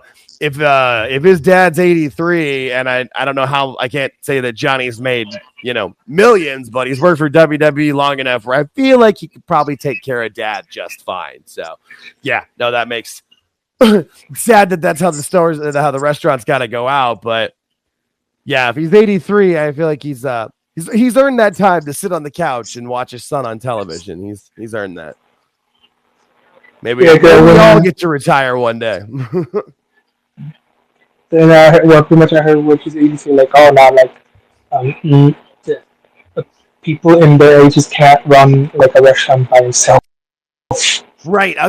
Yeah, no, it's I mean, anybody who's worked in the restaurant industry can tell you it's a busy world. And I'm assuming too, like an Italian restaurant, like especially a family one like that, they're probably decently busy. There's probably a big crowd in there. Maybe they did takeout and delivery. Yeah, no, that's not surprised to hear they just ended it where it was. I haven't watched TNA as regularly as every time I see Moose, you forget how big that guy is. Jesus, he's a house. What's up? The scary part about Moose, he's slimmer than he used to be. I mean, he was a 320-pound offensive lineman. Right. Oh, God. Yeah, no, that's offensive linemen are those guys where once they retire, you usually that's the only people in sports usually that retire and you see them slim down because, they were. Yeah, now you have to put on a bunch of. Yeah, he's just a beast. I would assume he'll win this match, but maybe Leon steals it. But no, I mean, I haven't paid super close attention to this storyline that they've been doing for this one. I openly admit that. Like I said earlier, you only got so much time in the week to watch everything. I don't know why Moose didn't go to WWE because, like, if I have him in my roster, I will book him like a down the hill. Yeah, and he could go at like that, what they call like the top guy speed or top guy pace or whatever. I mean, he had that feud with Cody in like 2016 or 17 on Impact. That was pretty good. The one with when Brandy was involved and stuff. No, Moose is very talented. I wonder if maybe this cross promotion, if something comes out of it, but again, as we've been talking about this whole spaces, it's like, where do people go? There's so little room and so little space to put people out. And there's only so much room that they've got on these TV shows. And Moose's problem was when he was in the NFL or at the end of his career, he got arrested for assault and battery on his wife. Ooh. And I think that just scared WB and a lot of promotions like, because remember, for years, Jacob Fatu could not get into WWE. I was just going to say that. Yep, you beat me up. That was where I was going if you didn't, Chris. Thank you. No, you're absolutely right. We talked about Cornette earlier, and I mean, Jim put a when I talked about earlier, when Herman brought up that on Vice where they had Jacob Fatu versus Alexander Hammerstone, and they were promoting that. Like, I made sure to DVR that and watch it twice because I remember, I'd seen Alexander Hammerstone. Actually, I'd seen him at local indies here because he's from Phoenix, but I'd never actually seen Jacob wrestle. But I'd listened to Cornette put him over for 2-3 years on that podcast, so I wanted to watch. And 5 minutes into that match that took up the whole hour of the show, I'm like, yeah, why isn't this guy signed to WWE? This guy's incredible. And sure enough, he showed up and got instantly over. So, but I mean, he's got a hell of a past. I mean, he's been arrested. He's spent time in like prison, not just jail, like actual prison. So, but all of it was like when he was 18 to 20. Like, let's be real, we've all made stupid decisions when we were kids. I didn't, rob a liquor store or anything, but did some dumb shit. Yeah, that's true. Yeah, I mean, But what's cool though is when you can see somebody like similar to what we were talking about earlier with Randy Orton, how he turned himself around and isn't the cocky douchebag that he used to be, causing trouble, and now he's an elder statesman and a mentor to people backstage. Jacob Fatu was a criminal, but now is put his focus on his family, and he's super religious, and he's been great to everybody. And for everything we've seen, he's been a model citizen since he joined WWE. So, which is great. I mean, that dude deserves it. Yes, I agree. And also the thing it doesn't make sense to me why people don't give like other people second chances. I don't get that mindset. Yo, for sure. No, I mean, I understand not giving somebody like a fifth chance, like sometimes, but everybody deserves a second and usually a third, generally in this world, especially if they've like proven themselves of what they can, because I know Jacob Fatu, I know for at least the last 2 to 3 years in MLW, anybody who you talked to or heard from MLW just put him over about how he was first one to show up, last one to leave, would sign autographs, would do any job, would do what they asked, was always a model citizen. So, but he talks about how when he was in prison and he watched the Usos debut on SmackDown or on Raw, it was to the Usos with Tamina, and he's like, God damn it, that's my family. Why am I not doing that? And turned his life around. And I mean, if he's not the breakout star of 2024, I don't know who was. Oh, Jesus. Just for me right now, Jacob Fatu and Stephanie Becker is my 2025 breakout stars of the year. Oh, yeah. No, Stephanie Becker. It's crazy because when her and Julia debuted around the same time, and not just from WWE and what they were doing, but just on the IWC and just worldwide from everything I had heard was, Julia, there was a lot more hype around her, and she has shown up and been fantastic. She's had a great run so far. But when you compare it to Stephanie, it's like, it's, like apples and zebras. It's just like night and day. Stephanie's just been incredible, not only with her work, but just with her connection to the audience, just that, like her authenticity on her promos where like, she talks in Spanish, speaks in English, she's humble, but she's confident. Yeah, no, you always say, we're not really sure what it is, but she has it in fucking spades. And yeah, no, she was my pick early on for the Battle Royal at Evolution, and I wasn't sure if they were going to pull that trigger, but I'm glad they did. Stephanie had Booker T hyping her up though. Well, I mean, she's hey, if you're going to have somebody hyping you up, Book's a good guy to do it. He did the same thing with Trick, and it worked. I mean, Book knows. And I mean,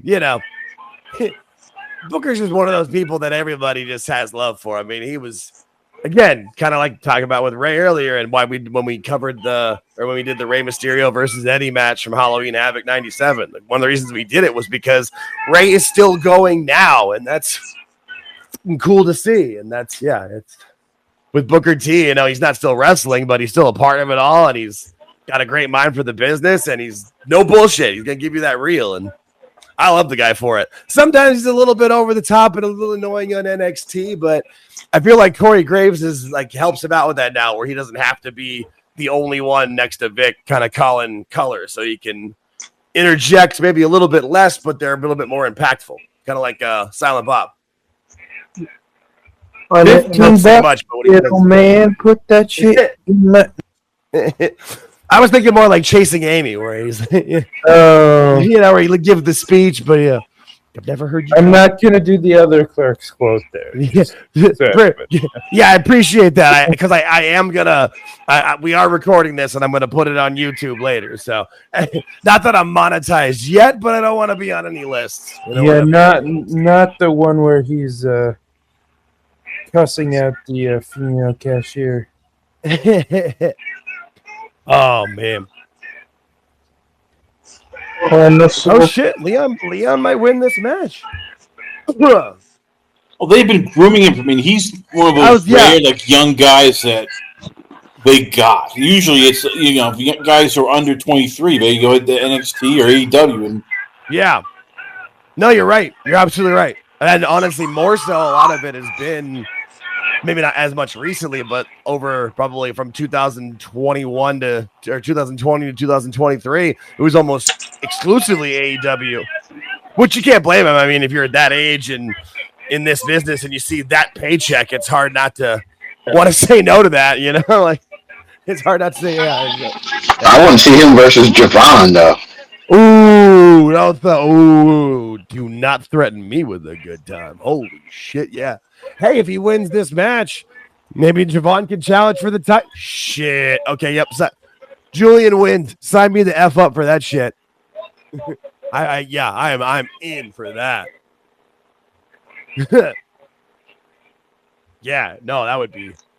that'd be fun. Have them do a couple of matches where they're really close or really going into a best of 5 or best of 7 series where they're so evenly matched and then team them up. That'd be fun. That'd be a hell of a tag team. And it's one of those things usually when somebody says like that, I want to see this person versus that person, it's 2 different promotions. There'll be a while before we see that. But with this partnership, it's shit, we can see that on Tuesday. I'm not opposed to that. No, I was excited about the partnership when they first announced it, but it's really, it's been better than I expected that it could have been. There was no way I thought it would be as good as it's done. Oh, Jesus! They did it. They taking bumps on the back or on the outside. What's up? Sorry about that. What's up, Chris? Sorry, I didn't mean to cut you off. Babbling over here. Are you still behind? Are you still behind, or? If I am, whatever. So, all right. So, has the match ended yet for you? No, I got Leon on the top rope. I'm not gonna say anything then yet. Oh wow! I realized I was that far behind. But my pirate ship might be a little slow. Oh shit! Okay, so he just did a swanton, and now he's going back up, and the fans are getting into it. Fans are standing. Is that a 450? Yeah, swanton 450. Yeah, that's got to be it. 2, 3. Hell yeah. Hell yeah. All right, yeah, have Javon Evans challenge for the X Division title. He could lose. That's fine. I'll be able to win. Yeah, give me that match. When we say Bout for Glory is in October, sign me up for that. That's cool, though. Good for him.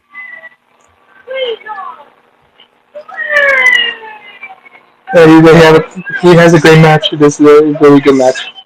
Yeah, no, that was a lot of fun. Yeah, all right, and so now, yeah, that makes sense, though, to have the X Division title, tag title, heavyweight title. Is the last three. Oh, look at his family crying. That's always great to see. And then every time, look at that crowd. The entire lower bowl completely full. Good for them. Carlos Silva in the ring. I think earlier today I posted TNA is a second promotion to the wrestling fans' hearts. I mean, not wrong. As I've talked about before, it's like, making or being great in the ring and bell to bell is fantastic. It's awesome to be great in the ring. But the most important thing is making a connection with the audience. And I feel like it might not be a big audience right now, but TNA makes a connection with their audience. Like every time I watch it, the fans, they are call and response interactive. They know who to cheer for. They boo the heels. And the crowd seemed to continue to grow. I mean, they got close to 8,000 or maybe over 8,000 for this show. So fuck it. Good for them, man. I love it. Oh, and Moose puts the belt on Leon Slater. Awesome. All right. Well, now we got next the tag match. Oh, shit. There's going to be a lot of entrances for this one, isn't there? Oh, we got people requesting to speak. My bad. I'm not paying attention. I got to pay more attention. Get sucked into watching the match. Hello. Yo. Oh, we're getting it. Is it just me, or does anyone else agree that Kaz was underused in WWE at this time? Oh, absolutely. He debuted at Rumble 2000, choked out Angle, and they didn't do anything with him since that. Yeah, no, it was one of those situations where I just don't think Vince ever got it. Like, and I don't know if it was a size thing or not specifically, but he just not underused. He was super hurt. Oh yeah, he did have the injury things, but yeah, he was it just never. ECW caught up when he got the. Oh, here we go. Here we go. AJ Styles. Hang on. Sorry. So maybe we'll get AJ and Leon Slater. Hell yeah. Even if we don't, it's the passing of a torch. It's like AJ, like going, this is the kid. This is, my heir apparent to TNA. That's a good shout. That's a really good shout. And this is just a cool one. And look at Leon Slater just getting so pumped for it, and the fans getting it. Like, this is just cool. Like, shit like this is why we love wrestling. And this is also, like, rewarding people for being long-term wrestling fans. Like, there's people like us. I mean, I'm 43 years old. I've been watching wrestling since I was 12, 11. I don't know. And so it's just like, this is the shit that's rewarding for it. This is awesome. There's people crying in the crowd to see that. Like, you love it. Yeah, man. That's what it's about. Like this shit like this is why we are wrestling fans. Like, exactly. And just anyone who shits on this because it's a WWE guy, you just don't get it. Yeah. Well, and there are those people that, that's their whole life is just hating WWE. And, when Vince was in charge, I can understand making that your whole world and your whole life, but there's got to be a point where you back out. Like, it's okay. Oh, man. AJ Styles. Oh, there's one to find the TNA post and repost that. That's too cool.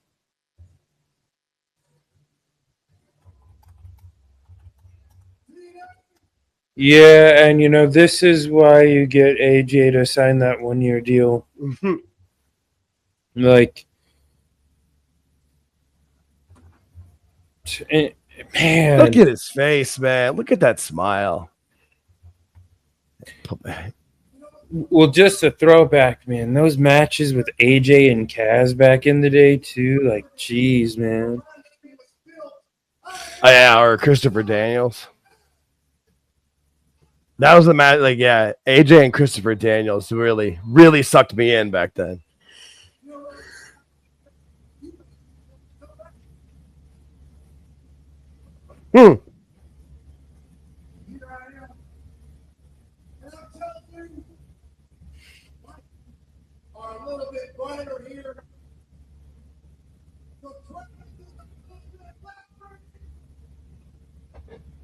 And Leon Slater's got that giant smile.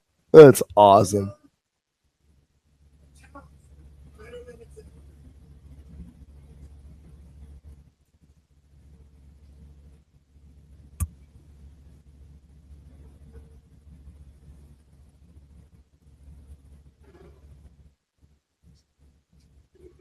Yeah, Chris, you nailed it. This is very much this guy's my heir apparent. This is, yeah, he's pointing at him. He's getting him like, yeah, this is awesome. I fucking love wrestling.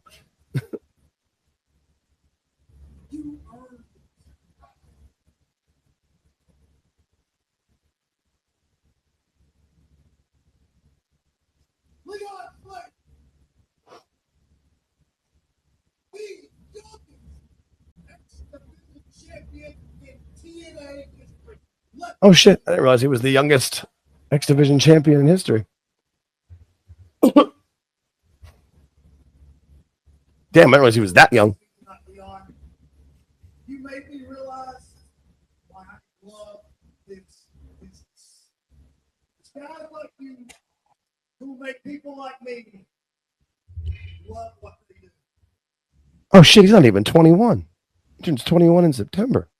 Fucking hell. Goddamn child.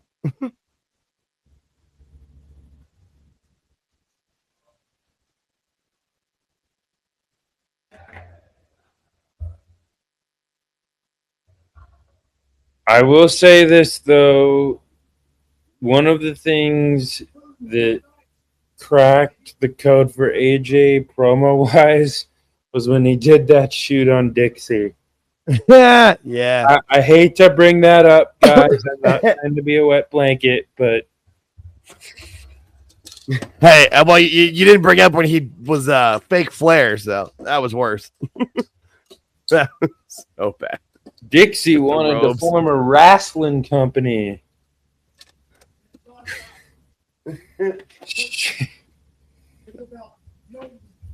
I'd forgotten about that promo, honestly. But yeah, no, that yep, you're not wrong.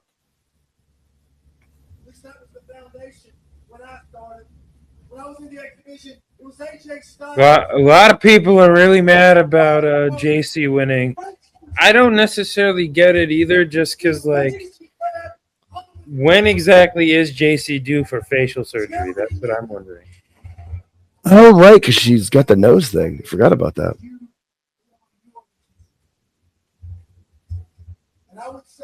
When did that injury happen? I think the Vacare match. I think when she won the title. No. The first time. Oh, I don't know. Because remember, Cody gave her. Oh yeah, the mask. You're right. To make your legacy. Ladies and gentlemen, the new TNA X Division champion. And there's also somebody with the old school Tottenham Hotspur jersey in the second row of TNA. That's awesome. Shout out to Long Island Spurs. Well, that was cool. No, that's awesome that AJ did that. I didn't think about it, but this makes perfect sense of when to have him, and love it. And the Coys are represented in the crowd too. So Jake wins, guys. Gotta have a W here and there. Well, dude, Tottenham are champs, bro. Yep. Hey, we are. I just bought the away kit for this season. That's got the patch on the right arm that says 2025 Europa League champions. Never thought I'd see the day.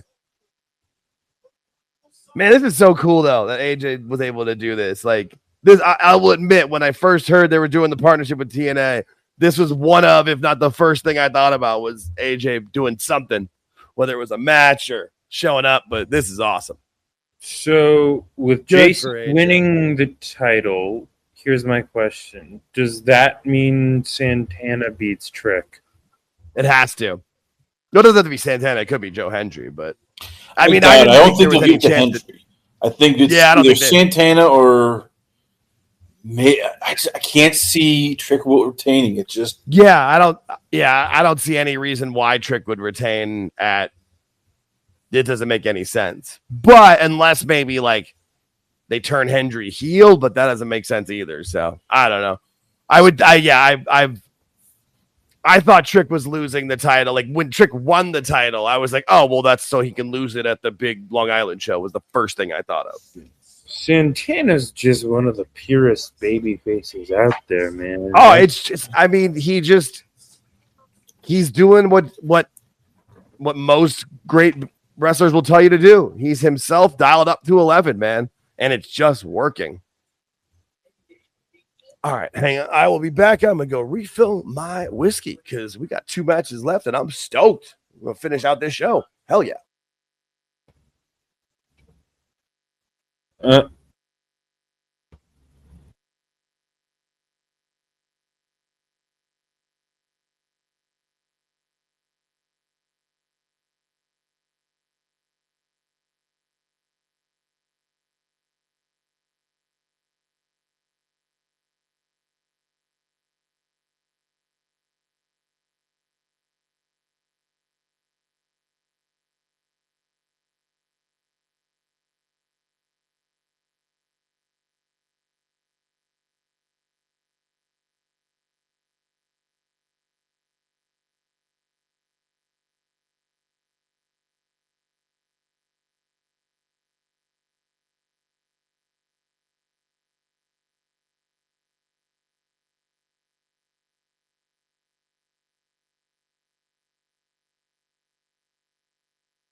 Who is this guy other than that?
I straight up forgot this was a ladder match. Oh, Chris dropped out. He's back in. My bad. Had to go refill my whiskey. This should be an interesting match, though. Brothers versus brothers, brother.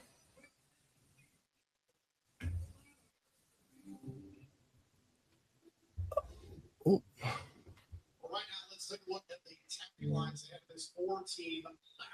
All right. 4-team ladder match. Okay. Yeah, I definitely didn't realize this was a ladder match. I just thought it was a fatal 4-way. But all right, let's go. I'm not sure what the hell's going to happen, but all right, sure.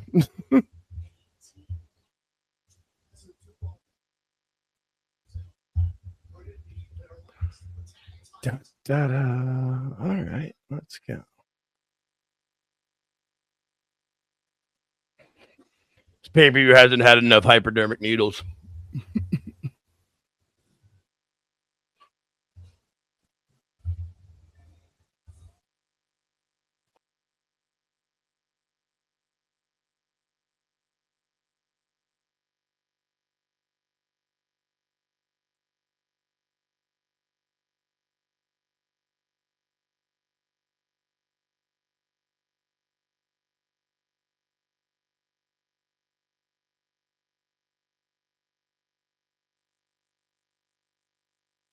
All right, tag match for the ladder match for the tag titles. Let's go. This should be fun.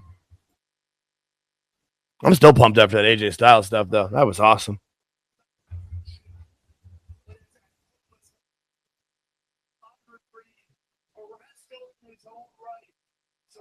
Oh, shit. What's his name's injured? I didn't realize that.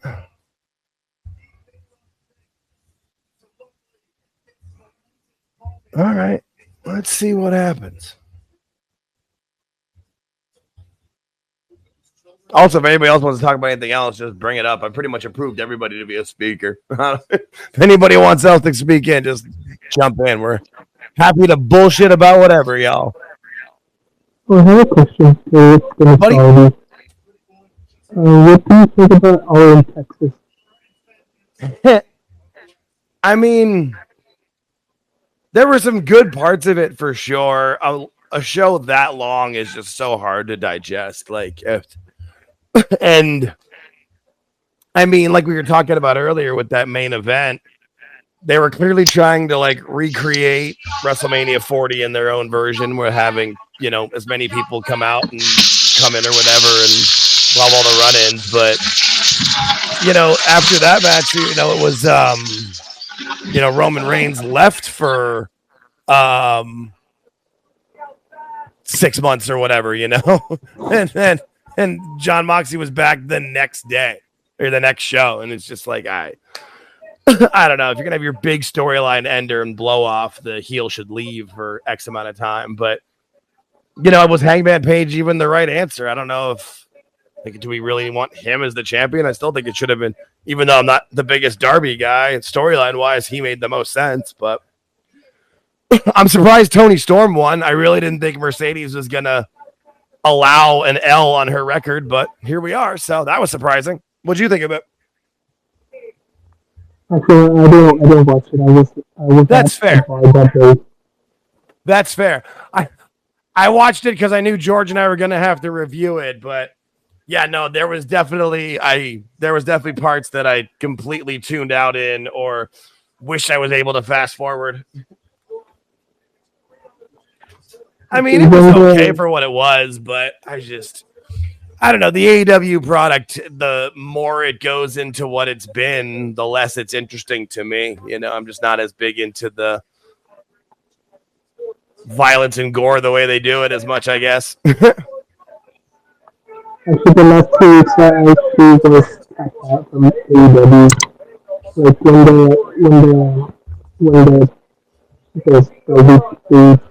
The final week to do the own. It's just I don't really care who wins or loses at the point. You guys see whatever you want? Yeah, their storylines just never connect. I mean, at least with me, because it's always just because the stories are based around having these great matches and and it's for me, the match is better when there's a story involved that I care about, and they just don't give me stories that I care about that much or ever usually, unfortunately, anymore. And so it is what it is, but that's what they want to do. They want to just have dream matches and banger matches and like go back to old storylines where you have Omega and Okada they wrestled a bunch of times 8 years ago in Japan. Okay, great. But what are they doing now? Being old and slow.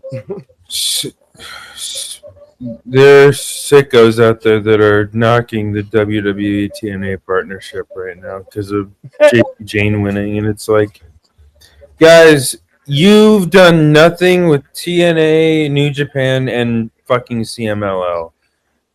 Yeah, well, and like JC Jane will be on TNA television this Thursday with you know what I mean? Like the people that shit on it, like they watch NXT because they hate watch it, but they don't watch. Most of them, if any of them, don't watch TNA. They don't know what's going on, and so they just shit on it because that's their default setting. Up shit on WWE. Fuck you. Fuck the Fed. Like that's It's just Ironically, AJ Styles kind of looks like he could have been a member of Aces and Eights.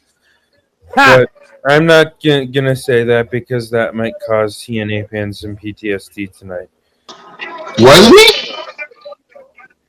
No, Joe was. No, he was. For 2 weeks, he was like a member.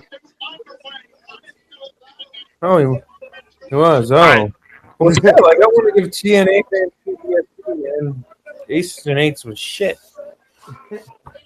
I wasn't really watching during that time, so I can't speak to it too much. I know more of it than actually was watching. It literally killed my love for the. Because I remember while everybody else was riding Harleys, he was driving a Suzuki. For a second, I thought you were getting like the old Vespa, like Kurt Angle.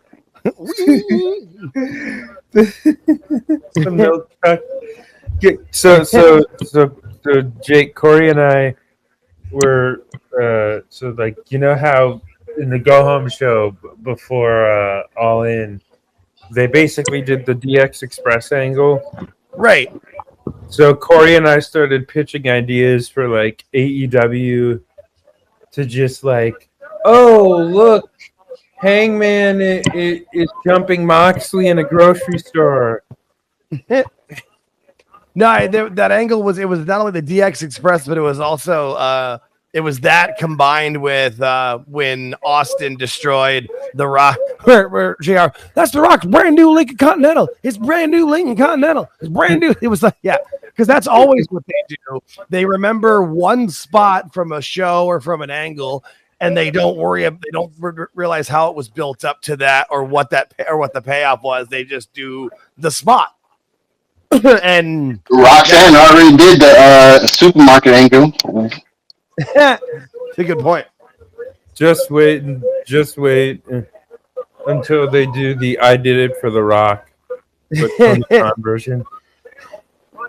I mean, like everything they do is reactionary. They all even with their camera angles are now how they have their shows start with people walking into the arena. Like they have no originality, and then all they want to do is be in a war that they're not actually in. And if they would just focus on being original and getting their shit over, they could maybe work themselves into a war, but they're not going to because their leader's a goof, and that's why TNA is really the number 2 promotion in the company, especially if they make any money this year. Like, let's be real.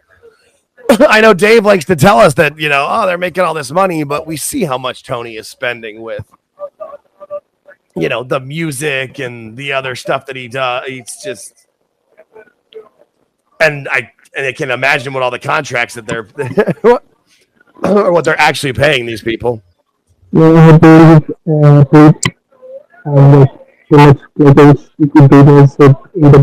money.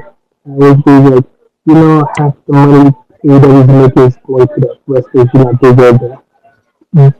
They just don't care about, it doesn't matter. Like, they don't worry about the expenses because it's daddy's billions. It just doesn't matter to them. So, I don't know. Well, shit. What's up? Sorry, that's just again. Casey Navarro's on AJ Francis' shoulders. I don't know what the shit. Yeah, I'm like something's gonna happen. Double drop. All right. I was just gonna say they should be as worried as Jags fans were when they drafted Blake Bortles. No, I really feel sorry for anybody who was like born and raised in Jacksonville and loves their city, so they're gonna love their team, and they're just stuck with that. Well, the worst thing is Shad actually cares about the team. He sometimes can be the worst thing because the owner cares too much and meddles. And I mean, is there any owner that meddles that's ever done well? I mean, yes, the Yankees won some titles under Steinbrenner and his meddling, but most of the time the meddling didn't do good. The reason that they had that team that was able to like win a bunch of titles in the 90s was because Steinbrenner was suspended because of the stuff that he did for when he got the private investigator to get all the dirt on Dave Winfield. He got suspended, so he couldn't meddle and make trades. So they were able to keep Derek Jeter, Rivera, Posada, Bernie Williams, and all those guys.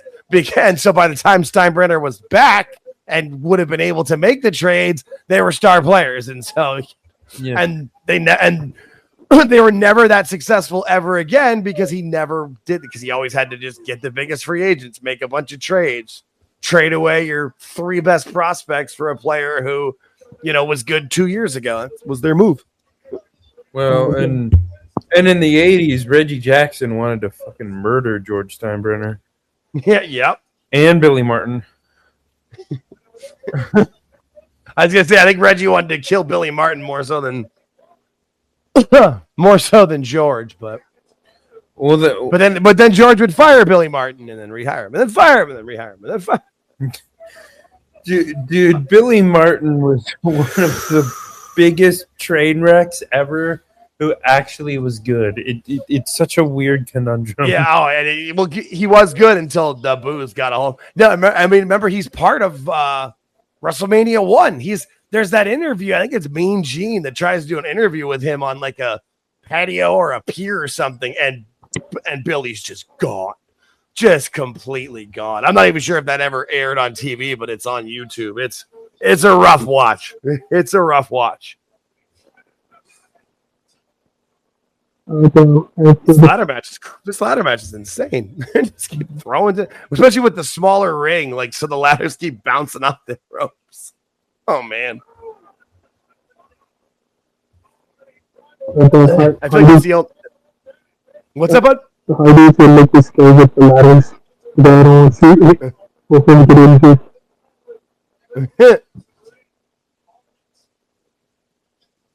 And then I still just, anytime I see Ryan Nemeth, I just laugh with his whole lawsuit against Tony Khan and CM Punk. And yeah, like, who isn't he trying to sue in that? And they say he was blackballed and from being, a star. Like, dude, you're Dolph Ziggler's younger brother, bro. You're not a star. Well, when Cornette read that, he's like, "Why the hell does this case look like it was written out on a cocktail napkin?" That is Johnny Damon. What the hell? Why is Johnny Damon? He's the sponsor of the event. Yo, you're right with this. Johnny. Oh, Damon. Hail idiots everywhere! Yeah. All right, bring up Veritek and Millar and Trot Nixon. Well, I mean, yeah, but I still have my fucking Trader wanted poster T-shirt from when he left. It's too funny. I didn't. When he starts getting into it with a fan, I just didn't expect that fan to be Johnny Damon. What? I mean, sure, why not? Well, Johnny Damon is from California. I thought he was from Florida. Oh, is he? Maybe he's from some coastal area. Yeah. I'm going to look that up. Man, Who was the guy that Johnny Damon collided with and like got knocked out cold? Oh, was it Manny? Didn't they have that thing where he slid into him or something? No. This was an outfield collision. This was earlier in his career. Oh, like when he still played for the A's. I feel like I vaguely remember what you're talking about, but yeah. It was. Where are you going, AJ? The belt's behind you. Where are you going, you big dumb fuck? Like the belts are. I don't know if you're watching this, but he's climbing up the ladder, and the belts are behind him. I'm not sure what his plan is. Damian Jackson. Oh yeah, that was definitely. He got stretchered out after that. No, that was in Boston, dude. Oh, was it? That was in Boston. Carter, yeah, the backup outfielders from 2003. I was doing him. All right. I just. All right, I guess that was the move, AJ. All right, my girl Danny Ray is LFT right now. Oh shit, we got a request in. I'm not paying any attention. People are requesting to speak, and I am just not paying. Sorry, I'm watching the TV. I can move it over there. Switch screens. That's better.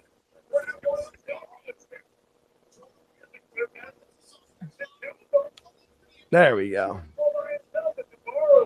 Now I can see if anybody requests. Don't usually do the spaces where I'm watching TV, but this is pay-per-views. Oh shit! Oh, why did he put his legs through the? Why did you do that, AJ? Oh god! Yeah, why would he do that? Why would he put his legs through like that? That was not smart. Oh, this replay is going to look so bad. And he jumps and puts his legs through the ladder. Oh! Oh! Joe Hendry's Creed parody at the expense of AJ Francis was that was good. I'm a big because it happened twice before. Most of his the stuff he did on the indies were what was it Scotty Too Hottie that he kept saying that the worm is just a shit people's elbow. God, that was funny. No, his custom entrances are like on the indies, the way that he does them, that's like worth the cost of his fee, like just to get people in the audience. That those videos go so viral. He's fucking hilarious and a very, very nice guy. Yes, it would make like the 5 minutes I met him, but he was very nice. It would make me smile to see Joe Hendry and Drew McIntyre in a promo battle, and we probably will sooner than later. I would not be surprised. Especially with old. and back to what we were talking about before with Becky being able to be so good with the banter. Two Scotsmen. I mean, there's not many people, but there's like not many nations better at banter in general than the Scottish. Make way for Willie. Oh shit! Oh, there's a swanton onto some ladders. When you're alone and life is getting you, though, you can always go doon. Well, if you had to make me pick a favorite character from The Simpsons, it's either Willie or Mo. Oh, jeez, he's doing another swanton. Jeff, don't kill yourself. Oh God, Jeff. Is Amanda hugging kiss? 95-year-old man. Oh God, Jeff. And the ladders gave the ladders had no give. The three people in the front row that I could see have their hands on their face, oh fuck. And then there's Johnny Damon. Every time I can see Johnny Damon. All right. The sheer amount of surprise. Yes, Danny Ray won. Wow. That's interesting. She beat one of Roman's cousins. I mean, who with the where? What? What are you watching? Just on LFG. Right. No, that makes sense. It's Sunday night. Derp. Yeah, Danny Ray beat P Nasty, who's. What in the hell is going on here? They just dropped a helicopter ladder from the. What's going on? Jeff Hardy's lost his mind. All right, let's go. On another note, speaking of ladder matches and such, considering the last match this man was in, Kevin Owens had a successful neck surgery, guys. So, that's good. That's good. I'm glad to hear that. Yeah, no, that was one of those injuries where, like, when you heard about it, it bummed you out, but like. I can't say I was surprised at all, like with the way he's wrestled his entire career. And yeah, that's not, yeah. But yeah, hope for nothing but the best for the guy. Because like we were saying earlier, that that interview with Cody was just gold. 90 minutes of comedy. And also makes me really want to go out bar hopping with Kevin Owens. That seems like that'd be a lot of fun. Oh shit. I think Nick Nevis is going to, maybe not. I feel like this match. I feel like this is. I feel like they're going home. Like they're coming to the finish. That ladder hanging from the rafters has to be the finish. I was never a Ziggler guy. No, I really wasn't either. Like, I didn't mind him, but like that big pop when he cashed in, that people were like nuts about. I was kind of like, yeah, all right, sure, fine, whatever. The flopping around and overselling drove me nuts because it made the moves look fake. Yeah, and then like just like I don't know, his whole attitude about how he's like, I was the best belt the best in. You're good, man, but you're not. Wasn't anything super special about the way you're wrestling. Oh, double twist of fate under the chairs. And somewhere Sammy Guevara is. Never mind. Being an idiot. Because generally that's what Sammy does. I have never seen the Matt Hardy look angrier than he did at Sammy Guevara after that spot. Oh, God, yeah. Oh, nope, Jeff's got the belts. There it is. The Hardys win. Nice. Always good to have the Hardys as your tag champs. even though it's 2025. If you'd have told me in 1998 that the Hardys would still be wrestling 27 years later, I'd have just laughed at you. Just like, no chance. Absolutely no chance. But hey, good for them, man. Half the time, I'm surprised that Jeff is still alive. And I mean that in the most serious sense of the phrase. Like,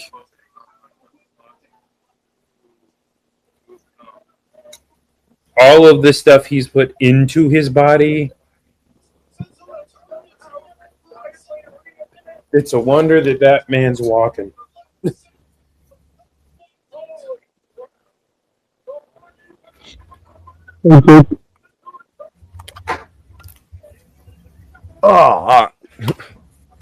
Lower my goddamn desk and sit my happy ass down. I usually stand while we do these, but fuck, I'm tired. Been a long goddamn fucking show. All right, though. Good for the Hardys. I'm glad they won.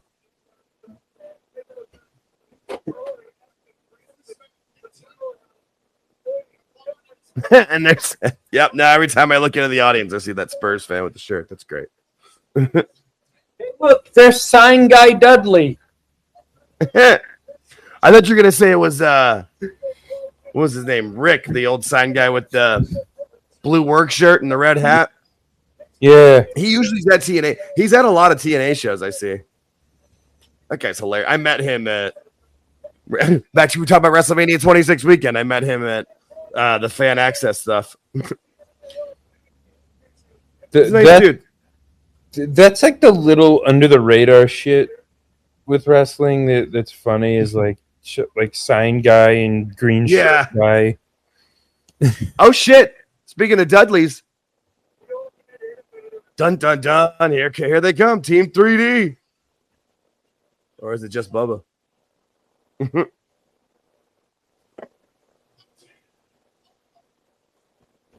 It's just Bully. It's just Bully, but interesting.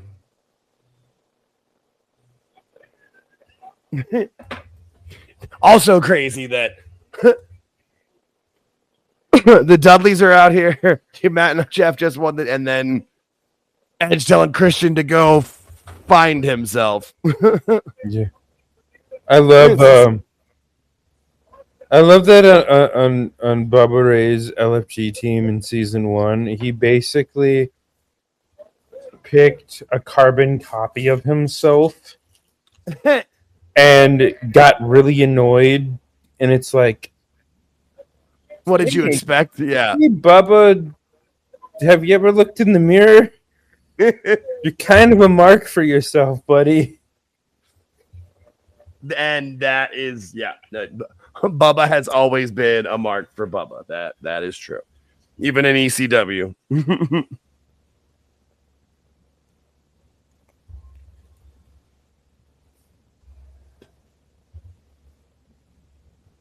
Oh, he's got a microphone. All right, I thought he was just coming out to look at him. But can Devon even wrestle still? I thought Devon had a surgery where he can't really wrestle anymore. He can't wrestle.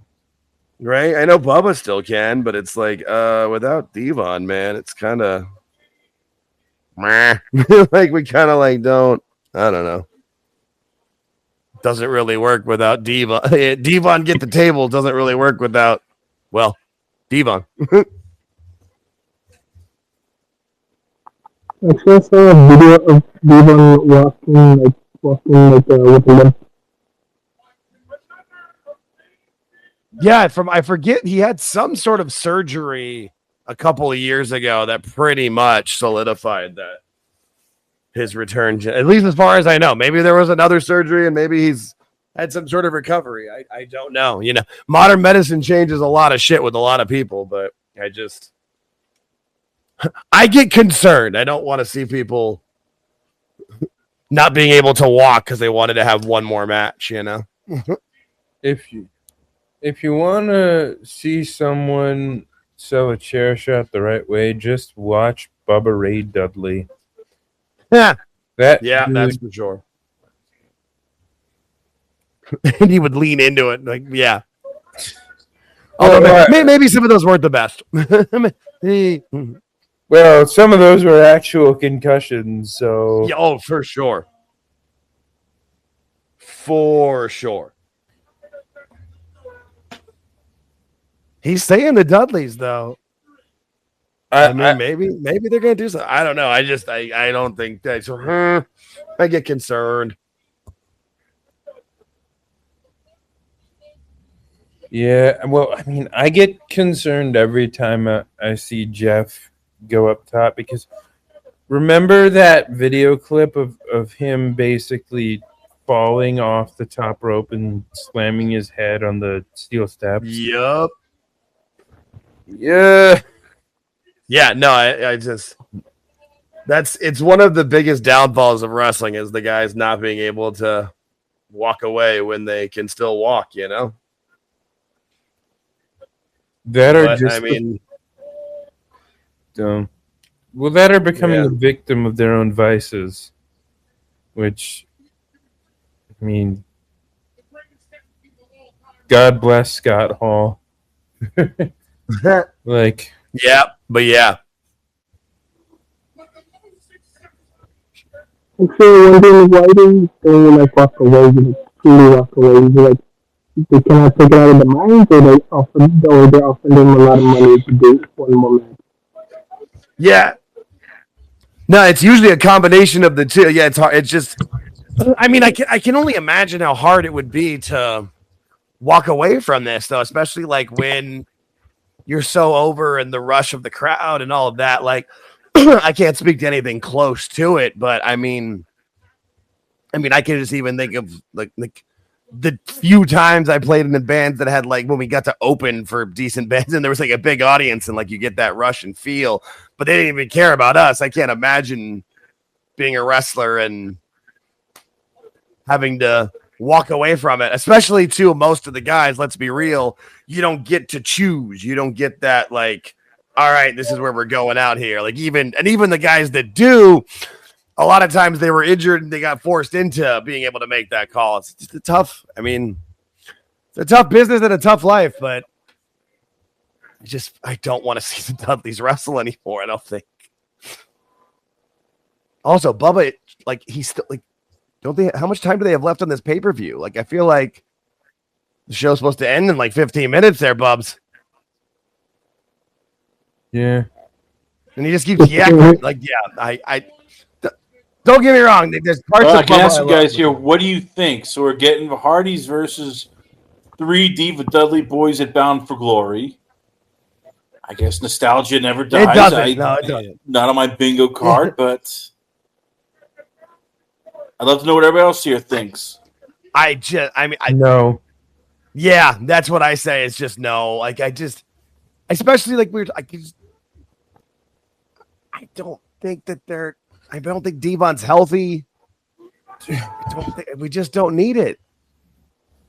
I mean, if there was a way to do one time and not a TLC match, but Hardys versus Dudleys versus Edge and Christian, okay, I could get into that. But like in WWE, where it's going to be safe, where no one's going to do anything stupid.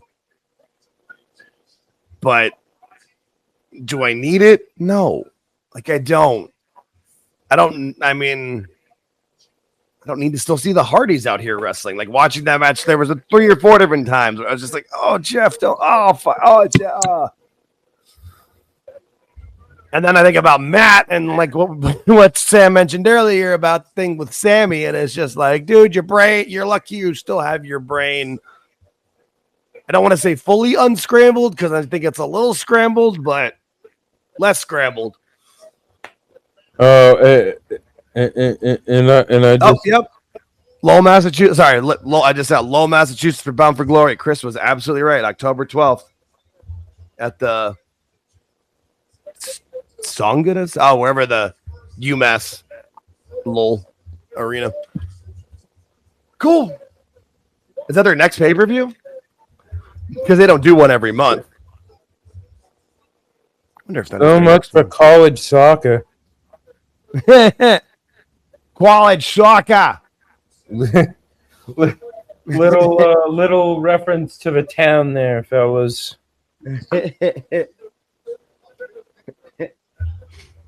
If I get a few more Jamesons in me, I can really give you that full on Peter Griffin voice. Mostly because I have 2 uncles that literally were fat and from Framingham that had that exact accent. Wait, you fucking guys. Wait, threw bottles at you? Santino. I did like the time that they got to have Santino and his daughter interact on television together on TNA. That was a lot of fun.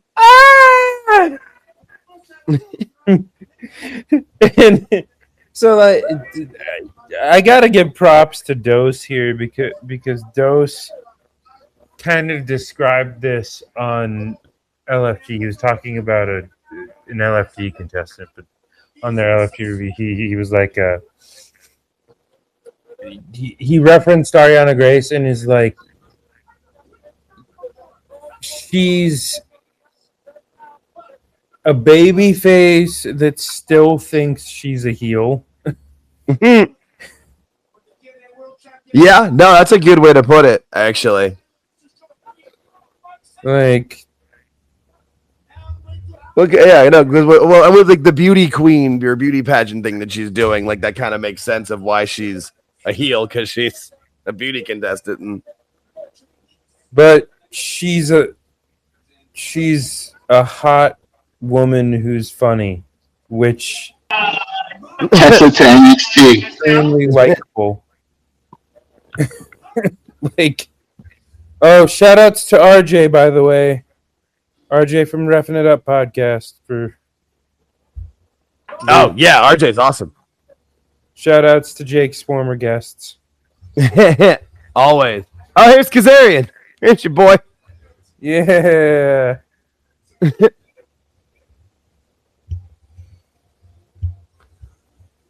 What are they announcing right now? I don't have my headphones on. I think Tessa might be in NXT for a while. It wouldn't surprise me. I mean, she's talented, and as long as if she can, I feel like what people were saying was kind of right about, her TNA run was kind of like a trial run to make sure that she can play nice and not, have any more locker room incidents or anything else that she does. And because she is a talent, she's a very talented wrestler. She's good on the mic. She's a great heel. And as we've talked about how there's not room for everybody in the world in rosters, like maybe Britt Baker might not have a specific spot on the roster. I think Tessa Blanchard would. I think she needs 6 months to a year, and doesn't need, but I think it's 6 months to a year in NXT would do great for her. Yeah. But that doesn't surprise me. But as I said on the space last week, if there are two people in the wrestling industry that understand nuclear heat better than anyone else, it's Triple H and Shawn Michaels. That's valid. So that's very, very valid point. Anything can happen, fellas. It wouldn't shock. That's a good point. Yeah, no, and like we've talked about too, with getting second chances and getting an opportunity of like, hey, do this and prove yourself that you can, not be a bitch in the locker room and have issues with people and, deal with the crowd calling you a racist and that kind of stuff. Like, and she has done very well with it. She's been able to use it for her character and be part of that, but not snapped on people and started yelling at fans and that kind of shit. So, all right. Video package for the main event. I am stoked for this. I really, it's going to be a loud ass fucking pop if and when Mike Santana wins this match.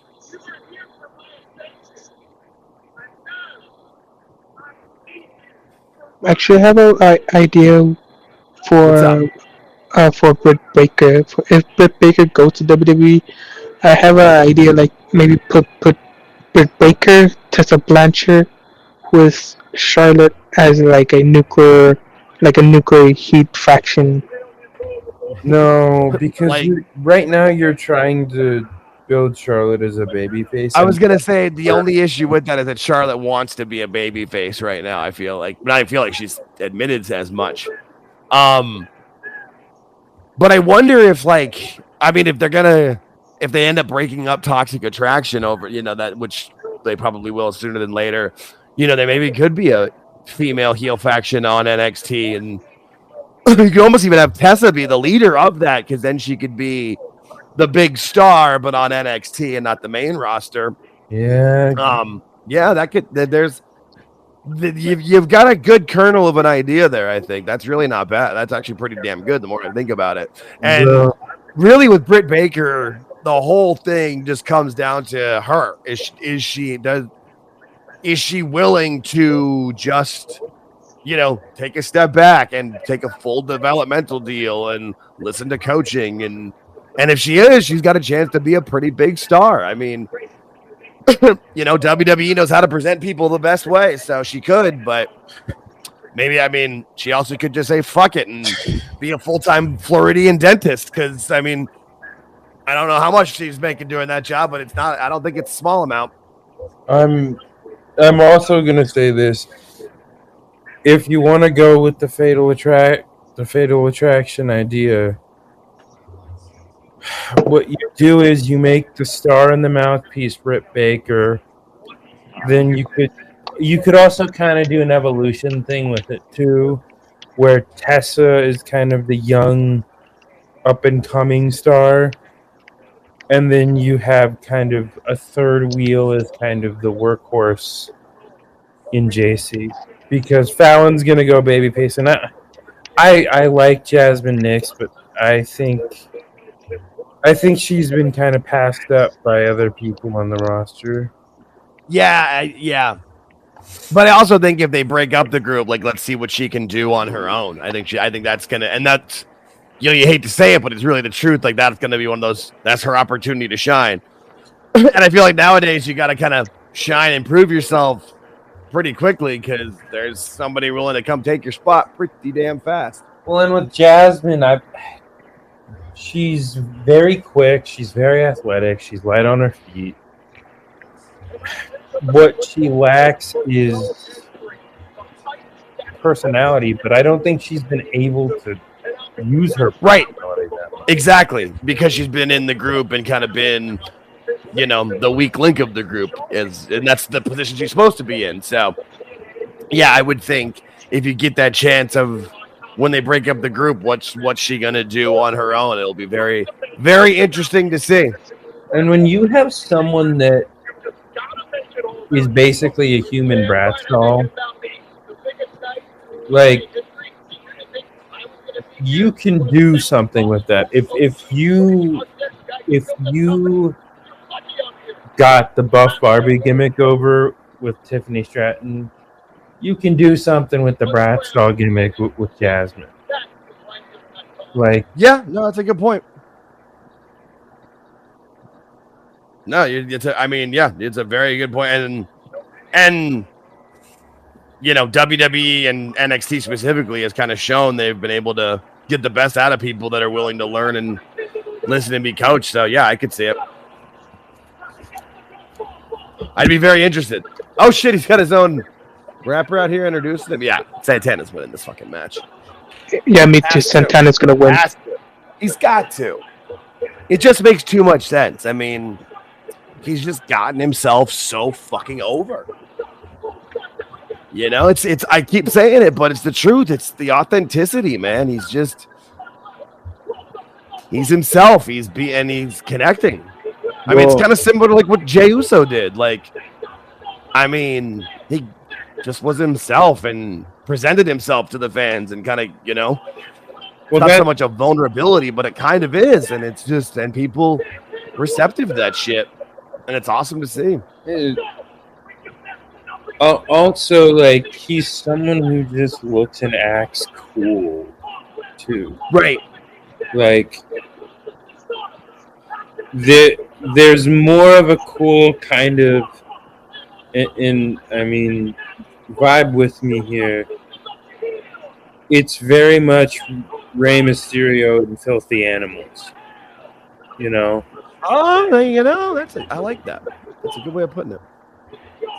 And who discovered Mike Santana? No. Hey, dog! So, okay. My guess was going to be Savio Vega, so. No, yeah, oh, man, yeah. Cheering as come on, New York. Oh, yeah. Oh, and speaking of RJ, host of Reffing It Up podcast, the TNA referee in the middle of the ring right now, refereeing this match is the TNA ref on there. I always forget his name. Derek, I think. I'm shit with names. I openly admit that. Great with faces, but terrible with names. Dude, the Brian Hebner episode last week was great. Brian Hebner's a loose fucking cannon. That dude's nuts. Jimmy's sitting there like, man, we need to turn the sensors on for this one, man. And we've sent out invites to both of them to be on to come on with us. So hopefully hopefully they will confirm. I mean, hey, I'm all. Would be great? I would love to do both of that because I would like to, because I feel like we can handle the craziness of one and then the more subdued of the other. That's kind of what I like about what we do with these is you can really have a conversation with them. And so I don't consider them interviews; they're conversations. Yeah. Like when I posted, I'm like I don't say full interview; it's full conversation with. A few weeks ago, I got retweeted from Jimmy Corderas, and I felt very accomplished. Nice. He retweeted one of mine a couple of weeks ago. Still, my best one of the year was Kathy Kelly. She gave me a retweet on a SmackDown, and my phone literally the entire weekend was like notification. Jeez, I mean, Jake, Kathy Kelly. What do you expect? Jake, I hate you for that. Hey, I made a good joke. That's all it was. I just made I know. Like anything, you make somebody laugh. I know, but why? Oh shit, Trick's got his own entrance too. All right. With the Harlem Gospel Ensemble. Nice, that's cool. And guess what? If Trick loses, he still wins because he comes home to Lash Legend. So this is true.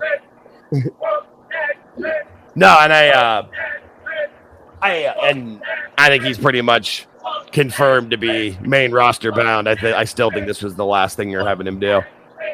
I'm not exactly sure when and how they debut him on the main roster, but it's going to happen sooner or later. All right, this should be fun.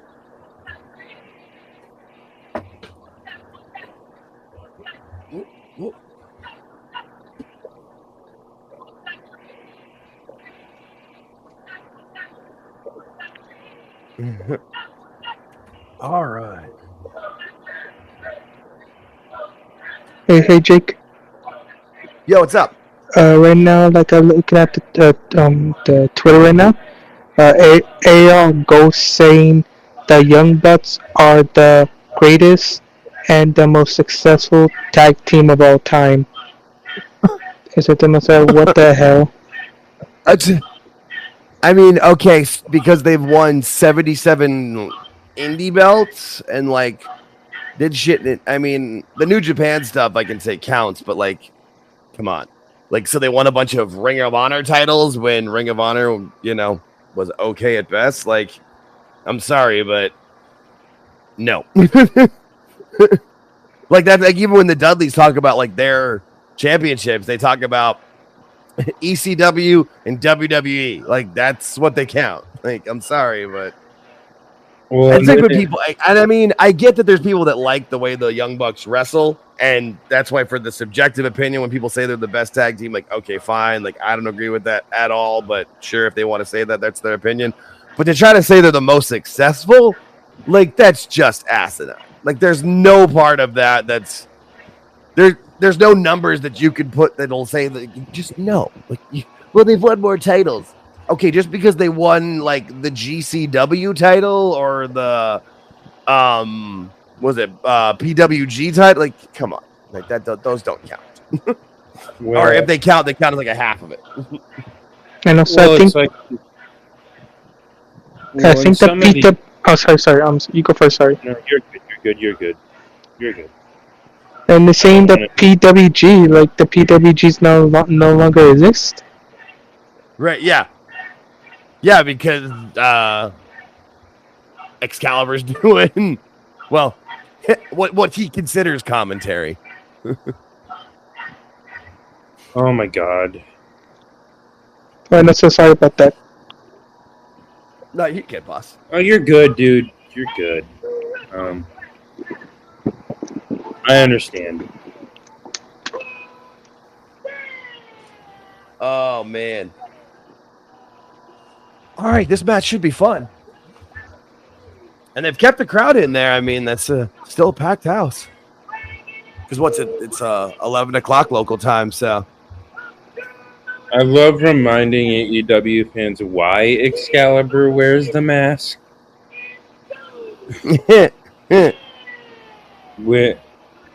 when you say the N-word to get cheap heat on a heel promo,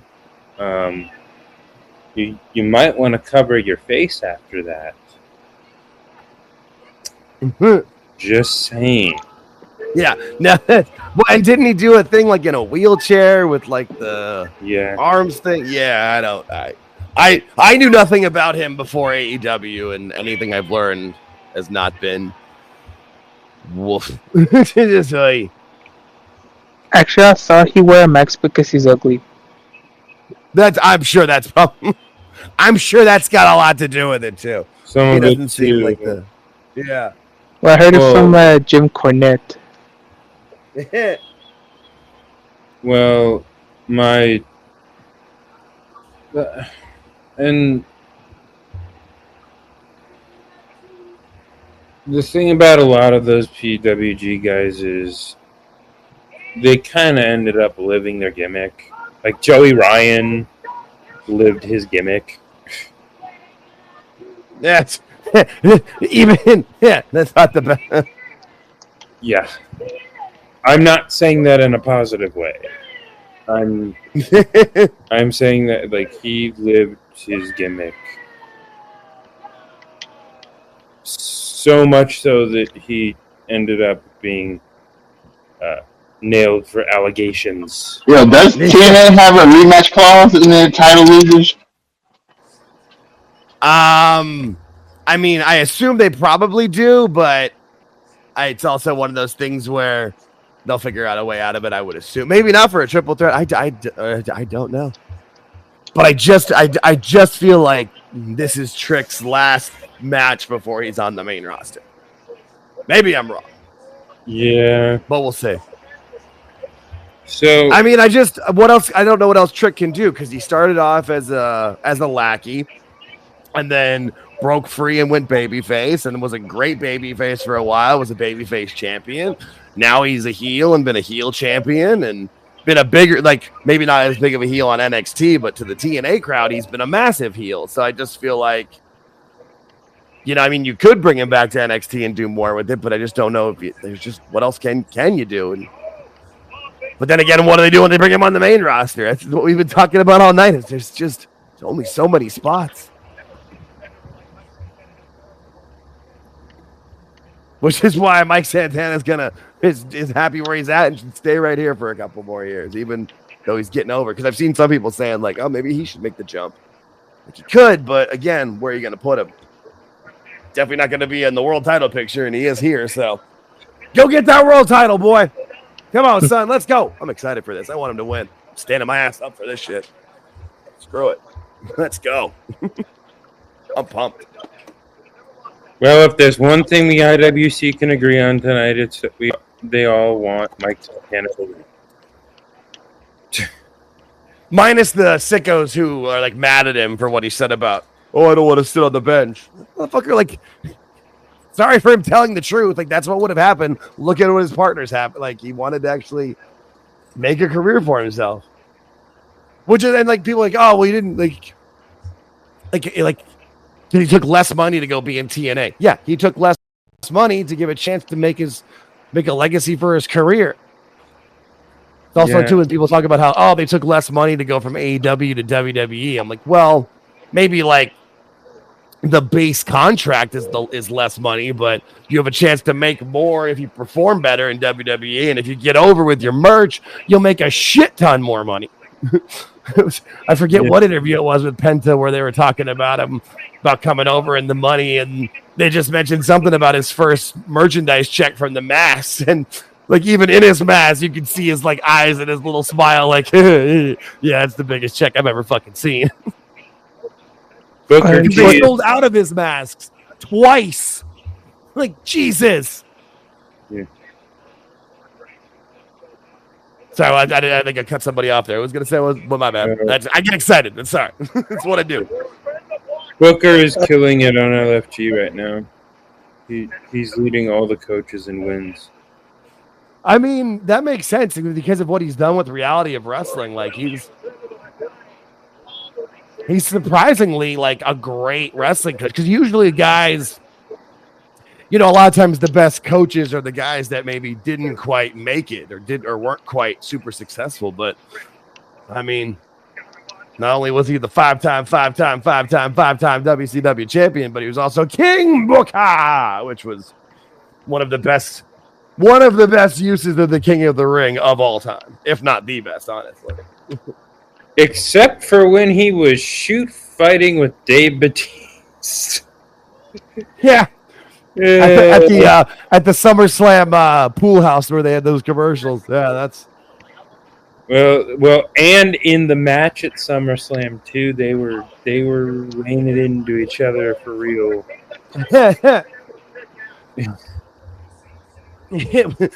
There were some potato chips in that summer match. Yeah, that's yeah. Hey, from what it seemed like, Batista got a little bit too big for his britches, so somebody had to set him down a little bit. Well, Taker is in second, and that's also pretty predictable. Bubba's in last. Last diddly ass place. Last diddly ass. Actually, I'm wondering, what's the reason Batista and Booker T fighting? That's the only part. I know they fought, but I never know what's the reason. From what I remember, it was just kind of like Batista was being he was just kind of like he was big time in everybody, because it's where the initial fight started was, I don't know if you remember, the commercials for SummerSlam that year was like all the WWE talent at a pool party, like having a barbecue and being silly. And I forget, because Booker's told the story, it's online, where I forget exactly what happened, but either Batista like wasn't coming out of his trailer or doing some shit, and Booker called him out on it, and Batista tried to fight him, and Booker kicked his ass because, Booker from the streets, man. Booker went to prison. Booker knows how to fight like in a real shoot fight situation in a small area. So I don't know exactly what it was, but from what I understand is Batista was being a douchebag, and Booker wasn't having that. Yeah. There's video, if you look it up though, like if you just like Google it or go on YouTube, I'm pretty sure there's like an actual interview I've seen with Booker talking about it, and I know he's also talked about it on his podcast. Mm-hmm.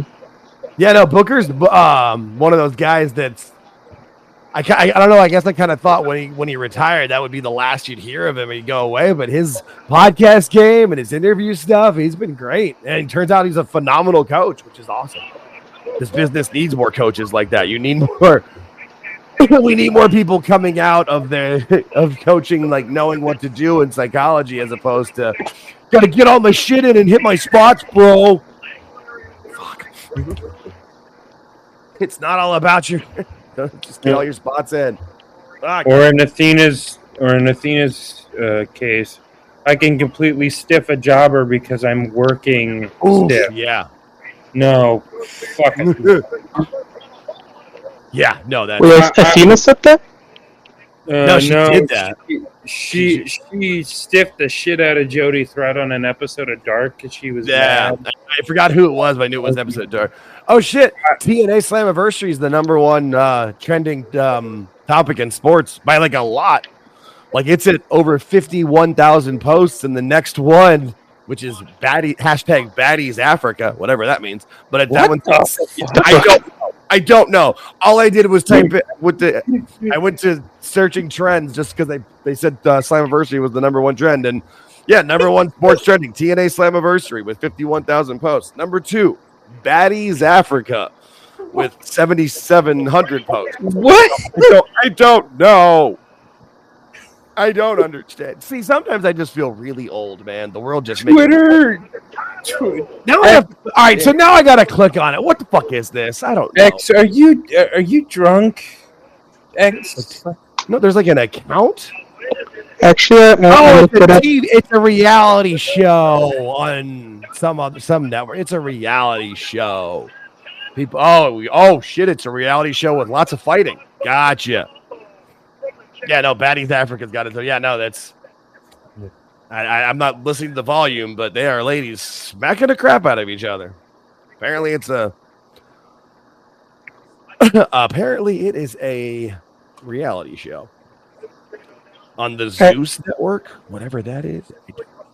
Actually, these two ladies are fighting. Actually, is a better fighters than Mercedes and Tony Storm.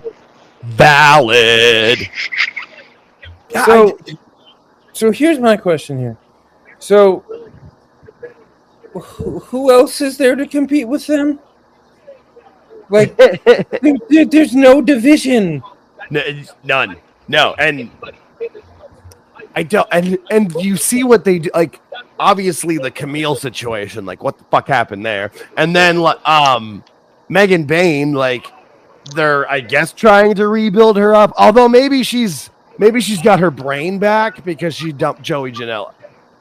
Because I always felt like that was whenever you listen to Cornette and they talk about Megan Bain where she would be good in the ring. They're like, does she have to? Is there something wrong with her? Or is there some sort of issue with this girl? Why doesn't WWE want her? And I always yell at my phone. She's dating Joey Janela.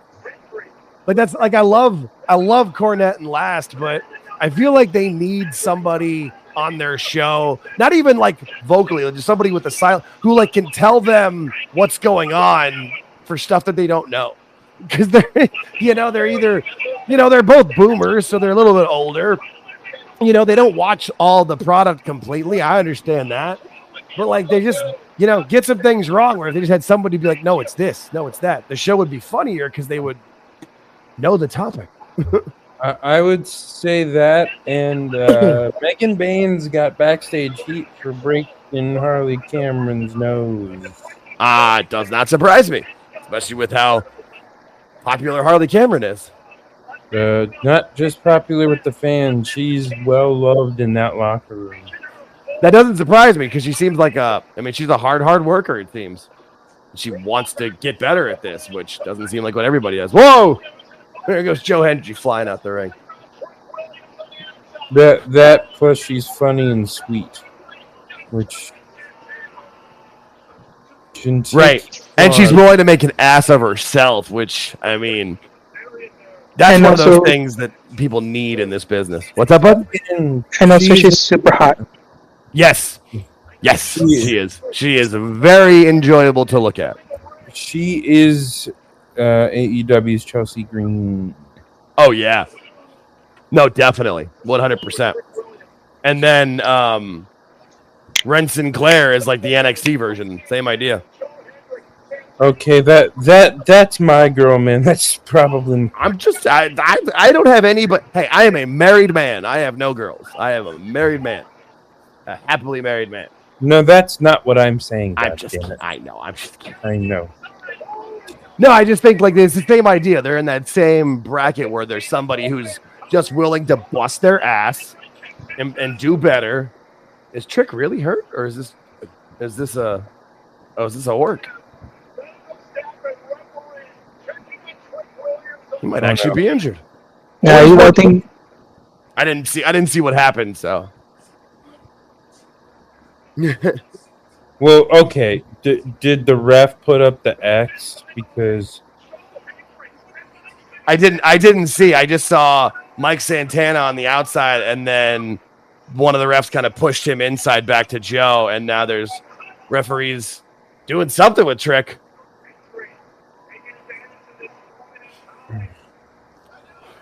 Again, it could still be a work, fellas. Oh yeah, oh absolutely, it could always still be a work.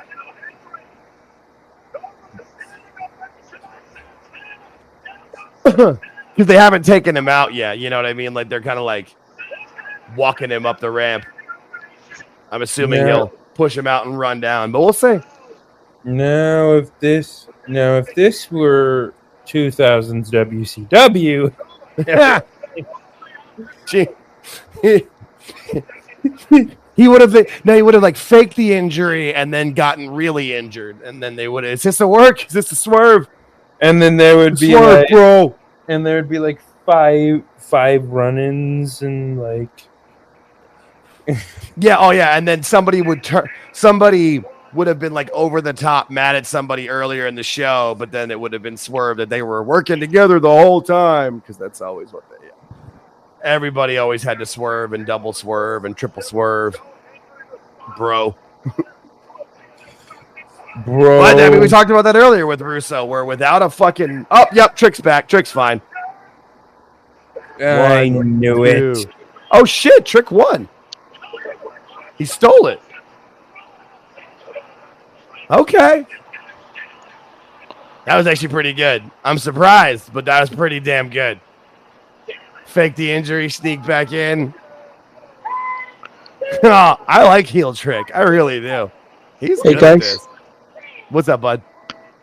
I'm going to have fun in Twitter with the IWC and Meltdown. I cannot wait later. Oh, God, yes. Oh, it's so much fun because they get so mad, and you can like feel their rage. Like, you know, like, oh shit, going through, like, yeah, no, they're complete, like, Herman's going to come back in. My bad, bud. Didn't see it. Yeah, no, you can feel their rage so mad because you enjoy something or you don't agree with their opinion of how much this sucks. This is terrible. Or like people talking about how, like, oh, WWE or TKO is just going to buy TNA. Like, why? Why? It doesn't matter to them. Like, TNA is perfect for where it is. And if they have a partnership with them, they can get their best talent anyway. But wow, it's a surprising finish. And there's Greg Morgan. Just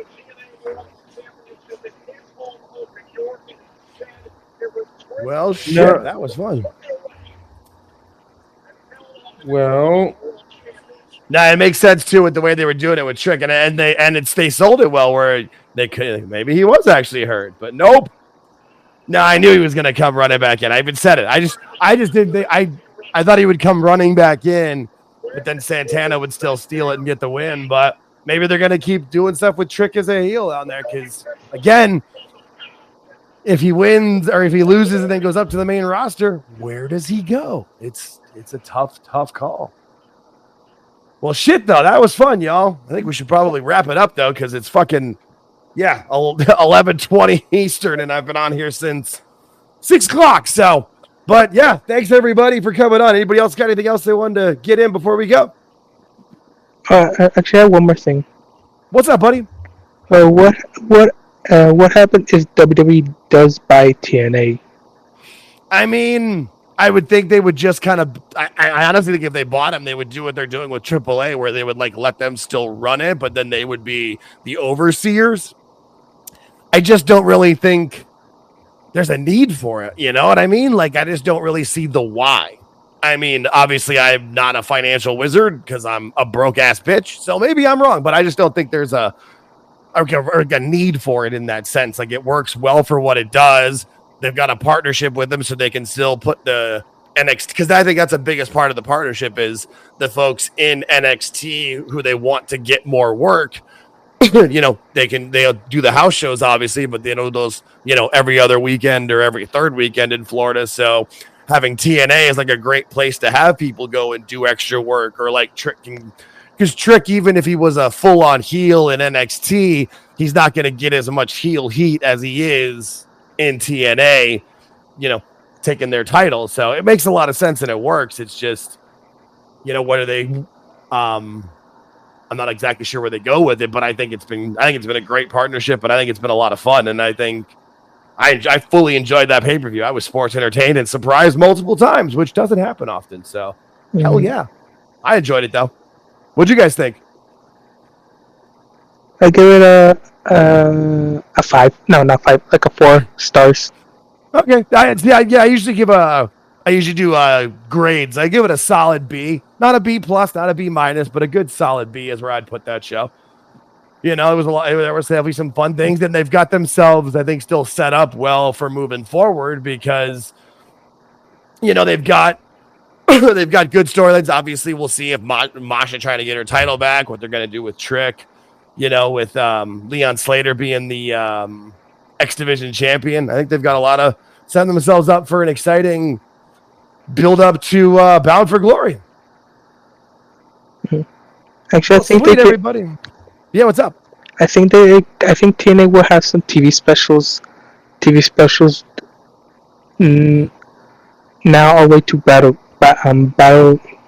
for Glory. Battle for Glory, yes. You know, they definitely could. I wouldn't be surprised. You know what? Maybe not even do maybe a TV special, but maybe just even like do stuff on YouTube where like, hey, we're gonna put it on you. We're gonna put one episode on YouTube to see how much views we can get in, or maybe like leading up to Bound for Glory, do like the 2 episodes before or whatever on YouTube, so that they guarantee people can watch, see if they want to buy or whatever. There's definitely a lot there they could do.